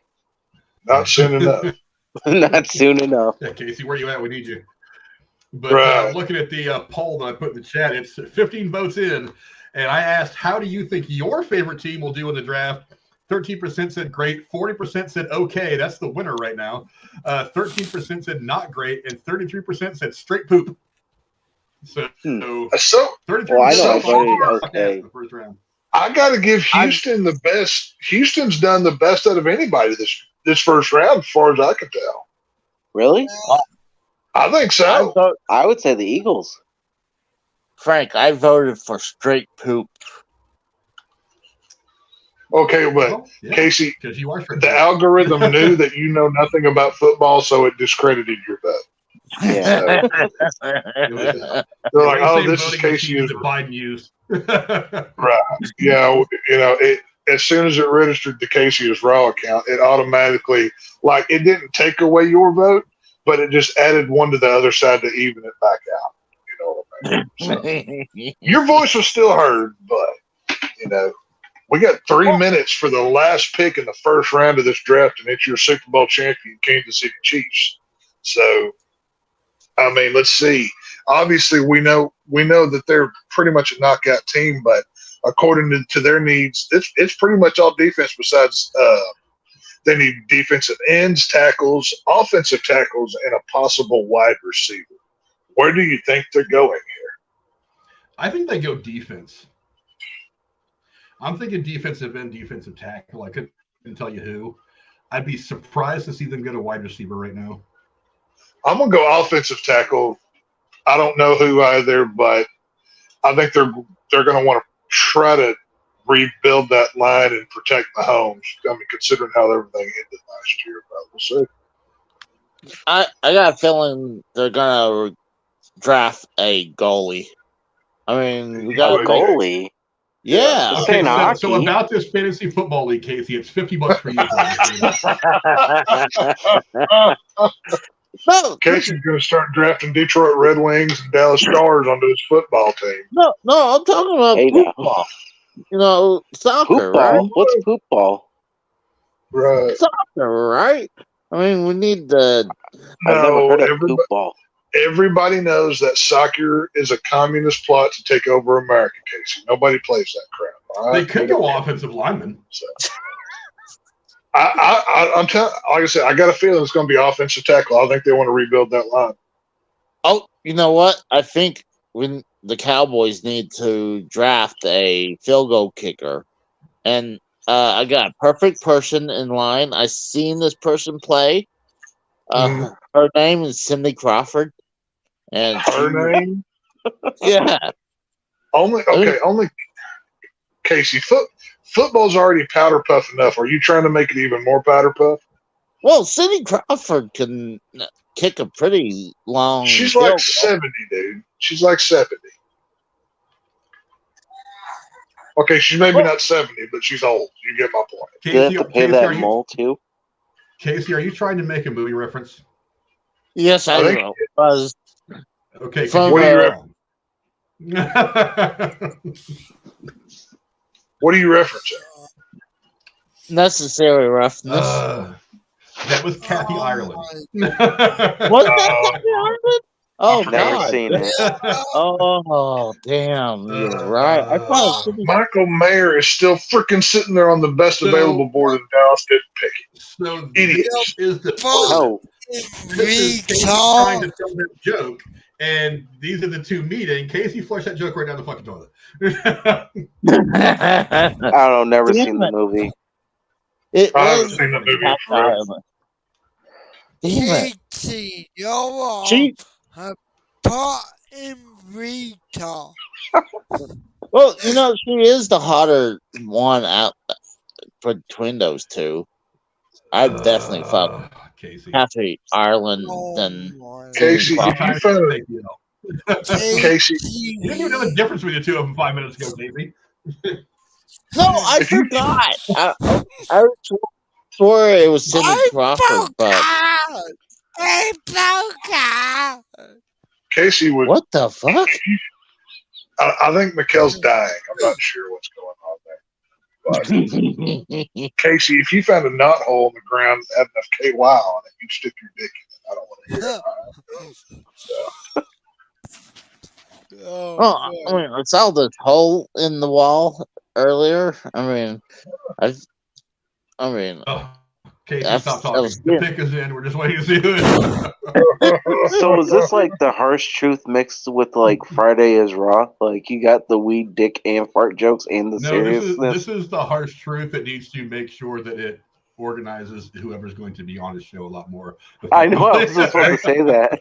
Me and Casey were talking about trading Mikkel to you, Frank. We were like, No, well, we no, could no, wait. for His a services- second and third. We need a second and a third for him. No.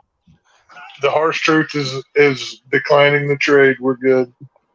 we're not even wanting anything. We gladly just hand them over No, without nothing. we will pay y'all. We'll pay y'all to keep. You know, You'll pay us to keep him. I will give you a first round pick to never ever make that offer ever again. Hey, I offered a second and third, but hey, I'll take the first.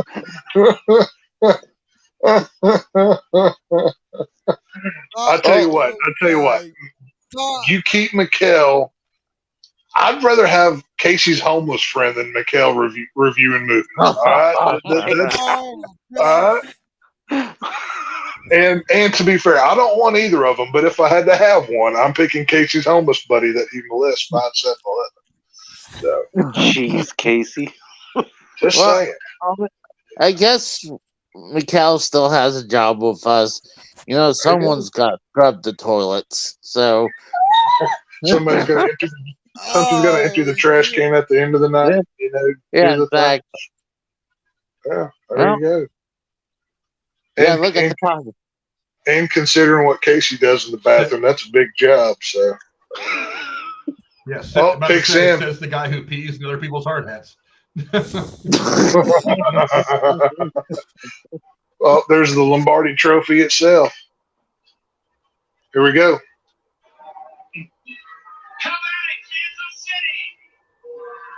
I bet Drew's there right now. He's all drunk in the crowd. Oh, 2023 NFL Draft, the Kansas City Chiefs select Felix and DK Uzama, defensive end, Kansas City. Felix and Udike. I ain't gonna say that last name. Uzoma. Yeah. Some kind of islander or something. I ain't sure what he is. But defensive end from Kansas State goes to the Kansas City Chiefs, so he's staying home for his career. Yeah. oh, he's probably related far. with Roman Reigns and the Uzos. Probably. He's probably in their bloodline with that, you know, that bloodline that never ends. Oh, Jesus Christ. We'll trade her away, too.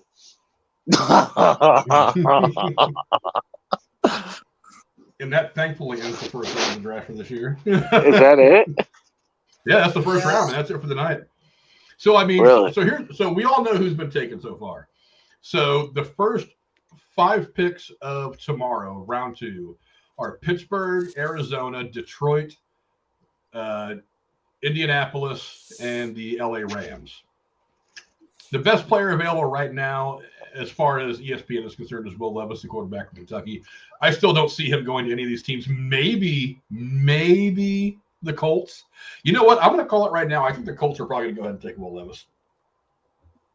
35th overall, number 4 in the second round. They could use a quarterback. They're going to get him on the cheap if they get him in the second round. I think that's possible. I don't know. What do you guys think? I'd rather go in the second round than the first, because you don't want, even though you're going to get a big money contract on first round, you don't want to be on that shit team. So I'd rather be picked up from a second round. Okay, Casey clearly has no idea what the hell he's talking about. How about you, AJ? I mean, do you think? I mean, it seems like kind of a no-brainer to me. I mean, Indianapolis needs a quarterback. I could see it.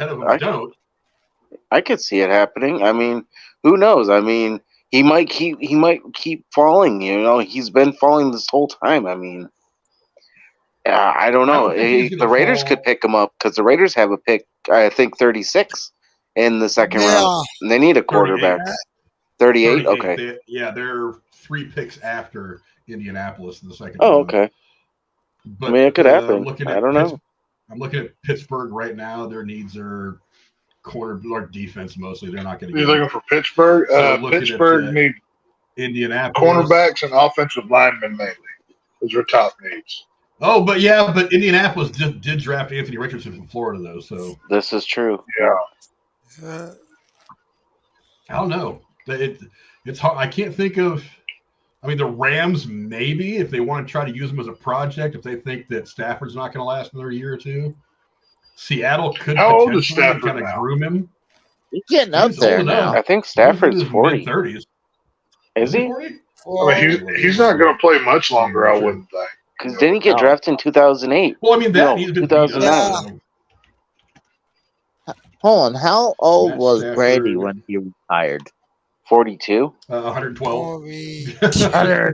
Yeah, but Matt Stafford and Brady are 2 very different animals. Yeah, that's like apples to oranges. Right. I was just curious. I didn't. I mean, just like I said the other day, you can't use the Tom Brady equivalent to just anybody you want because there's a reason there's only one of them. You know what I mean? No, It's just one of no. those Matt, brands. Matt Stafford is 30.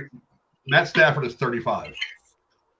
Wow, That's really? not He's only a year younger than me? He might Wow. have a couple seasons left in the league, but I wouldn't imagine any more than that. I mean, some quarterbacks, don't they last like 20 years? Like, Not really. Not uh-oh. really. Not really. Not prime years anyway. Well, I mean, they last longer than a few years. I mean, unless you get washed out. Yeah, but he's already been in the league for more than a few years. He got drafted in 2009. No. Wow. So he's been in the league for 14 years. Yeah. He's been around for more than a few years.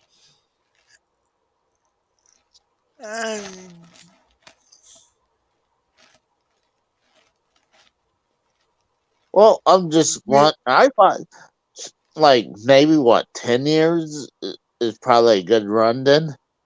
Well, he's had 14, so. No, I mean for he probably. I mean, he's probably on. He's probably near the end. Yeah. So you think he pretty much his prime year is done? Oh, his prime years were done a couple of years ago.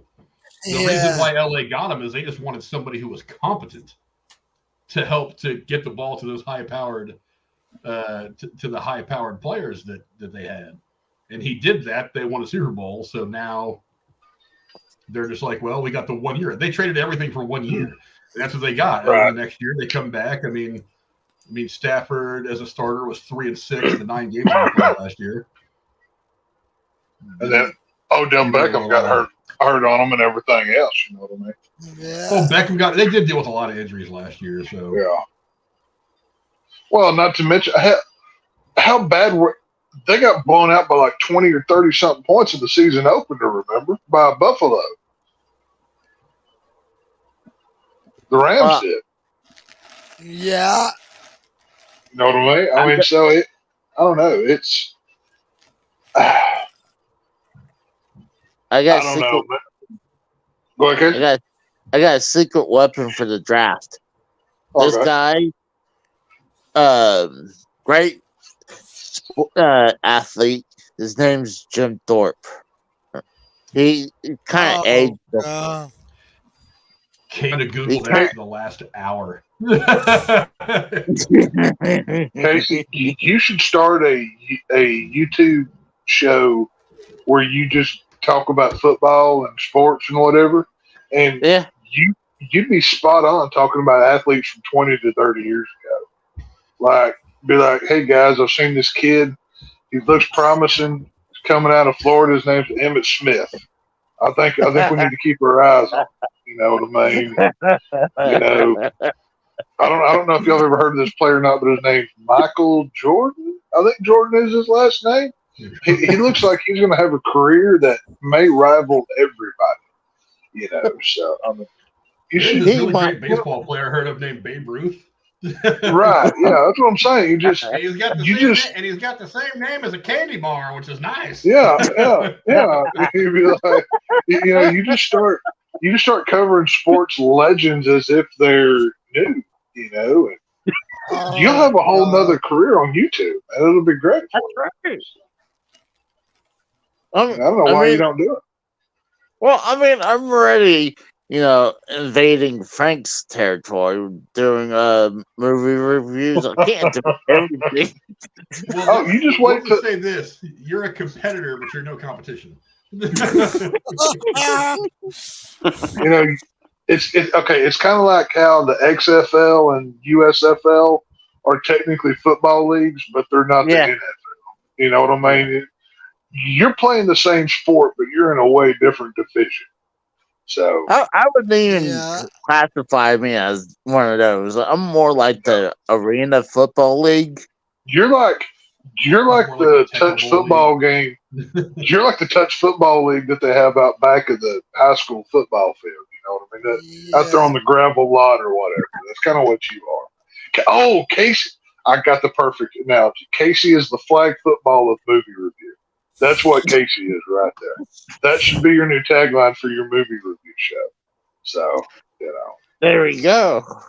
it's all good. Hey, come October, whenever you're getting all these, first-time horror watches thrown at you, Oh, I expect some effort and not just, I like the movie, it was a blah, blah, blah out of 10. I want you to do how Frank, myself, how others do. I want directors' names. I want you to know something about them, the actors. Actually invest and study these things. You know what I'm saying? Homework. And write down notes. Yes. You mean like do Yeah. your job as a reviewer? Yeah, kind of. Yes. I mean, okay, Evil Dead Rise. It's directed by Lee Cronin. It stars Susie Lilith, I believe is her last name. She plays Beth in the film. Just give me some facts. Give me whatever. Tell me what the Easter eggs were, how Bruce Campbell was blah, blah, blah in the film. Just start throwing out some facts, do a little bit of studying, and it goes better, my friend. And I can't use Wikipedia. No, you can use Wikipedia as a source, but You take the effort to learn these things. Do any of the research. Yes, that's you want to research. do, just do research. Yeah. Well, I mean, shows- let's say if I read it word by word, though. No, that's not okay. That's not research. That's cheating on somebody else's homework. Go to the Wikipedia page, find out the director, who was the producer behind the film. Maybe know something about the studio that made that movie. The people that made this also made blah, blah, blah, because it's corresponding information. Talk about the stars of the movie. What else have they done of notable work? These kinds of things, So. Oh my God, that's so much work. I might be retiring from movie reviews. Once again, the touch football of movie reviews, Casey. yeah. It's all. Well, I mean, hold on. Maybe I can have Mikkel write down notes, and I'll take them. Yeah, Yo. if you can read that chicken scratch, good luck. Well, I mean, I want to have him type the notes out. Oh You- God. I don't count his ability to spell either, but good luck with that. Well, I can probably figure it out if it's misspelled. Or, when it comes time to movie review, maybe you call, if it's a movie that pertains that I'm, scary wise or something, you call your old buddy Tex and he helps you out. Well, I assume that's probably a better thing, especially or like if those it's a movie in general, maybe your buddy Frank might help you out or something. You never know with these things, So, Do you see all this good. tweet that Sports Center put out? which one? what? I'll tag you in it, but it's from Sports Center. It said it compares the Cowboys war room to the room in the Death Star in the beginning of Star Wars. It said the Cowboys war room. So the Cowboys look like they're about to destroy Alderaan.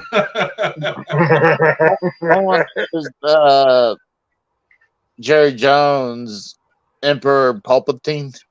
Oh yeah. Oh, I could see. I need a deep fake of Jerry's face on the Emperor scene where he said, "Oh, the weapon is fully functional," and Luke Skywalker sitting there looking all scared and whatever. And they, oh, that'd be great. Yeah. Or you could do Jerry on the Emperor's face from those god awful Star Wars prequels where he comes back and fights old Mary Sue herself. He's all ragged looking and everything else. He's like a clone of himself. Either way works. So, gotta fix my TV. Yeah, it's all good. It is what it is. I don't know. Frank, what are your thoughts for the Niners going in the second round? What are you hoping they pick up? What are you hopeful for here? I know tonight you didn't get anything, but Well, I'm more interested right now in making sure the defense stays right. because Right. I mean, I don't worry about the offense too much because the way I figure it, let's say Trey Lance, I'm pretty sure at this point Trey Lance is going to be the starter next year. So you've got Trey Lance as a starter. All he has to do is hit Kittle or Ayuk or Debo or whatever, and he's fine. So offensively, I think we're okay. Offensively, I would concentrate since we lost Mike McGlinchey this year. He went to Denver. I would like to see them maybe get some help on the offensive line. But other than that, I don't think the offense is hurting all that bad. Defense, though, we need to keep up. Lost a couple of defensive players. One of them went to Houston with fucking their coach. Why am I drawing a blank the name all of a sudden? I said it earlier. But one of them went to Houston with him. They lost somebody else on in the defensive secondary, I think. So defense is what I think we really need to keep up because our offense can put points on the board, but the defense is really where the Niners' strength is. So I don't want to lose any of that strength if I can help it. So I'm hoping strengthening defense. That's kind of where I would go. What they do, I don't know. But there's nothing out there saying that they won't trade Trey Lance tomorrow. So I don't think they will. I think if they were going to trade him, they were going to try to get a number 1 pick and go after a real banger on defense tonight. But I really don't. But since it didn't happen tonight, I don't see him getting traded at all.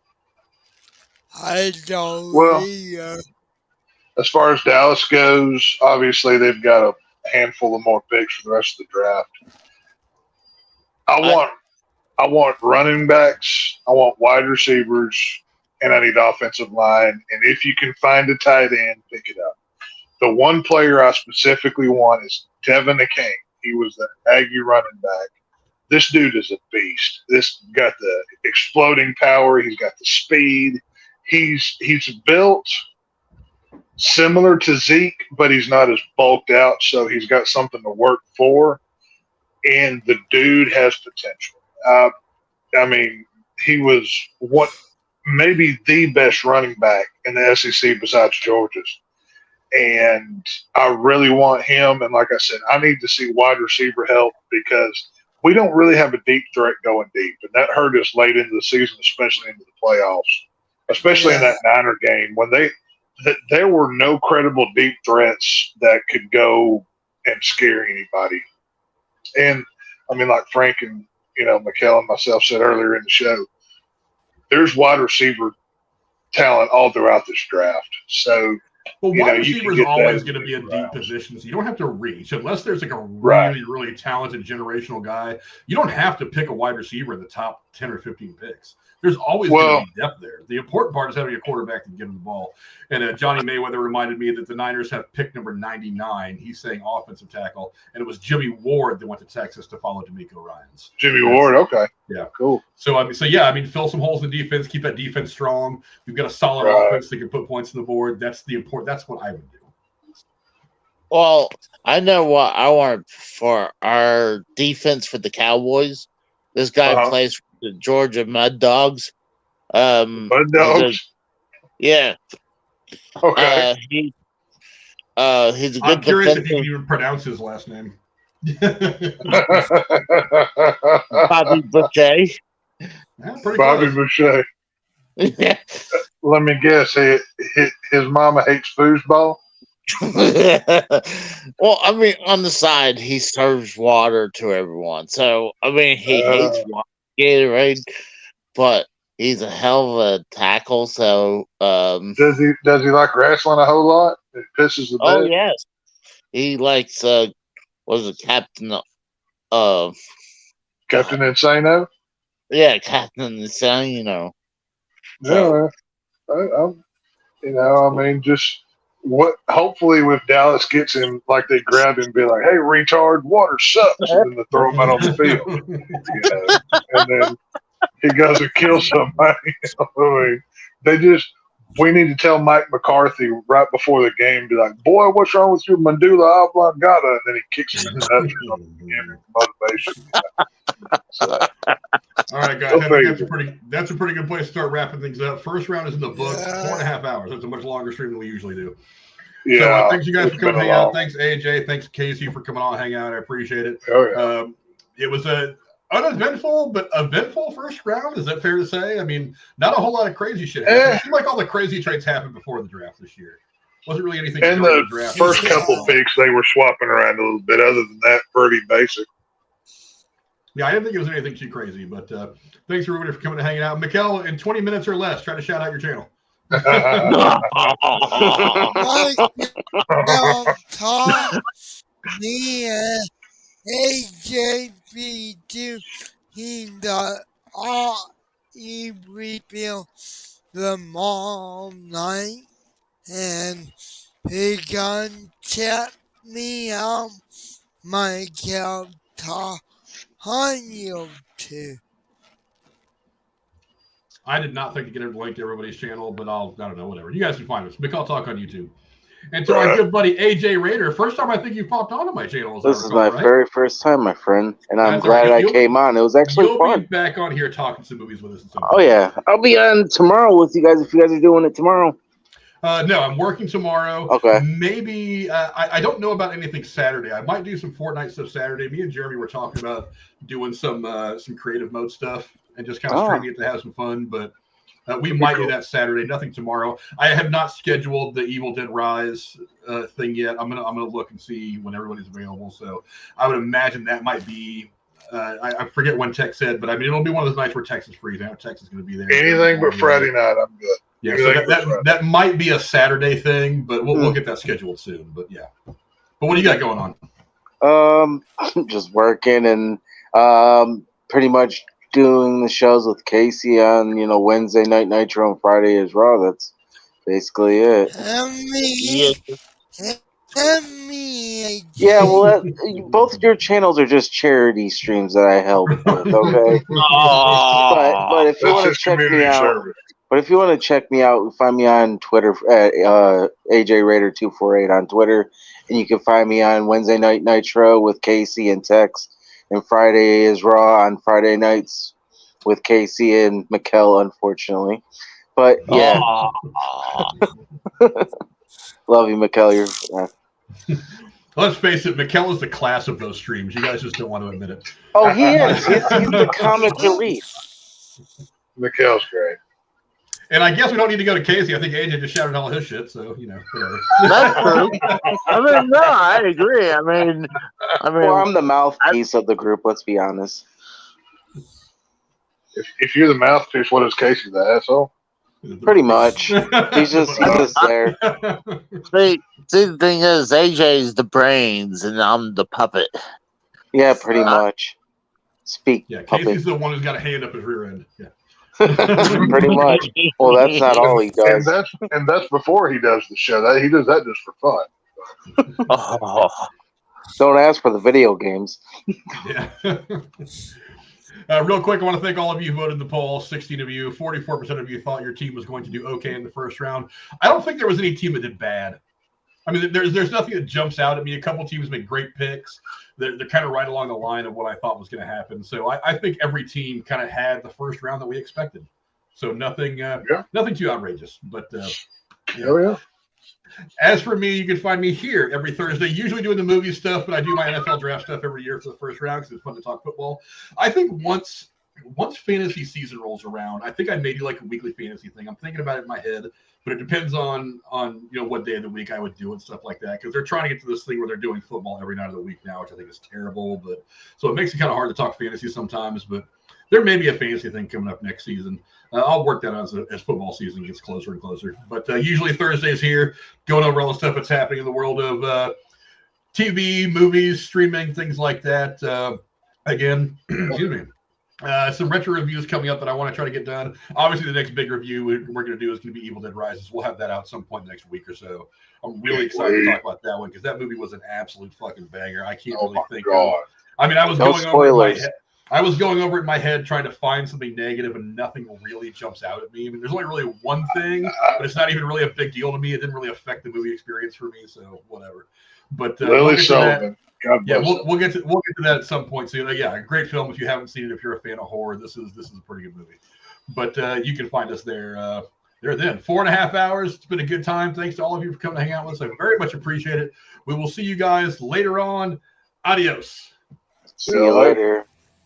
See ya.